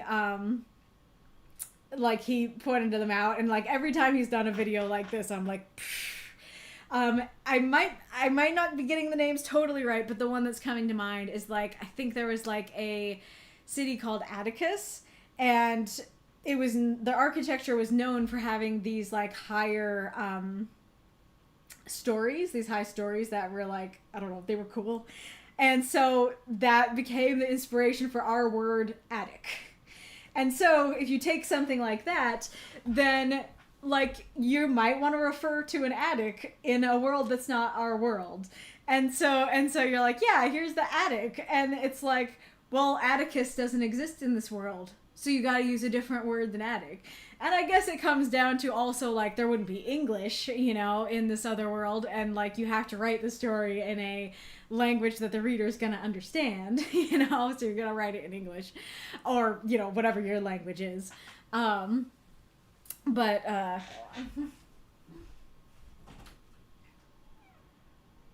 here. Come inside.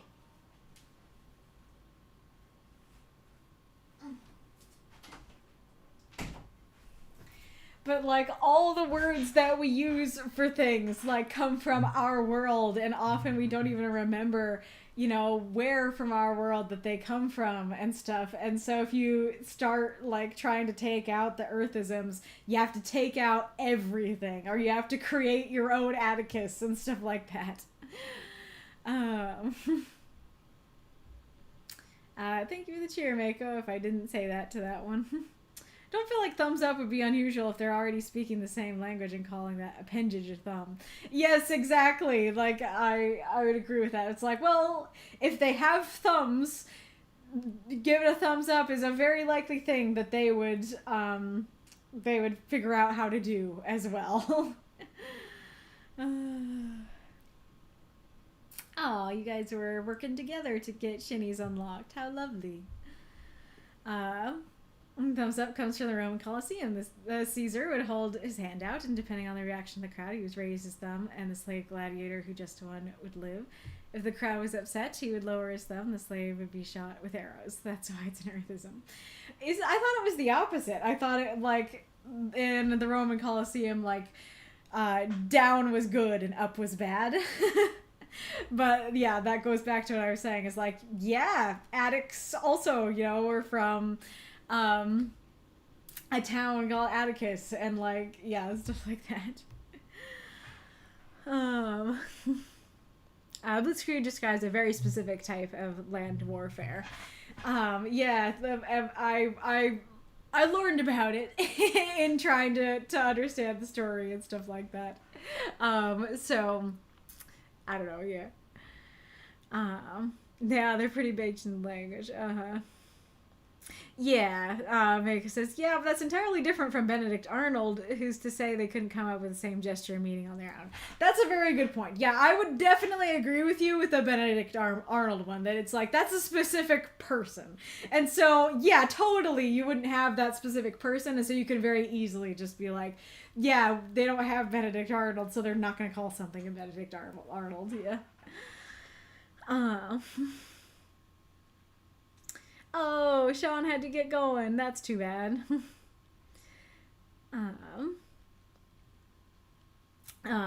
Okay, good to know about a potential person to raid.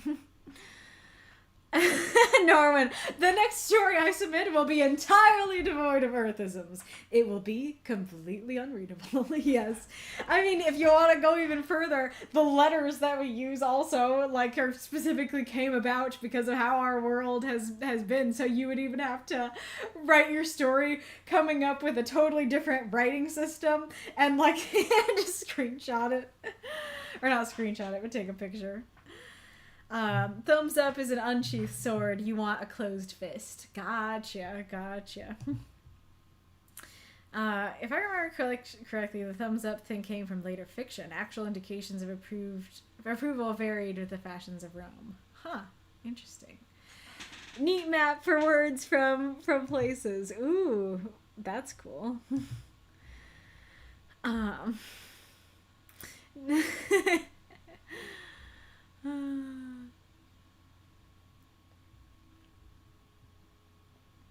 Aw, I used to do timestamps. It actually took away from my enjoyment with stream, so I'm retired now. That's very fair. Yeah, FYI, if anyone's like, I'd like to do timestamps and I don't think it'll ruin my enjoyment of the stream, or I'd like to try it and I'll stop if it does, do feel free to. Though I don't think that you could really do it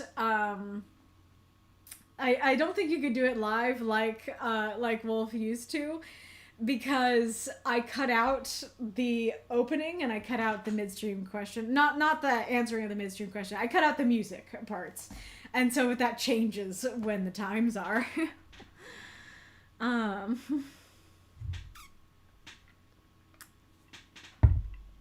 There you go. I don't think it's up, bad, down, good. It's a misunderstanding of who the thumbs up is given to. It seems more likely it was being given to the victor, as in to say, go ahead, kill them. Kill him. I'm just theorizing I know nothing. Fair. Alrighty. Rue. Thank you so much for submitting, Joe. And thank you all for unlocking Shinny's story. If you guys want to unlock Galler's story, make sure that you cheer during the praise and the story, or the praise and critique of the story.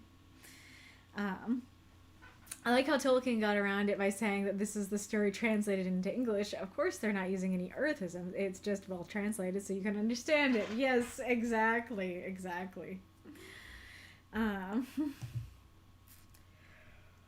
Very fair.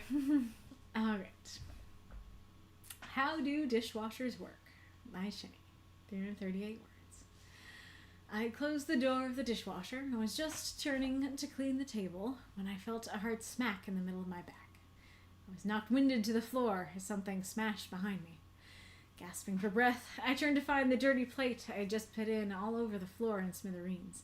Baffled, I staggered to the dishwasher and opened the door to find an octopus in sunglasses, shaking an angry tentacle at me. "You're supposed to rinse first, darn varmint!" He growled in what I can only describe as an offensively hillbilly accent. He then grabbed the door and shut the dishwasher from the inside. It naturally took a few minutes to process this. Up until now, I'd never so much as seen a live octopus, let alone found one in my dishwasher. Wearing eye protection, no less. I hesitantly opened the dishwasher and peered inside. No octopus, just a saucepan and a few cups. I opened the door wider, removed the bottom rack, and stuck my head further inside, feeling for the back wall. I felt solid metal. There was nowhere for a cephalopod to hide. And then it happened. I slipped. Head, body, and feet over each other as the door slammed shut, leaving me cursing in the darkness. There was a small beep. Uh-oh. I took a deep breath just as jets of water doused me from all sides. And then I was falling, and there was light. The back of the dishwasher had opened, and I was shot into the midst of an underwater rainbow. Shoals of colorful fish swam panicked out of my way as corals and sea anemones danced just below my feet. A wrinkled sea turtle drifted past, its ancient eyes barely registering me. And fluttering by went a gaggle of cleaner wrasses. They were swarming around something gray and shiny.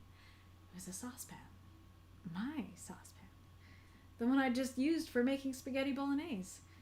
So that's how they work.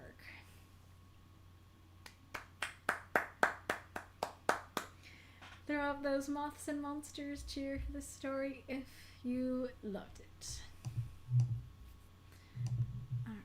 Alright. Shinny's questions. How well is the prompt implied in this piece?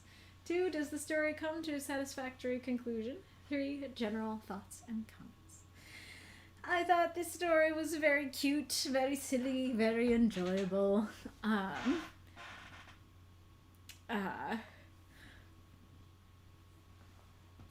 I think it's definitely draws you in by having, like, and I guess that still goes back to the question conversation, which is that, so, you know, I was knocked winded to the floor, something smashed behind me.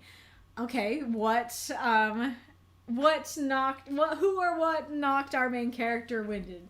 And that is the kind of question that can keep you reading so you can figure out the answer. You can get the answer to that question. So I think the most awkward line of the piece is this line. I turned to find the dirty plate I had just put in all over the floor in smithereens. I was very confused by it the first time I read it. And so I think that, oh, I didn't write down an option. Did I write it down over here?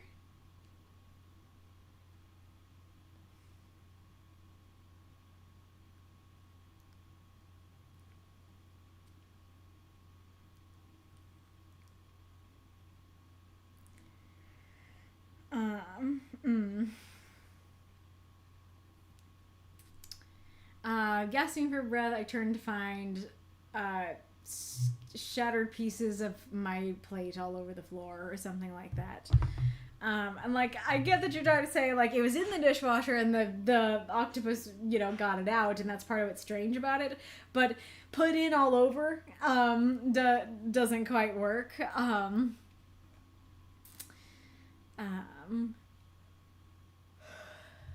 Dirty plate. I mean, even adding the dirty plate I had just put into the dishwasher all over the floor might be a little bit helpful.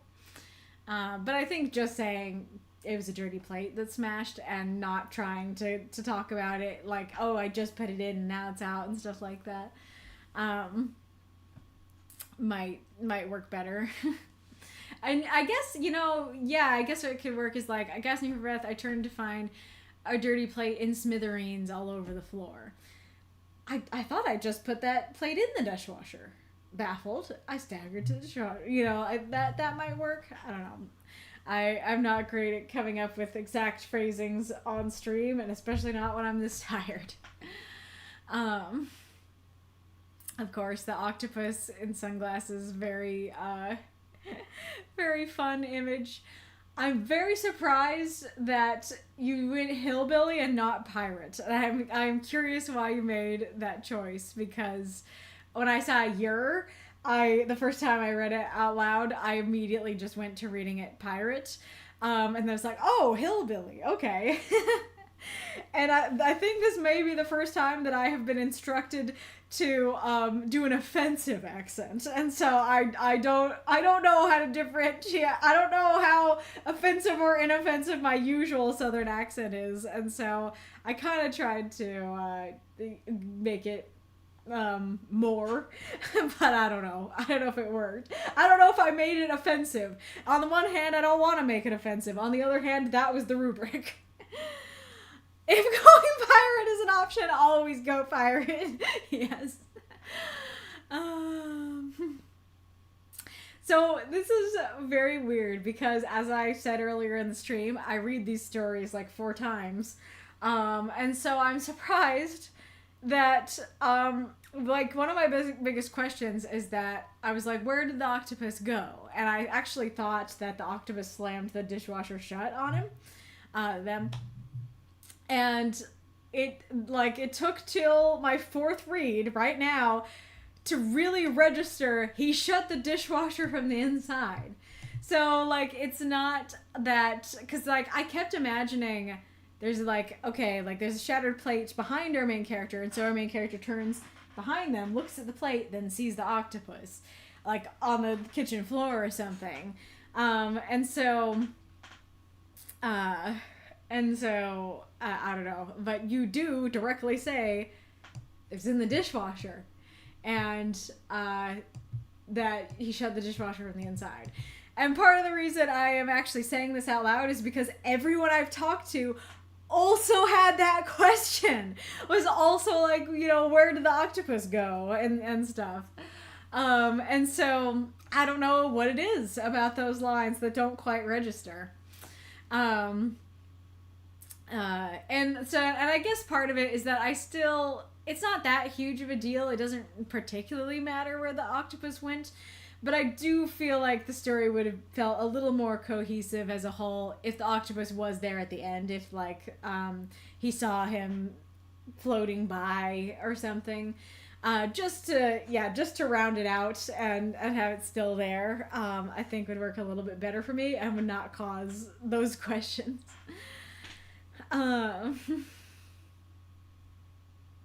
Very interesting idea that they've never even seen a live octopus, like never even at the aquarium or anything like that. I like that the saucepan got mentioned earlier. Very Narnia, like feeling the back and being like, nope, it's solid. It reminds me so much of the kids feeling the back of the wardrobe and being like, yep, solid wood. And I think that works very well. I like you using the word cephalopod there. That just kind of tickled me and added some variety to your word choice. I think in this case, I usually don't advocate for using cliches, but I think just saying I slipped head over heels as the door slammed shut, I think would flow a little bit better than head, body, and feet over each other. And I do like there's a small beep. Uh-oh, I'm about to get washed. I think that's great. And then very cute and fun, this idea of the ocean in the dishwasher. I'm very curious if it's like there's an ocean in the dishwasher or if the dishwasher is a portal just to the ocean. But regardless, it's super fun, and I think you describe it very well. It's interesting because the first time I read Gaggle of Cleaner Rasses, I was like, that's cool, but feels oddly specific. And then, like, the next read, I was like, oh, cleaner rasses. As in, they're rasses who clean the dishes. And that's kind of fun. And I do like, just seeing the saucepan and seeing them, cleaning it and stuff. I'm not sure how I feel about the, so that's how they work ending. It kind of goes back to our title conversation before. So the title is How Do Dishwashers Work? It's kind of interesting because the title is a question, and by virtue of the title being a question, it makes the reader ask that question. And so, in a sense, we're not surprised when we get to the end and it's a response to that question. But on the other hand, the main character was not asking that question in the story. But on the other hand, we can kind of accept that maybe the main character didn't know how they worked or was curious how they worked, and so the very fact that the ending line is that's how they work, even if that wasn't the title, would imply that our main character was asking that, So I don't know. I'm very torn on that, but it is a cute ending. That was creepy. It is a cute ending that it's kind of like, I don't know. I don't think saying it's like a fable is quite right because it's not exactly like a moral, but it is just like, oh, here's our wrap up line. Here's what the story was about. How dishwashers work and stuff. How well is the prompt implied in this piece? It worked for me. I mean, going back to the earlier conversation that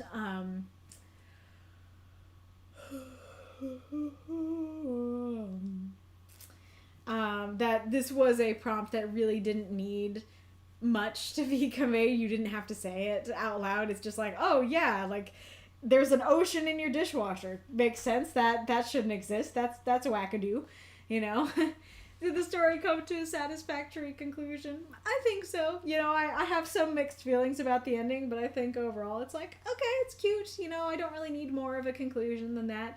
Although there is a slight wonderment about if he can breathe. And so I guess the only satisfaction I don't get is knowing that he lived and knowing he survived his trip to the dishwasher dimension. Quotes from Kaylee.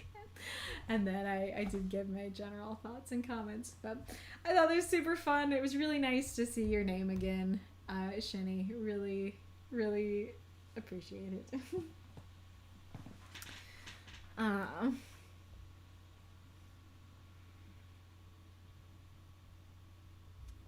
If the fish are eating the food off the plate, wouldn't they want him to not rinse, though? That's a very good point. Hey, yeah, why wasn't he washing the dishes too? Did he quit? Exactly. I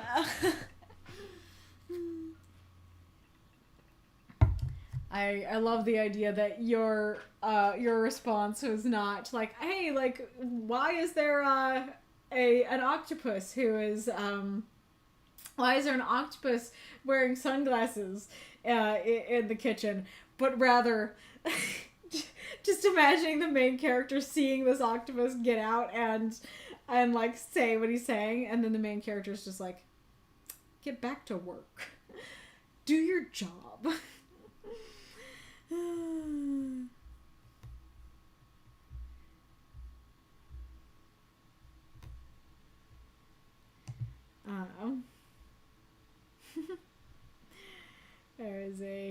a gif, maybe of an octopus that looks kind of southern. Wild gif. At least you didn't get Final Destination. I don't know what that means. Shattered is needed. Smithereens is a fun word. Fair. I'm pretty sure Shinny is asking for something like a Tennessean accent. Lots of goose fronting. I am not sure I know enough about either of those things. Looks like there's a cute...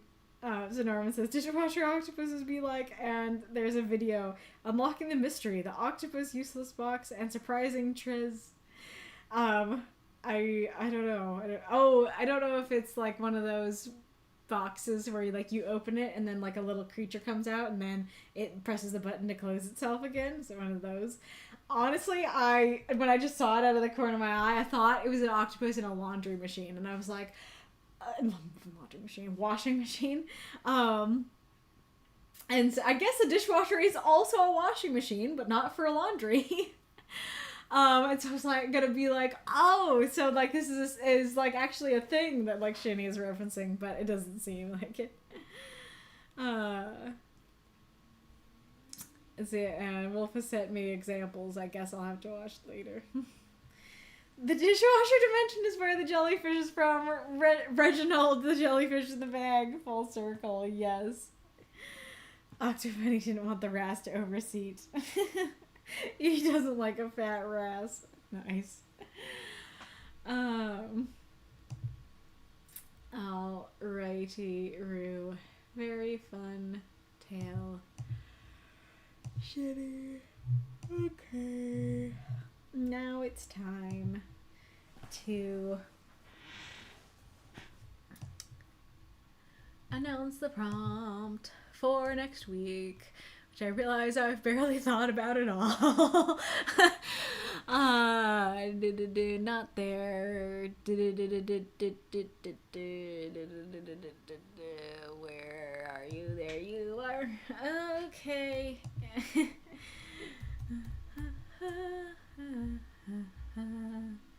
Okay.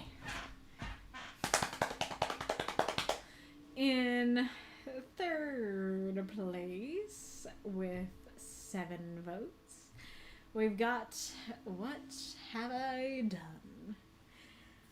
And then in second place, we have a 3-way tie, all with 8 votes, which are I Had a Heart, A Night at the Opera, and If I Had One Wish. All great prompts, not our winner. Our winner, with 11 votes, is I Made That Mistake Once. So this prompt was submitted by Mako Cam, and if I recall correctly, it was inspired by an actual situation. An actual mistake. If I recall correctly, there was like one day in a group chat where we were like kind of jokingly suggesting prompts to each other, that it's like, why are you up at 2 a.m. like but formatted as a prompt and stuff. And then, you know, one of them was Mako saying I made that mistake once, which it seems he decided to make into an actual prompt, and it seems that it was well beloved. Yes, so it conjures to mind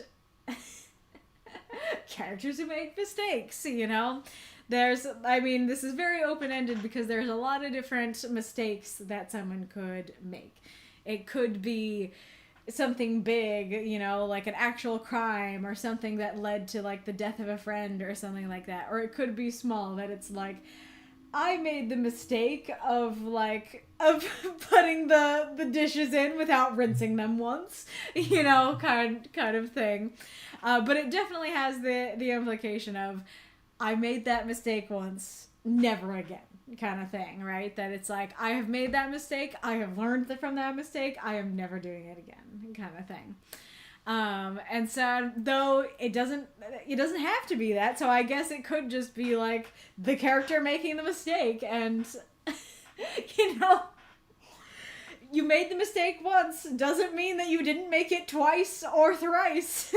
So I guess that one would be a little bit harder to make it clear. Because I guess if I saw a story that was like, yeah, somebody making the same mistake over and over again, I might respond to that story like, that doesn't really feel like it was written for I made that mistake once, though. So I guess you would have to get kind of funnier with it and be like, I made that mistake once, twice, 3 times, 30 times. You know, who's keeping track? Kind of thing. Yeah, kitty. Are you sure you want out, or do you just want me to go out with you?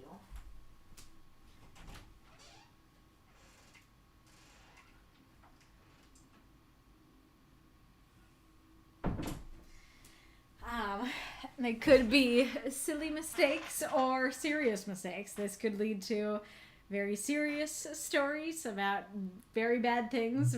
Like either the thing was really bad, the consequence was really bad, or both. Or,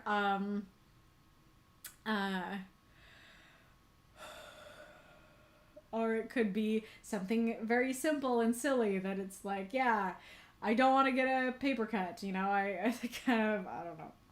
My brain is fried. That it's like, yeah, it's something I don't want to do or experience, but it's very like small and innocuous. Oh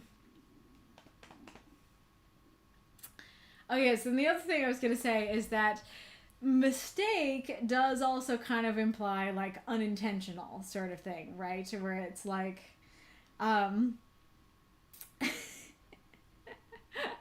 like say a character being like, I made this mistake of murdering somebody once. It's like, doesn't sound like a mistake, Joe. Sounds like a very intentional thing you did. Bad thing you did, but intentional nonetheless. But also at the same time, sometimes people do refer to intentional things as mistakes.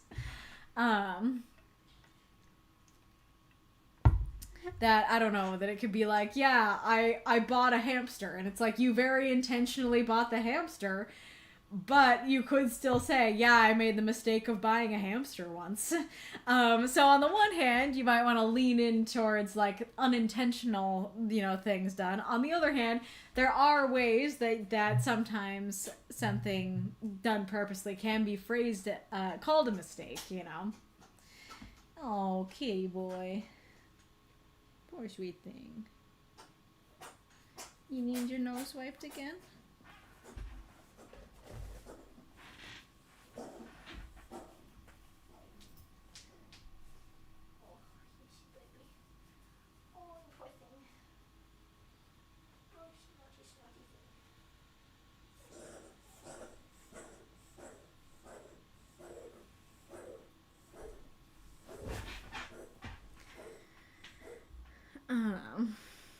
The mistake was thinking it was a good idea. Yeah, that's a good point, that it's like, the thing itself may have been done intentionally, but it was the thinking it was a good idea that was a mistake. Yeah, that could open up the prompt a lot. And I guess, like, if I recall, the real situation it was inspired by, it was a similar thing, where it's like, yeah, this seems beneficial, but there was an aspect in which it wasn't beneficial,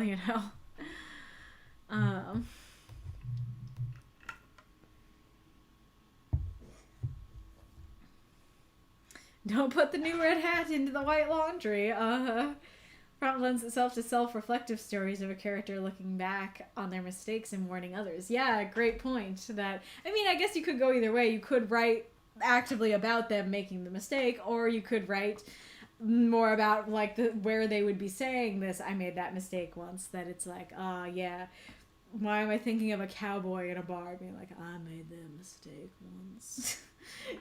Telling the story. My more would mind immediately going towards mistakes that you can't make again because they were lethal the first time. Yeah, that's a good point. I don't know how. I guess that would lean towards like writing about the character in the afterlife, saying like, yeah, I made that mistake once. That's why I'm here. Otherwise, you can't really have your character be like, I made that mistake once, when they died from it. The round also reminds people who make bad mistakes that end up making hilarious stories for others to laugh and mock. Like the well, I can't say that. Oh, now you have me curious. But yeah, that goes along with it. It could be very serious or it could be very silly. It could be very reflective and introspective and like, don't do what I did. Or it could be like, yeah, I did that and like, oh boy, it's a funny story, you know, kind of thing. And solid idea so far says Zanko rescue someone making a mistake he once did. Ooh, that's cool. I thought you were gonna say like he rescues someone and it's a mistake to rescue them, but that I think that's even deeper of like that they're making a mistake that he made in the past. What does the not so private chat have to say?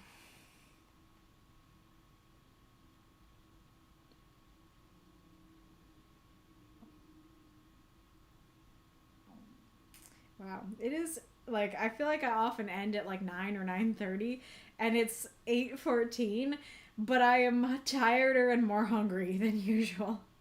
Whoa, there's a skeleton drum rolling. Oh, I've never seen that one before. That's cute.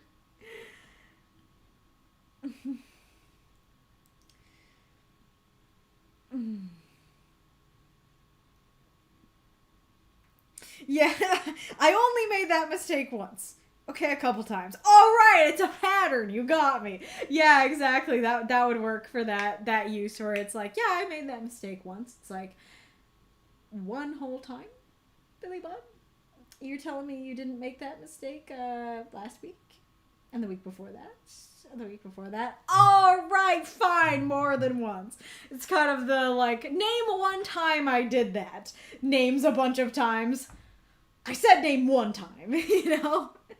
Yeah, that setup would work very well of like, I made that mistake once, and then like the rest of the party lists all the other times that he made the mistake, and it's like, okay, a few times, you know? This town ain't big enough for the both of us. Narrator, actually it was. Yes, I was actually thinking that. I also think Califrac giving advice to Dorgu would work, though. Not exactly sure what it would be. Just a very simple idea. Yeah, very fair. I mean, like, I don't know exactly, but I'm just thinking of, like, Dorgu who, like, wants to go headfirst into a battle or an adventure or something like that. He's just doing something that a knight would do, and Califrac is like, hey, I was and still am a knight, and like I did that when I was a young whippersnapper, and don't do that, you know. But you could also go even bigger than that. That like Califrac and Dorgu overall have this conflict of Dorgu is the idealist who idealizes being a knight in general, and Califrac is more of like the realist or the pessimist who is like there's a lot of like downsides to being a knight, and so you could go along those lines as well of like the mistake was like becoming a knight, or the mistake for you would be becoming a knight, or the mistake would be not going to school, you know, that kind of thing. Gotcha. Gotcha. It's a flashback story. The character he rescues, it's debatable. So it could also be a mistake that he rescued this person.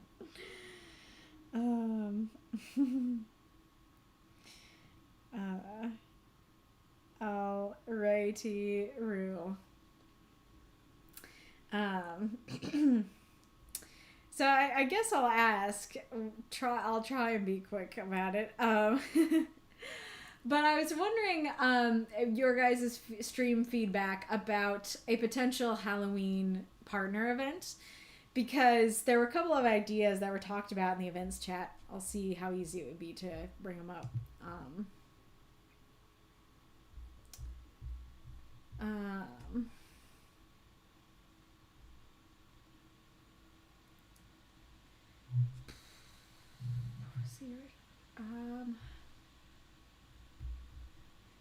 Oh yeah, so I was talking about like okay, hold on.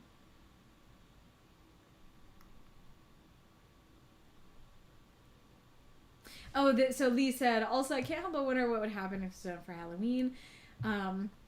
Some authors probably aiming for something scarier, and how much more interesting or difficult it'll be for finishers to complete said scary stories. And then I was like, oh, like that could be interesting. If the starter writes something scary, finish it lighthearted or comedic. If the starter wrote something lighthearted, turn it scary. Or would that ruin the fun of trying to figure out how to end a scary story? So those were my first two ideas for a potential partner Halloween event. Like, so one would be write a scary story with someone, and like the first person kind of leaves it ambiguous, like what the monster is or like certain things about it, and then the finisher has the challenge of continuing to make it scary or deciding what the monster is and stuff like that. Or another idea would be this other idea I said of hey, if the story starts scary, then end it like lighthearted or comedic. If it starts lighthearted or comedic, end it scary. I think either of those could be really fun and really challenging, but there is a big problem with both of them. I'm not good with horror. And so this might be like creating stories that I can't stomach on stream. And so that could be a problem. But there was another idea that got a lot of traction down here, where Norman said, I'm suddenly remembering a short storybook I read as a kid about a haunted house where each story featured a different person who'd gone into this haunted house, and it spanned decades. Each piece was loosely connected to somebody who would find something left behind from the previous visitor decades before, that sort of thing. It's a pretty neat idea, and seeing a spooky time is nearly upon us again, a shared haunted house setting for a story would be a fun collaborative experiment. Luna liked the idea. Spectre liked the idea. Lee said, we need to come up with a unified idea of what the house looks like. Make sure to keep things semi-consistent. But yeah, this is a good idea. And I think that goes along with Death's Head's idea here of like a bunch of people write one section of a longer story, one after the other. And so I feel like I like all three of the ideas, but I feel like this haunted house idea might be the way to go, because it I think would less have the problem of, oh, it's too scary for me to read on stream. At least I hope it would not have that problem, and it would be a different way of doing the partner stories that I don't know yet how well the starter finisher ones are gonna go, because like I don't know if I don't think that any finishers have posted yet. And so if no finishers post by the deadline, that's a problem. And that means that this method was a fail. And so, like, now granted, of course, if everybody posts on time, then great, and it succeeded. But I am interested in trying out different partner methods to see, what people seem to like the most. And so I feel like this haunted house idea might have some merit to it. So what are your guys' thoughts, Do you like the haunted house idea? Do you dislike it? Did you really like, one of the other ideas that I came up with? And like I don't know if we would need to come up with a unified idea of what the house looks like, because I feel like, one person starts the story and they're like, they talk about the character and like the rooms that they go into and what they encounter and stuff. And then the next person writes, and maybe the next person writes about a different room, and like that's fine, and like you can add rooms and stuff.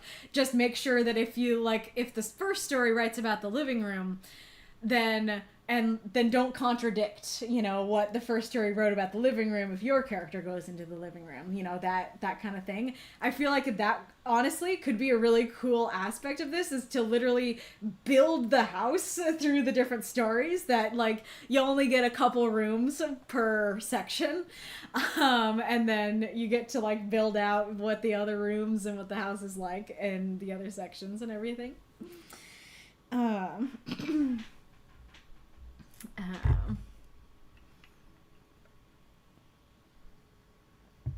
Death said, Rena can approach me with an idea for Califrac getting a visit with the Wanderer, and I like to pursue that idea. So maybe people can choose partners this time. Definitely I'm missing the collaboration with another writer this time. So you are always 100% free to choose to write a story with another partner. If a lot of people are like, wait, I actually really want to collaboratively write with another writer, do let me know, and I could set up another sign-up form. But because I think it was for the spring event that I created the sign-up form and only 2 people signed up, it makes me lean towards, and because when I did the summer, I gathered info, a lot of people were like, yeah, I don't trust myself, or I don't trust my partner, or both. Makes me feel like it's unlikely we'll get more sign-ups for an event like that. And so it kind of feels like I need to just let people choose what they're going to choose. If you want to write with a partner, you're completely free to just approach them and be like, let's write something together, kind of thing. But as I said, let me know in the chat, what people think if you want me to create an actual sign-up. Somebody has to write the origin story for why the house is haunted. I mean, do they have to? I mean, I feel like part of the fun is I guess it combines my earlier idea, is kind of deciding what's haunting the house, because the first story could be could be just somebody arriving and hearing creaks and groans and stuff, and then the next story has them seeing floating candles up there or something, like you add whatever the thing is doing in your sections, and then maybe a later section gets to meet the ghost, or it's not a ghost at all, it's Billy the clown who's hanging out and can go invisible sometimes. I think that not getting because if the first person starts with the origin, that could be interesting in its own right, but I feel like getting to, through collaboration, decide, what's haunting the house could be even more fun. Happy to experiment and be happy to contribute to the Haunted House Unified story. Would we be able to use our own characters for our ongoing stories, though? That is an interesting question. I was kind of thinking not. My first initial thought was not, we just, create this one-off universe and create our own characters for it. But I guess it might not necessarily hinder the story to have our characters go and walk through the house and their experience with it. I guess that leans more into what Lee's saying about needing a unified idea, that maybe we don't need a unified idea of exactly what all the rooms are like and everything, but maybe we do need a unified idea of what time period it's in, or if we want it to be a place that people from different universes can come to, why is that the case? We might need to get a unified idea about that.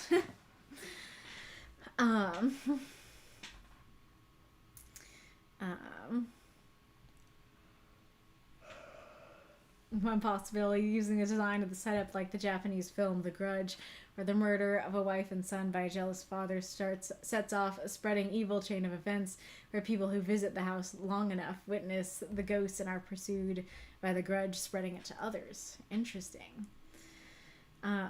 It might require group collaboration if we did it, just to have some overlap so it feels cohesive, or so we could borrow aspects from each other's stories so we could all tie it together. So I feel like maybe I'm thinking of this differently, because I'm thinking of it as sequential, that rather than it being all of us are writing about the haunted house at once, that it would instead be everybody signs up, I put all of our names into a randomizer, and then it's okay, Deathhead, you're up first, you start our story, and then Deathhead gets a week to write part 1. Okay, Mako Cam's next, he gets a week to write part 2, kind of thing. And so you're all building off each other. Cause if we're all just writing it at the same time, I feel I mean, I could be wrong, but I feel like that would be much harder to do. Like, granted, it would be easier in the sense that you would have a lot more time, you know, you wouldn't be time crunched. But yeah, I don't think the house would end up being anything like cohesive, and like you wouldn't be able to do the fun thing where you see like the effects first and then you see what's haunting it later. Like, yeah, now I understand why I think it was Norman was saying we need an origin story, because if we're all writing at the same time, then yeah, like we would need to know exactly what's haunting it so that everybody can write the same thing, you know. So, you know, do let me know your guys' thoughts if you're like, no, I think all of us writing at the same time could work, you know, versus sequential sort of thing. And I guess like if it was like everybody gets a week, there would be limited slots. And so I guess it would have to be like, okay, like here's the sign up, but it's first come, first serve. So whoever signs up first, sort of thing.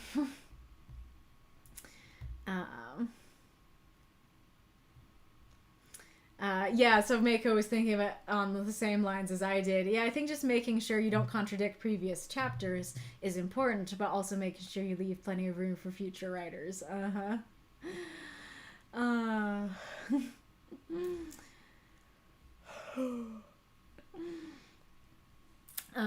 I don't know if I can keep talking during the ad.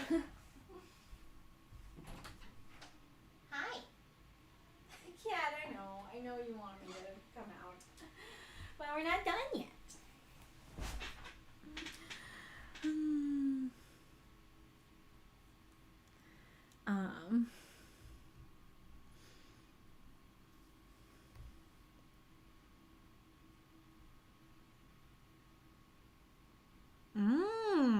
I like that idea, Norman. Oh, did somebody snooze the ad? Yeah, I probably should have snoozed the ad. That might have been better.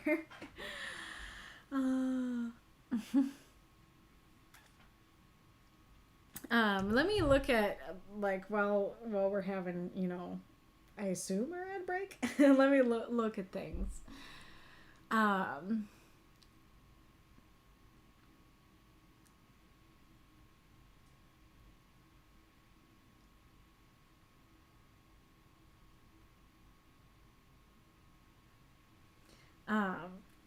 So October and November together have 9 weeks. So that would allow, if we just did, October and November, that would allow for 9 authors to sign up. If and I guess that would have to, that would also have to mean that I get the, maybe we wouldn't have 9 weeks. We might have to have 8, because I need to get the rules and the sign up ready to go.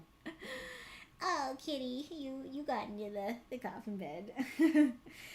But like, so I was actually thinking about this, that I don't love that our seasonal events, I'm never streaming during the right season. That, you know, for the summer event, especially because I often do extensions, you know, for the summer event, I'm not streaming in the summer. I'm streaming in the fall. And so, you know, I'm not as in the mood for summer. I'm really getting in the mood for fall, right? And so it makes me want to push back, like how I think I did the event last time as like, I think it was, I might be wrong. I don't know. I think I was reading the fall stories in December, right? And if I do what I just said, we would be reading the fall stories in December. And that's when we're getting excited about Christmas. And so we're not as in the mood for fall stuff. And so that makes me want to put like the deadline in November, and potentially like put it high in November, so that even if I give you an extension, it's still in November. But that would mean it's even less time, you know. That would mean it would just be like, I don't know, like 6 weeks and 6 authors, which is not a lot. And I think more than 6 people want to participate, you know. And I just realized I'm talking about it during the ad, and I shouldn't have been doing that. I'm sorry. I just got into it.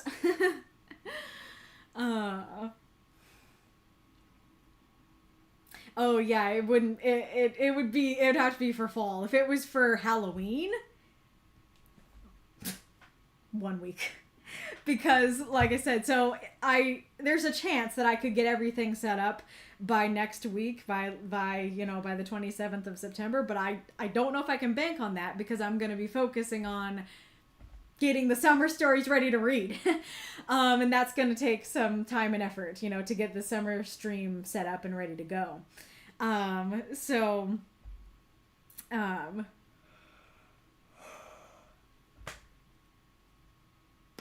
And I just realized I need to give people a review week, don't I?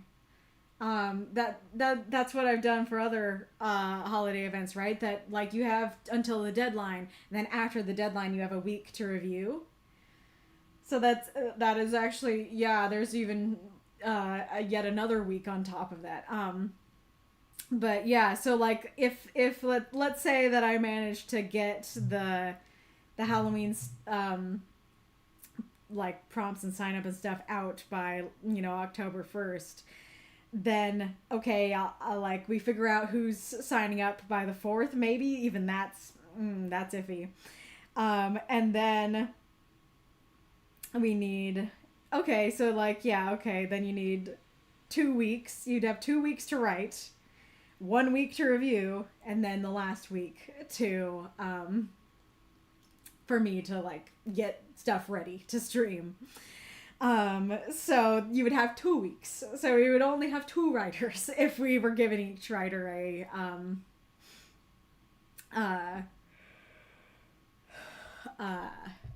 week.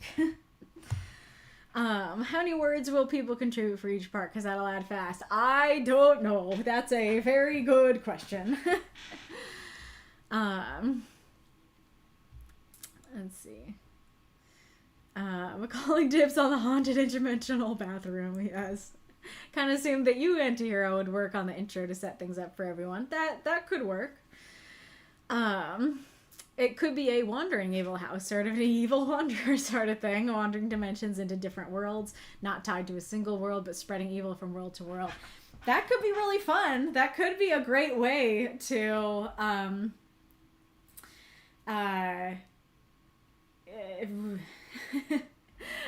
that could be a great way to make it so that everybody could incorporate their characters if they want to.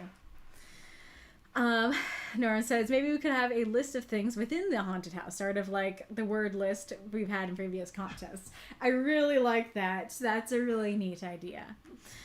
That way we're all trying to incorporate common things. Mm-hmm. As I said, I think all at once and sequential could work, though I lean towards sequential. Everyone has a week being better. Mm-hmm. Yep, Halloween, we're tight on time. I think we just need to get the event started earlier, starting summer events in the spring and the like. I would agree with that, but the problem is we're already on the schedule that we're on. Like, it is already almost October, and so I can't be like, okay, let's start our Halloween event in summer. Let's just hop in our time machine and do that. I can't do that. But the problem is that now I'm going to be setting up the Halloween, the fall event, not having had time in the summer. And so that means that I'm probably going to have the same problem when we get to the winter event. And it's not going to be like, oh, yes, we can start in the fall. It's like, well, the fall event has gone. How long the fall event has gone, So, although a relay would be ideal where we all build off the previous story to tie them all together, we've been reading those on Halloween 2026 fair. Skip summer for fall? I like that idea. That is a good idea. Let me see what the not so private chat has been saying.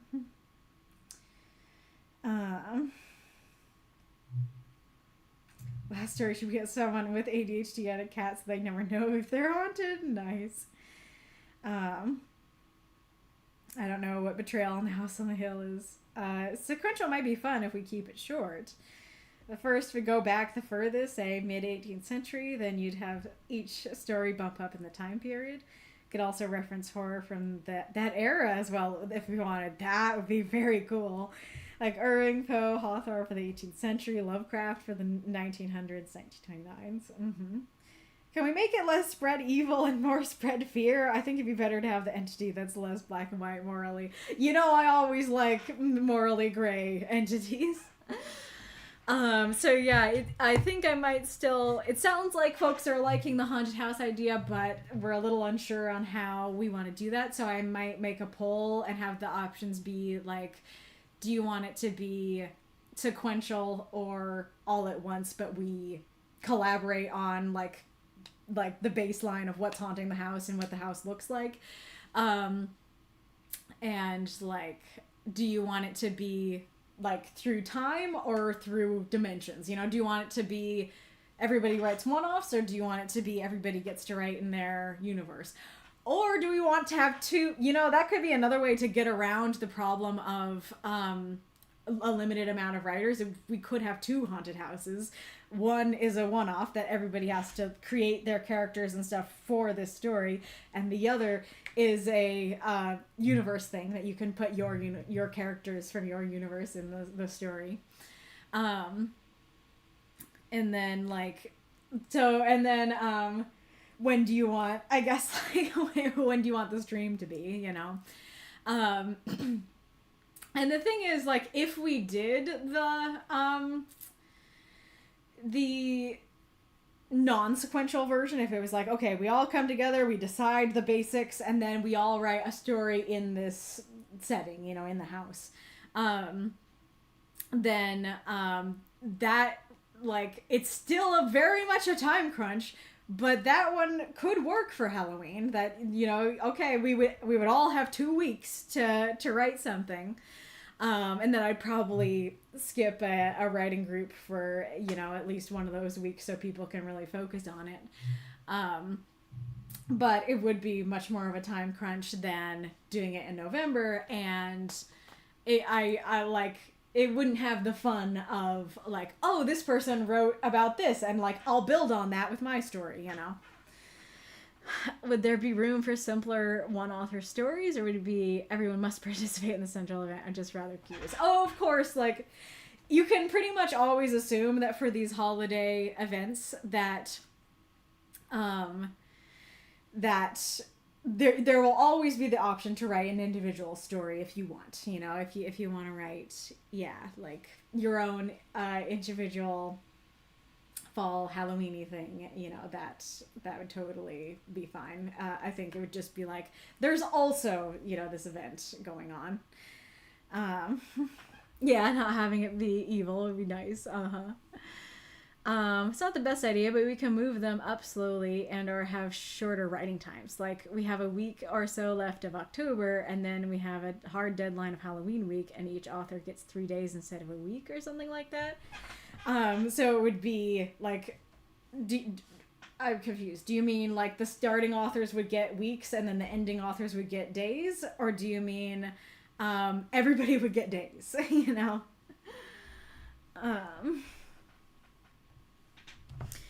And like,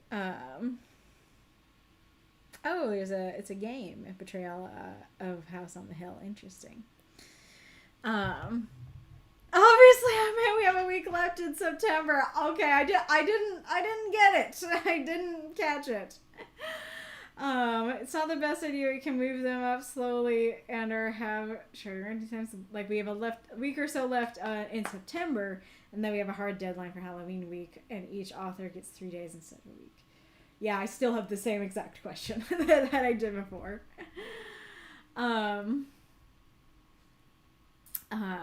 But the thing is that, like, how long do you guys feel like you need for something like this?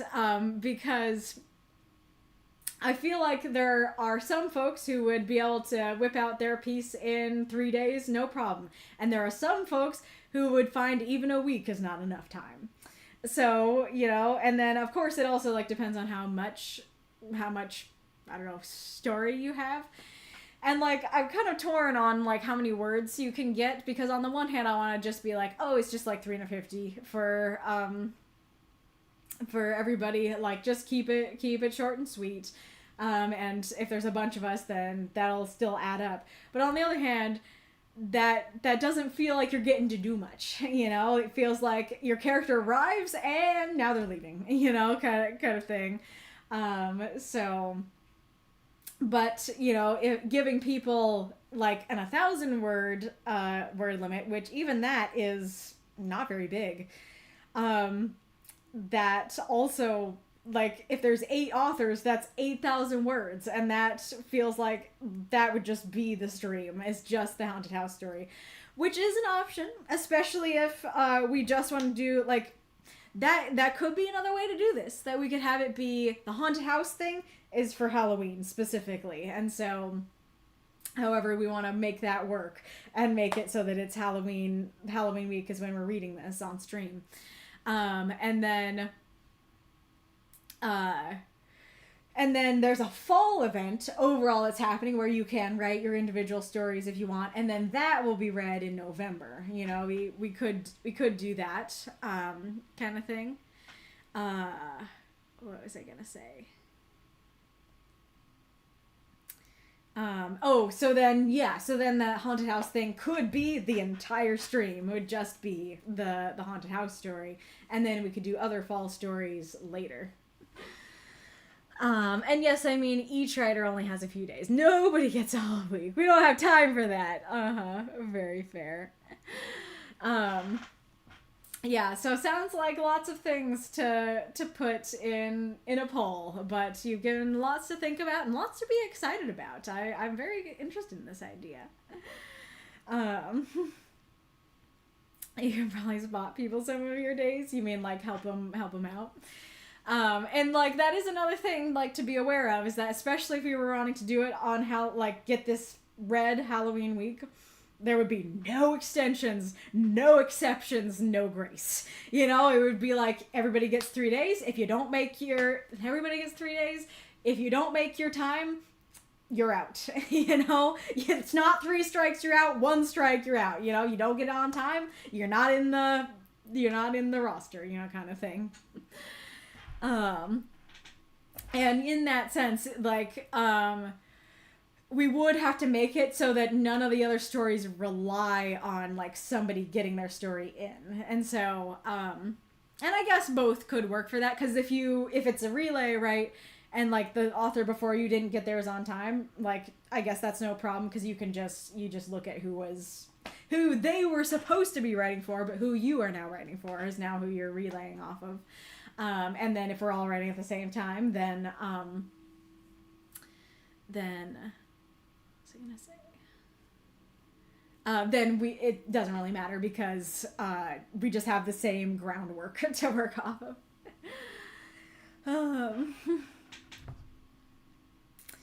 But yes, very, very interesting, very fun stuff to think about. So yes. Shall I raid the person that Sean offered? If not, offer me someone else. But if you're not read here on stream, you're not out of luck, because our Discord is awesome and they do backup readings. They happen in the writing group voice chat, the writing group chat, and the backup queue. It's first come, first serve, so if you would like to be a part of it, then submit your story to the backup queue now. Excuse me. You can read your story to others. You can have somebody else read it for you. You can hang out and lurk, whatever you want to do. Raid Sean's friend, Mako says. Okay, where was that? Let's make sure I can actually even find that. Oh, there we go. Did somebody vet the friend? Has this person been vetted to make sure they're good for us? Nice, that's a good one. Join us or else it'll be your biggest mistake. Yes. The like yellowy orangey bubbles fit right into this screen.